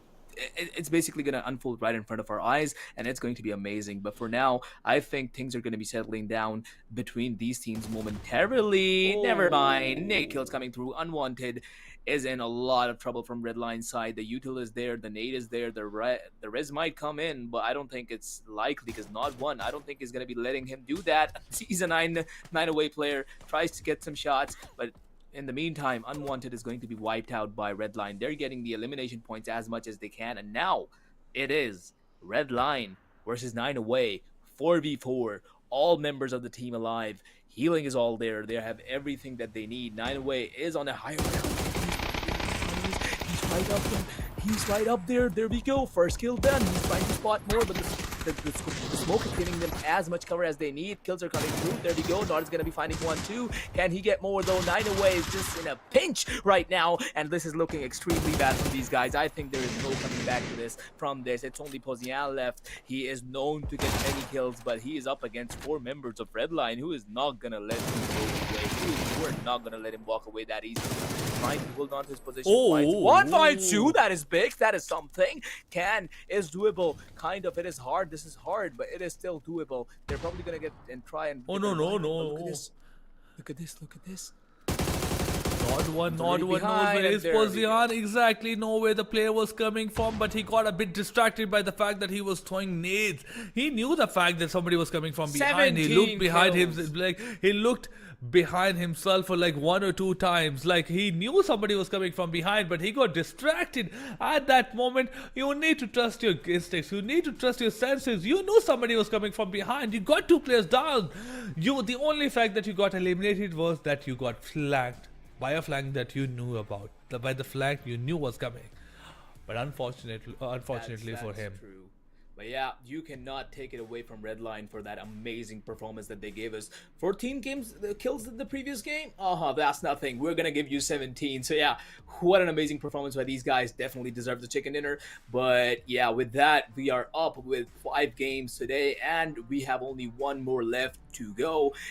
But before we get into that last game, we're gonna be taking a quick short break once again, and we're gonna be back just as soon.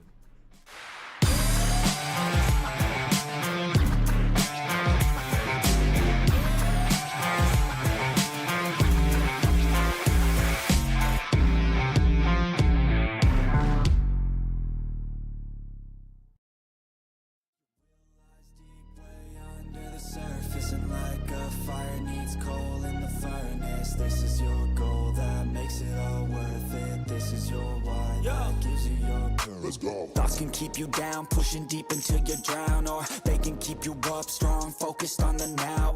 Glass half full, or has it been emptied out? Well, that's all up to you and your mind. Do you doubt anything, everything, not a thing? Make my thoughts work for me, manifest what I need, what I want, what I see. I could be anything, I attract all the things that I see. I believe I'll achieve as I breathe in and out again and again. I don't doubt, I sit and I plan, and I found out that I can exceed execute. If I'm driven, if I listen, if I learn all the wisdom, read some books, something written, watch the best. Teach a system, I invest. Never hidden, I ain't scared. Ain't no chicken, I take dares. I'll be winning, you get back what you're giving. Find the reason that you're living, what you're good at, all your gifts and what you love. Take a risk and find out what you've been missing. Yeah. The will lies deep way under the surface, and like a fire needs coal in the furnace. This is your goal that makes it all worth it. This is your why that gives you your purpose. The will lies deep way under the surface, and like a fire needs coal in the furnace. This is your goal that makes it all worth it. This is your why that gives you your purpose.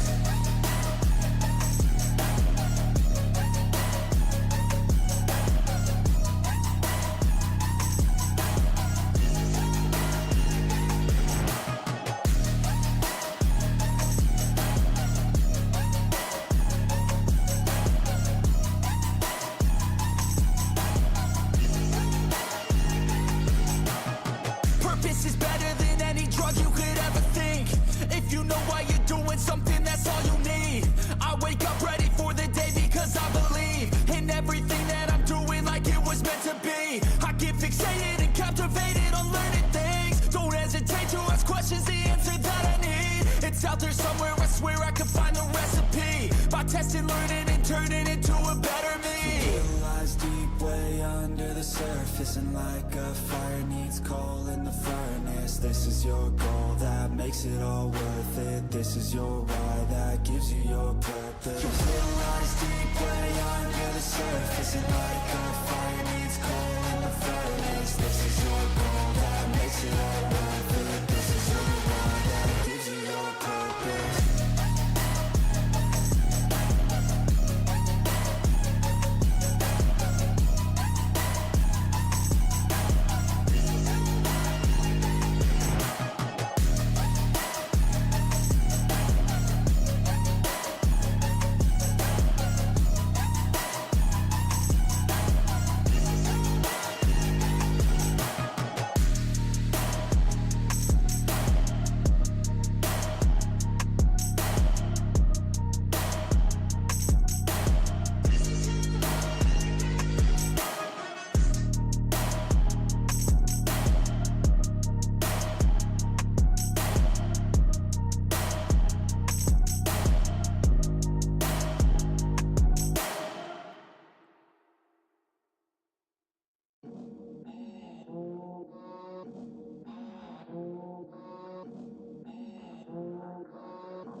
I got all the voters.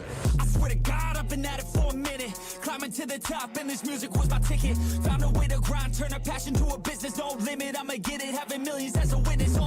I'm addicted to winning, living up every single day. I'll be fighting and building up in a million different ways. I don't think I can stop, I think I need the chase. I love the race, and I'm running till I'm first place. Long nights, long flights, I'ma make it big. Big dreams, big sights since I was a kid. Doing things that I like, let the pieces fit. I like the pain, feel alive when I'm under it.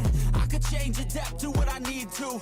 All these obstacles, they looking see-through. Don't let the anger out, just let it feed you. I'll see you at the top, just let me teach you. Yeah, I'ma be a high roller. Move forward in the battle like soldier. In the game like closer. I'll be at the top of the chain, straight owner. Yeah, I got a different motor. I don't need any help, I'm a loner. You'll be seeing my name on posters. You could call me POTUS, I got all the voters. They be like, really, you got a milli from doing something silly? I'm like, chilly, I've been killing for decades now, Billy. Well, maybe like several years, but who's counting really? I just know how to turn something silly into a milli. Got a lot to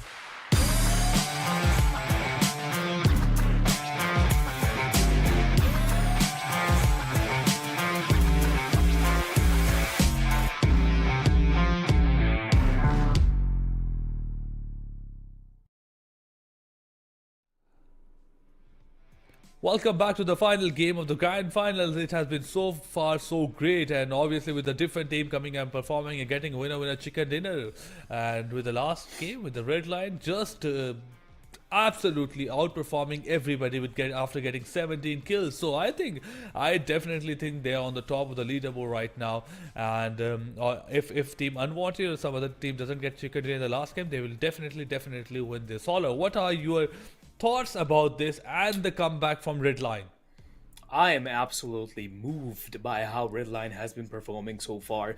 It's like the first game that they gave us, in which they had like the chicken dinner at 14 kills. It was already a treat. But in the previous game, they showed us even something better. 17 kills, 3 on top of that. It was just something to watch, and the way they played it out at the very end, the way they dealt with Drip Gang, the way they dealt with Unwanted, the way they were like the Unwanted wipeout was so clean that they were able to get in, get the kills, and get out of jail bail free card. It was like just it was absolute demolition against these teams. Nothing that they could do. So yeah, Redline showing absolutely phenomenal performance so far, and with the last game that is still remaining, I have big hopes for these guys, because yeah, we discussed this earlier, didn't we, RZ? It was like basically these are the two lines that we have to focus on. Either it's free line or it's gonna be Redline. So yeah, Redline is now coming up on the top. I mean, obviously, one great thing is that their performance, their skills, and the way they made sure that they got those points in those games. Like 17 kills, as you mentioned a bit earlier, is obviously great. But the other thing that we discussed about was how they came back into this game, how they came back into the game with the Team Unwanted absolutely dominating the first 3 games of the day, and then you come back and just absolutely takes everything away from them. That was really crazy. And let's have a look at the scoreboard, and we see Redline on top with 17 kills, 10 placement points with 27 in total. That's a great game. We see maybe 17, 18 or 19, or a really good game of 21, but getting 27 points in a single game, Holler, this is absolutely phenomenal. 27 points is really something. It's because, like, look at the team that is at the second spot. They only have 9.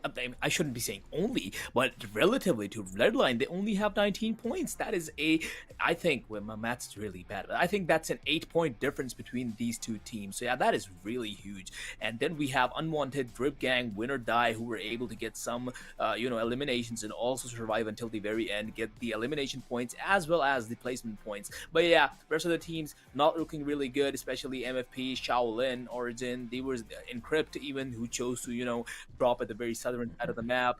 But yeah, didn't really work out for these guys. Redline 9 away, Unwanted though, still maintaining their composure, still maintaining their medal, and we're gonna see how it all affects, how this performance of Redline affected the overall ranking. So yeah, let's look at the overall rankings. With that, they are gonna be putting that the previous game is going to be putting Redline right up on the top, and on the second spot we have Unwanted. The only thing that is to be noted here, that the placement point that they got this time around is going to be 25 instead of 16. So yeah, 25 in total. And then we have Sugoi. But the thing is, despite the placement points, what we have to focus on more is the total points that these teams have accumulated. Redline is now on top of the competition. That's not really a very big lead, but still it is a good lead. But for the rest of the teams, it's 49, 47, and then we have another 10-point gap, 38, 38, 32, 39. So yeah, interesting point gaps. It could change in a single it could all change in a single game. So yeah, I think I'm going to be looking forward to see how this the overall ranking is going to be changing, how these teams are going to be fighting to offset Redline after that phenomenal performance. So yeah, let's see how it goes. Absolutely. But while we were talking about this, I want to talk about PlausibleGaming and the things that they have brought. And while we have discussed about the things that, they have been great so far with the big community building and over 7 years of building this community, having performing elite players, we talked about new season coming in as well. So absolutely crazy on their side as well. And Holler, I feel like they have done the most thing when it comes to building up community. But there it go. When you talk about February 2025, we have PUBG Season 3 coming, but that's not the crazy part. The crazy part is that we will also have Counter-Strike 2 Season 1 coming in as well. Hold up, I feel like this is absolutely great, while Team PlausibleGaming is just going to enhance their platforms, enhance the games that they are going to be catering to. Definitely, RZ. You know, with I mean, if you look at the current PUBG seasons, season 1 was great, season 2 is already getting great. We are witnessing it with our eyes. In February, they're bringing season 3 as well as Counter-Strike 2 season 1. They're bringing Counter-Strike 2 into the scene. Counter-Strike is basically the biggest game when it comes to, you know, competitive play. And yeah, just choosing Counter-Strike as their next mode, at the next platform, to, you know, build up their platform overall is an amazing decision by Plausible. I will be here to see how it goes. But yeah, Plausible LFG, it's basically something that they've built up over time. It has been going on for 7 years now. They've produced 30 professional players, and you guys can be a part of it as well if you only just go and join their Discord. That's all you have to do. You can link your profile, and then you'll be able to find the perfect teammates, the perfect teams, and you will be able to make your way towards the pro player. And even if you don't want to make your way towards the pro player, you can just play casually and find good people to play the game with. So yeah, it's basically just a really nice to have that Plausible Gaming has built for the gamers over time. I mean, obviously that, and while like they have been able to do a great so far, and their plan is to do greater and greater even more in the coming season, in the coming months as well. We just saw that they have introduced Counter Strike in the season 1 as well, and from what we have heard as well, that they don't plan to stop right there. They plan to introduce more and more games, but we'll have discuss about that in the next season. But coming back to something more important right now, something that deserves more attention right now, and that is the final game of the day. The game that is going to be very, very interesting. We have three teams right next to each other trying to take away the championship, trying to take away the title, but only one will get to do so with the red line with most points and at number 1 position, at unwanted at number 2, and they are at 47 points as well. So this is going great. But the last game, which will be played on the map of Miramar Horror, it is live, and we're gonna jump right into it.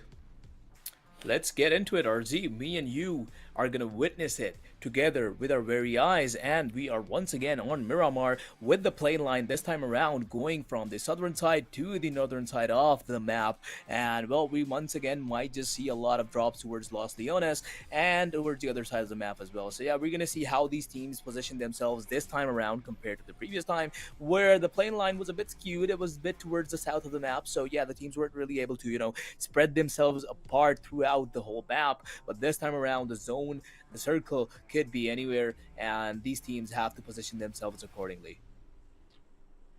Absolutely, these teams have to position themselves accordingly. The circles today have been very crazy so far. It included most of the water areas, and that made it very, very difficult for the teams to find points of entry into the circle, especially into the phase 2 or 3. But together as one, we see them landing right in front of us. And Fragdax, he's going for that vehicle, and he wants to keep looting while on the move, and that's alright. Always a great strategy. We have seen that in the old, I feel like a year or 2 years ago as well, maybe 3 years ago, when teams were looting on the rotation. But together as one, it has not been a good day for them at all. They weren't able to secure any points so far. But I hope they have been able to learn what they are doing wrong, and are able to improve in the next season. So like, they are in the finals, they are in the grand final, so that means they are a very good team. But obviously they need to learn better. Kyo, on the other hand, trying to land some shot with Win 94. That is obviously a very difficult gun to deal any kind of damage with. So if you're able to deal any kind of damage with 94, you're obviously a real professional. Definitely, this gun is only for the professionals to use, and he has it in his hand. But as he does, Cato's going to be delivering some damage to him, and which is going to be his cue to get out of there. And that should be a lot of fall damage, but he still doesn't get knocked out from that. He calculated that, I believe, and that's going to be his cue to get out of there. But still, 180 is right up on their doorstep. I don't think they're going to be letting them go away or letting them get away that easily. So yeah, encrypt and up against 180R right now.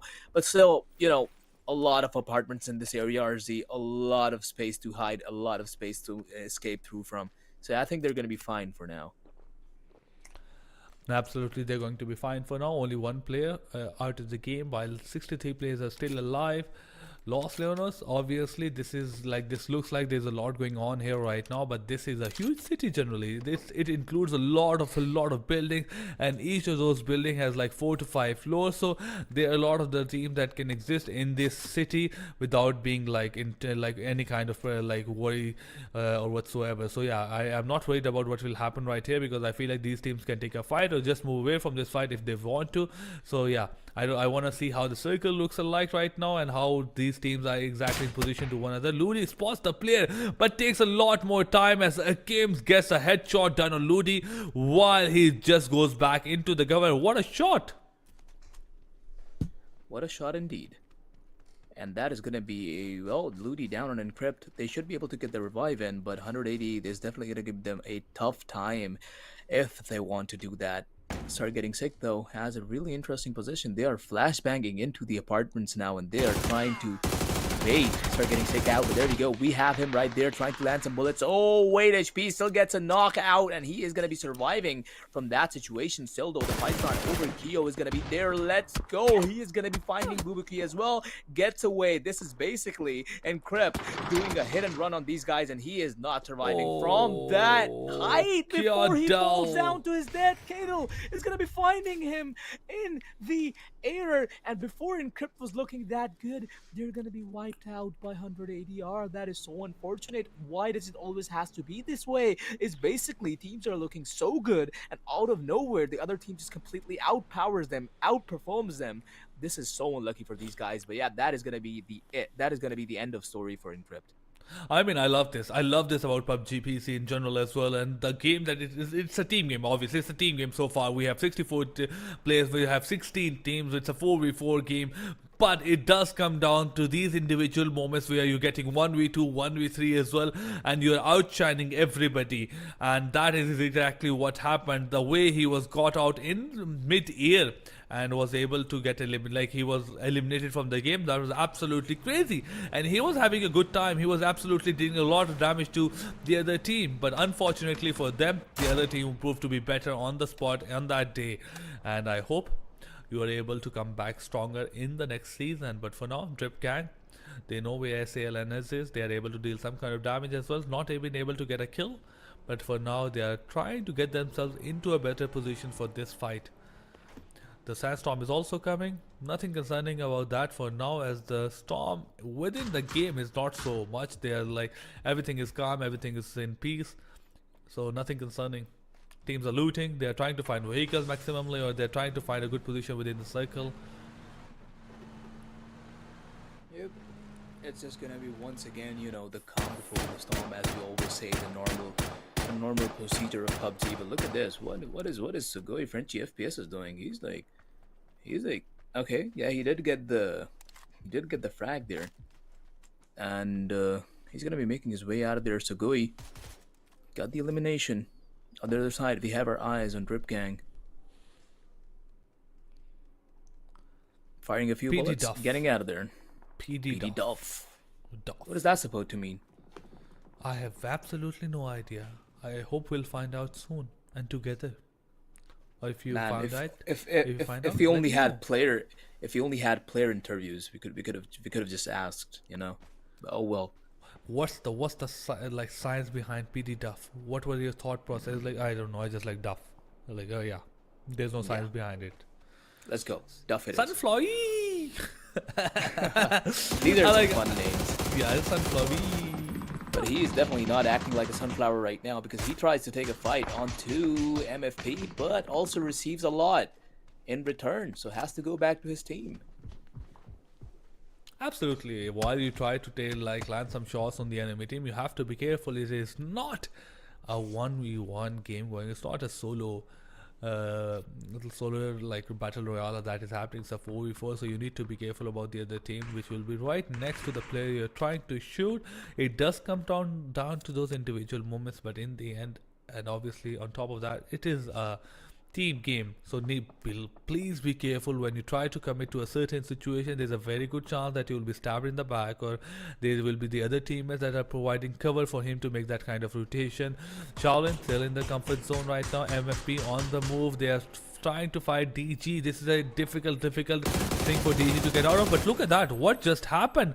Andy Amos, he had an easy kill right in front of him. Somebody just stopped his car, got him out. But Andy Amos, it was his big mistake as well, as he got out right into the open, making it very easy for enemy to take him down. Lol, he's just trying to make sure that he survives, he gets more skill as he can, but Andy Amos will bite the dust as his teammates will getting more and more kills and knocked down. He also takes a lot of damage and he goes knocked down as well from ORG, which is a third party situation. A lot is happening in the long distance. Look at the distance between these teams and still people are getting knocked down or killed here. That is exactly the essence of Miramar RZ. You know, just getting third parties for so far away. That is exactly what happens to you in Miramar when you're out in the open. So yeah, none of these teams are having a good time right now. They are so up close to each other. It is basically all of these teams, MFP, Hisense, they're right on each other's head. They're right on each other's necks. They're not letting them go. They're like, let's fight and let's end this right here and now. But yeah, other teams are taking it slow as well.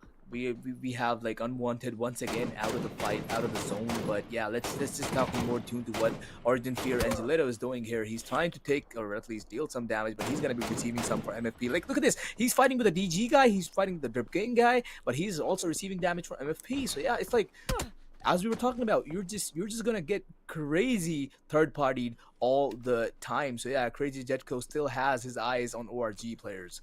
What a crazy Miramar. We have only like 9 minutes so far, like 9 minutes past so far, and 14 players have lost their life, and this is not stopping right anytime soon.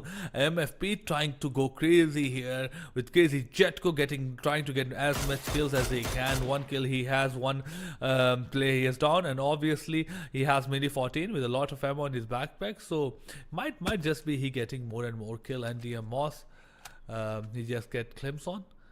MFP clan 3 kills, but it's difficult obviously with only 1 player left behind. I think the rest of the 2 players didn't join this last game, but on the other side, Stonix is just flying high in the sky with no worries. He's like, I really don't care what's happening down there. That it seems like to be your problem. But 9-away, they had a wonderful last game. They were able to secure 19 points in total with 13 kills. So yeah, that was really unexpected from them.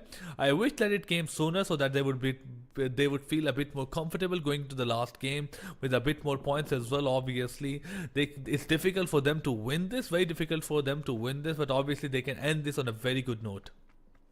They definitely can end this on a very good note. But yeah, we still got to keep our eyes on Redline and the teams that were on the top of the ranking, because yeah, if they're able to maintain onto their position, that they're bound to be the winner of the grand finals. But yeah, of course, the point gap between all of the teams wasn't really that huge. If these teams are able to put up a really good show, a really good performance, they can definitely close up the point gap. And as we can see, Origin's going to be doing just that. Sugoi is going to be taking a lot of damage from Origins. These guys are not going slow this game. They are being really, you know how the pace of so many of these teams have just changed entirely. They just have a different aura in this game. The way they're approaching, they're just being a lot more aggressive. I don't know if they're just being like, let's just end this, or maybe they just be like, yeah, let's just get as many eliminations as possible. I don't know what's changed, but yeah, there's definitely a lot of, like, look at this, 180 yards right up on Shaolin, and yeah, so much damage. 2 players knocked,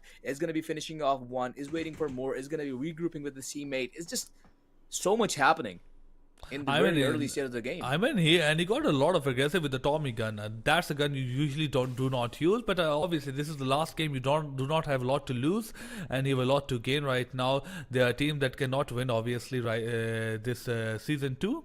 So they're just going all out, and they're just getting a bit more aggressive, trying to get as much kills as they can and trying to end it on a good note. The team that we will not see getting aggressive will be Redline, Unwanted. These are the teams that are on top 2 right now, and obviously they are trying their level best to win. So every movement by them will be very careful, very calculated, as this is a team that will probably, obviously, has a lot to lose. But 180 AR.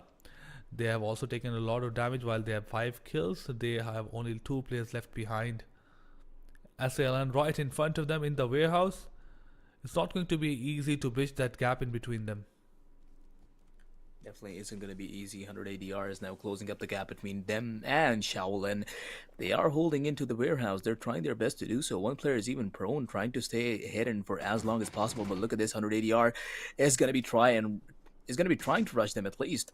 Okay, right behind them. The nade is being cooked, but the repositioning is really good. Vobiki trying to find him out is going to be climbing up on the boxes, but is going to be losing his life exactly because of that. Except it's not going to be. It's going to be from a Drip Gang player. There we go. 100 ADS.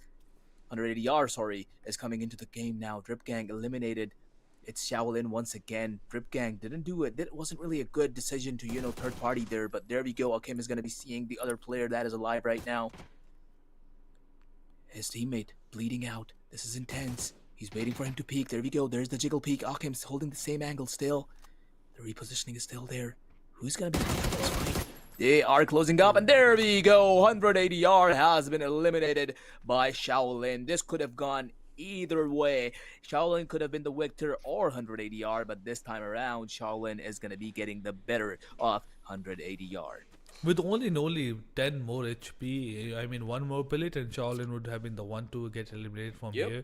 But 180R, obviously, I can understand what they were doing. They weren't very close to winning this, and they wanted to get as much kills as they can if they had any chance of winning this. But Free Line, this guy, whose name I will not take, but yeah, he's just trying to get as much damage as he can while he's on the rotation. But this is difficult. Trying to get kills or trying to get damage while on a moving car, that is a dream. That is the dream in PUBG PC. That definitely is a dream. You always want to do that. It just feels so satisfying. But look at that. Freeline is now in the battlefield again. Shaolin has a lot more trouble to deal with because these guys are here and these guys don't come slow. There we go. Maverick's going to be taking one down and is looking for more. He does not want to stop here. Freeline is just there. These guys should be in SWAT teams. The way they're able to just, open up teams like that, even if they're in full cover, even if they are in full secured apartments or warehouses. They're just really good. But look at the Miramar that we are having currently, seeing 37 players alive in only 14 minutes and 4 teams have been eliminated. But more than that, a lot of the players have been eliminated from the game. So this is a very unusual Miramar, but this is very usual for the last game, as last game generally has a lot of aggressiveness throughout the 28 minutes of the game. But Freeline, they're on the move again. They're trying to come in from a different angle. Tommy, Bob, this is a team that I was warning you, like we were talking about a bit earlier as well. This is a team that will be very, very passive in all of their game. Unfortunately, they have lost one of their players, but they are trying their level best to get as many kills as they can. And even the red line, we have not seen them in any kind of action, maybe one or two kills, but not more than that. As compared to every team out there, 14 team, they are being in different kind of action. But these two teams, they are hiding out in different compound, trying to wait out circle, trying to make sure that they rotate and get a better position. But yes, I feel like it will come down to these two teams. Yep, Unwanted, playing as passively as they always do. They should be making it out to the very end of this game. 11 teams alive, 32 players remaining, make that 31 and 11 to 10, because MFP has just been wiped out by ORG. Well, they only had one player remaining, so they weren't really, on too much anyway. So yeah, it's going to be Unwanted that we still have our eyes on. And yeah, I think they're going to be taking it slow for much longer too, but hey, if they're able to secure the chicken dinner somehow in this game, they should be able to, push themselves up the ranking just enough to get them into the top 3, at least I believe, because they weren't really pushed down that far below, or maybe I'm misremembering the overall rankings. But hey, the hype lives on. That's the part, the suspense is the part of it. But let's talk more in tune to what's happening on the map, because, oh boy, 9 away just destroyed Freeline from that distance, because Pommy has a really good DMR in his hands. And I can't recognize this. I can't recognize this team anymore. When we look at the first 4 games, they have been eliminated right at the start within the first 8 or 9 minutes of the game with only 1 point. And the last game, they were able to secure 19 points. And look at this game right now as well. They got 2 kills against one of the best teams out there, Free Lions, and with such comfort. And now even they're going ahead and trying to get as much damage as they can, coming in from left or right, and they are just, I feel like they could have done so much better, and if they try to do all of this in the first 2 or 3 games, and they would have been in a much better position. But it's okay. I hope they do this in the next season, because this is a team that is definitely have a lot of potential. Yep, the next season is definitely on its way, and if you, I mean, you know, if we're able to see their potential, they should be able to see it in themselves too. So yeah, definitely participate in the next season, and you know, maybe get a better standing in the next one. So yeah.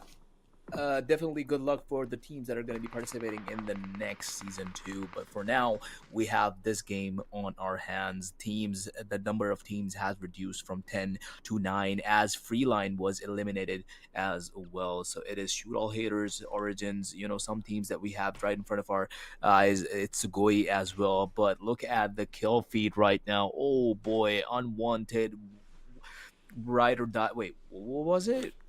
Oh my god, my memory is so bad right now. But yeah, WOR, so many kills to be seen.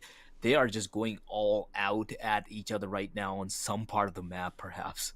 They're taking their name way too literally, and that is who they are. Bobos goes down at the hand of Unwanted. They are getting their kills one by one, and this is a really bad news for Team Red Line, as Team Unwanted is closing that gap right there from the start, and they have been able to do successfully so far, like 7 kills or 8 kills, and they have only lost one of their players. Shoot All Haters. Look how calm he is right now, not making any kind of noise. He's just lying down out in the open. He hopes to like pull some kind of flank. Origin is, look at this team as well. 4 players alive, 4 kills, and I feel like this has been the most kills that they've gotten across the whole day, across the 6 games that we have seen. This was a team that probably got eliminated right at the start, along with Team 9 away as well. But now these 2 teams, they are just like a different kind of beast. But as I mentioned, that how good they are doing, one of their players go down. Definitely goes down because they are right up.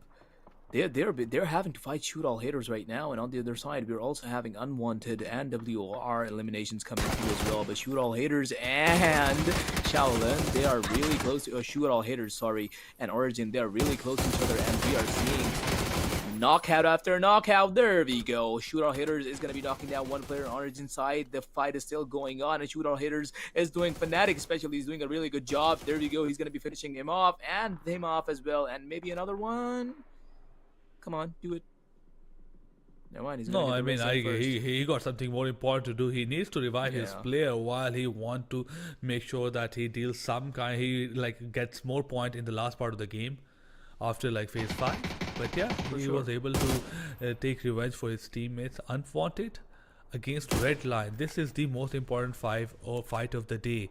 Both of the teams right across each other. Both of them know where they are. Unfortunately for Unwanted, as we mentioned a bit earlier, they lost one of their players. Red Line, they have been very, very careful so far. 20 minutes have gone, and not a single kill, not a single damage dealt or done, like taken so far. All they have done is make sure that they rotate, they get the most loot on their hand as much as possible. But now the time is over. It's 20 minutes, and now they have to take a fight. They have to decide, and it is happening right in front of us with the Team Red Line on the bottom, Deviant on the top of the, and they are just launching those nades left and right. While he tries to go down in that washroom, he will be put down. Team Unwanted in deep troubles with only one player left behind. Red Line on top of them. Boy. And I think this is it. Deviant stood no chance. He was bombarded with flashbangs, molotovs, nades, and yeah, there we go. Redline is just going to wipe out Unwanted just like that. Easy. They actually made light work out of these guys. Unwanted, they are not used to playing against team as fast as Redline because they're basically their nemesis. Redline is used to playing fast, and Unwanted is used to playing passive. So yeah, Unwanted just could not adapt to how fast Redline was. And as we were talking about that, 9 away is going to get a really sweet elimination with the nade there too. So yeah, cool kills, 6 teams alive, 14 players to go. And also, I believe that decision that Team Redline took to go out of their covers and to get out of their comfort zone and took a fight to Unwanted, that was really risky. Obviously, they had a lot to lose. They were on the top. Team Unwanted already closed the lead, and to take a fight to Team Unwanted in that compound that they were holding for the last 20 minutes. That was really risky, but it pulled off, obviously. And I don't know. I think they took a lot of guts for them to take this move. And now they are on the top, and they probably are going to win this tournament, as every other team that could have been a competition to them has already been eliminated. Yep, that's for sure. But now, shoot all haters.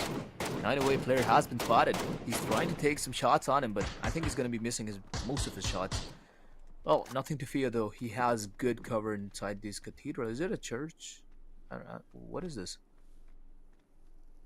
It's a building. That I can Oh, help you oh, with. wow. That I can help you with in the map. Like, it's a building with a lot of pillars outside. A lot of help, RZ. Hannah? Thank you. Yeah, that's really. But yeah, look at this. I mean, this is a he's bench. trying- I mean, he has a good position on that ridge that you were talking about. Shoot all hitters. No matter how much he's able to push through, I don't think he's gonna be seeing Palmy anywhere near his sights. And Siso on the other side is taking shots on Redline, but Redline is a team to be really, they need to be. You cannot just come up and fire shots at Redline, because I think we're gonna be seeing momentarily what happens if you do. Exactly, and they are complete control of the north side of this circle. They are coming on, charging on the 9 away as well. The players are retreating. Unfortunately, they won't be allowed to do so. Nades are being landed. Show all haters. Oh, the player who was slowly and steadily sneaking up on Team 9 away finally gets the job done. He took a lot of time to do it, but he got it done. And now they are on the 5 kills. 9 awakes also gets 40 shots are being fired. Damage is being dulled. He took a lot of time to react, and he might just go down. But fortunately, he was able to get behind cover. It's a 1v1. The player gets spotted. Oh no, he takes a bit of damage, has to go back into the cover. But he just takes a touch. Oh, look at that. He goes for a jump shot, but wasn't able to do it successfully. It's a 1v2, and it's not going in their favor so far. Redline definitely making a lot of mistakes here. That jump shot was not the way to go, and Sonic is going to be using full advantage of that, but he's finally eliminated though. With that, 9-away is going to be out of the game too, and we only have 4 teams remaining. Redline not looking as good as they were in the earlier stages of the game. They have 1 knocked and 1 eliminated, and the rest of the teams have 2 players alive each. So yeah, the odds are pretty even for most of the teams right now. Redline should be able to get a revive in, so they will have the advantage, but can they really use that advantage to their favor? I mean, not a single squad with 4 players alive. Every team has taken some kind of loss in terms of players, in terms of damage. But with the red line, they have the most advantage. 3 players, everybody's in the circle. Team Sugoi, they also have 3 kills. Unfortunately, they have Team Win or Die right next to them. And Team Win or Die, they have been consistent so far. They have not been super great, obviously, just like Unwanted or Team Red Line. But they have shown consistent performances too across the 6 teams. And they were able to get some good kills for themselves. Extends is going to be taking out 1 member from Sugoi. The revive might come in, but I don't know if Extends is going to be allowing for that. Though they had a lot of cover in that area, so I believe the revive should come in still. But hey, 3 teams, at least 2, are really up close to each other, and the rest of them do have good positions. Still though, Sugoi fighting it out with 2 teams at the same time. Redline on their right and WOR on their left. There we go. Extends is down. The revenge has been taken. Frenchy FPS is not going down that easily. Still though, they are ascending towards him, and that nade is going to be doing a ton of damage, but the first aid kit is just in time and is going to be healing him up right away. Oh boy, how will he get himself out of the situation that he's created for himself? He is getting the kill, but it's only 1 more player to deal with. He should be able to do it, but it's basically a fair one-on-one fight. And this is the situation where we talked about the utilities. Not both of these players doesn't have a single nade on them, and the nade that was able to deal a lot of damage could have even completed a job here. So yeah, it's super important for these teams to make sure that they up the utility at the first part of the game, as they're spending 9 or 10 minutes not doing much. But it's a 1v1. Frenchy FPS takes that time to revive his player, and that's a good move. Why not make it a 2v1 instead of just a 1v1? On the side, Redline, they're comfortable, they're calm, they're composed. After just letting it get away a bit, they are finally getting their grip back on the game. And it looks like they have complete control. They are in the circle, they have most control of the map. Yep, they have spread themselves out evenly with the 3 players that they had. They could have had 4, but yeah, that one mistake costed them the life of 1 player still though. Oh, look at this. Sugoi is so close to win or die. They're pushing up, but the shotgun is way too strong. But the still is not strong enough to take down all the players, and a win or die is going to be eliminated with Sugoi getting their revive in as well. They're going to be back up with 2 players. It's now down to 3 teams.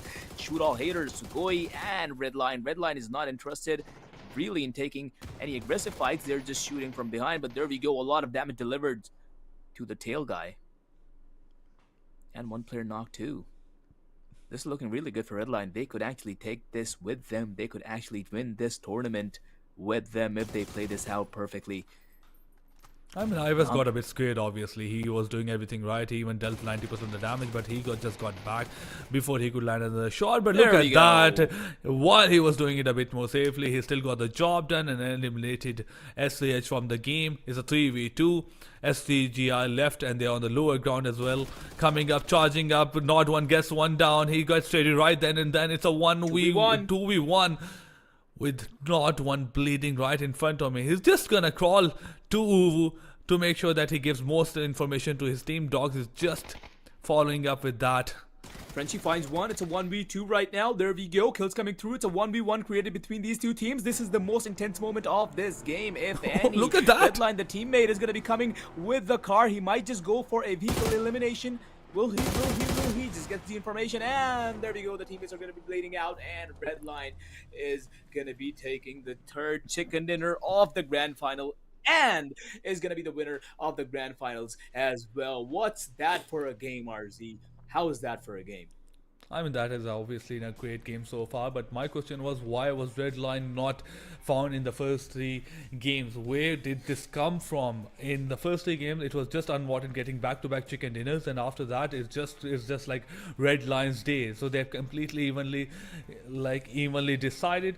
But this was a great day so far, even for PUBG as well, even for this game, and definitely for Plausible Gaming. We got some good games, and especially I feel like there were teams that were nowhere to be found. In the last 2 games, these team came up and performed exceptionally well, especially 9 away and even Origin as well. They were able to definitely notch it up a bit. If they could have done it a bit better, like a bit earlier, that would have been super great. But it's okay. Yeah, me personally, I can't even think about any other team right now, because the way the performance, the phenomenal performance Redline was able to put out for us, it was insane. So yeah, I think the way they played, the way the points are going to be stacking up, I'm pretty sure Redline is going to be taking the win for this grand final. Don't you think, RZ? Or do you have any other opinions, huh? I mean, definitely not. So Redline got 3 chicken dinners out of 6. Not any other teams have been near them so far. They got the most kills of the day so far, like 17 kills in a single game.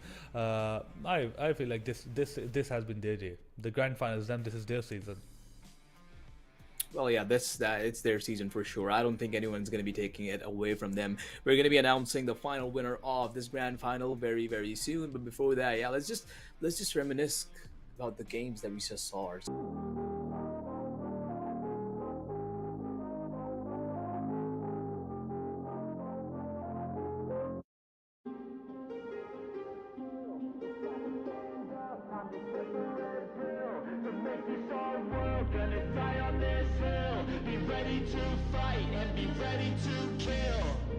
You cannot stop me, I'ma make it to the top spicy. Call a covenant, not cocky. You cannot break me, this world's mine for the taking. Got an inch, man, I'm making. Oh, I'll keep my head down and grind and be patient. I'll take a stab at the top and the sailing. They can all try, but you cannot contain it. Cause I see the things that I wanna take on my goal. Push myself to the brink, no limit. Do what it takes to...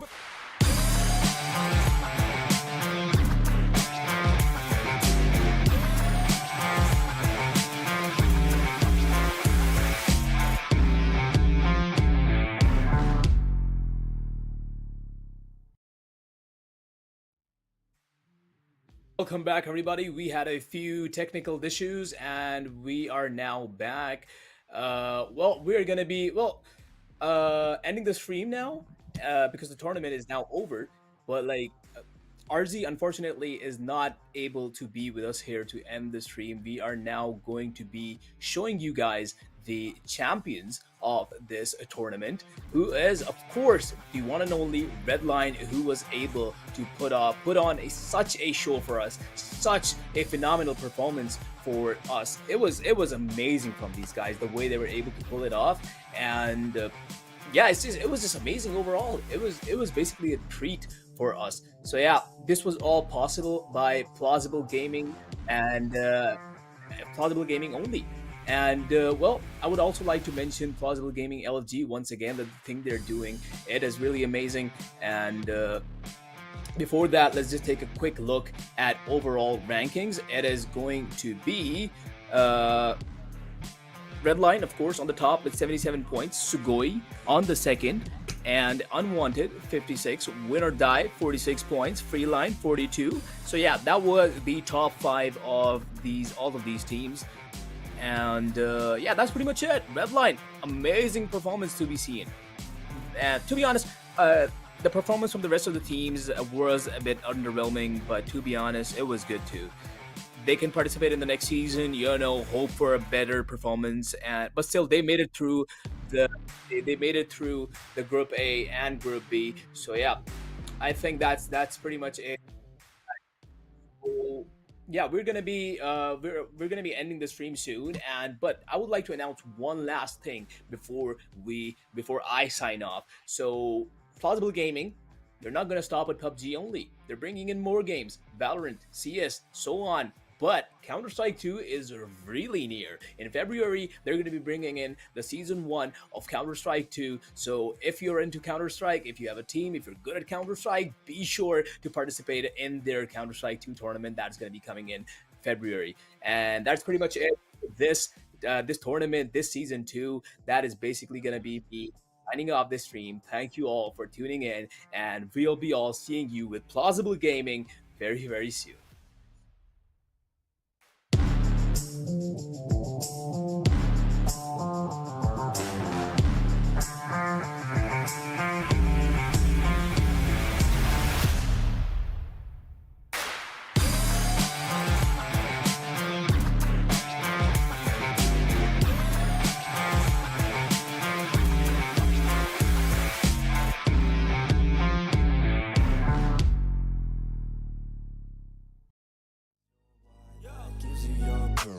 Thoughts can keep you down, pushing deep until you drown, or they can keep you up strong, focused on the now. Glass half full, or has it been emptied out? Well, that's all up to you and your mind. Do you doubt anything, everything, not a thing? Make my thoughts work for me, manifest what I need, what I want, what I see. I could be anything, I attract all the things that I see. I believe I'll achieve as I breathe in and out again and again. I don't doubt, I sit and I plan, and I found out that I can execute if I'm driven, if I listen, if I learn all the wisdom. Read some books, something written, watch the best. Teach a system, I invest, never hidden, I ain't scared. Ain't no chicken, I take dares. I'll be winning, you get back what you're giving. Find the reason that you're living, what you're good at, all your gifts and what you love. Take a risk and find out what you've been missing. Yeah, your will lies deep way under the surface, and like a fire needs coal in the furnace. This is your goal that makes it all worth it. This is your why that gives you your purpose. Your will lies deep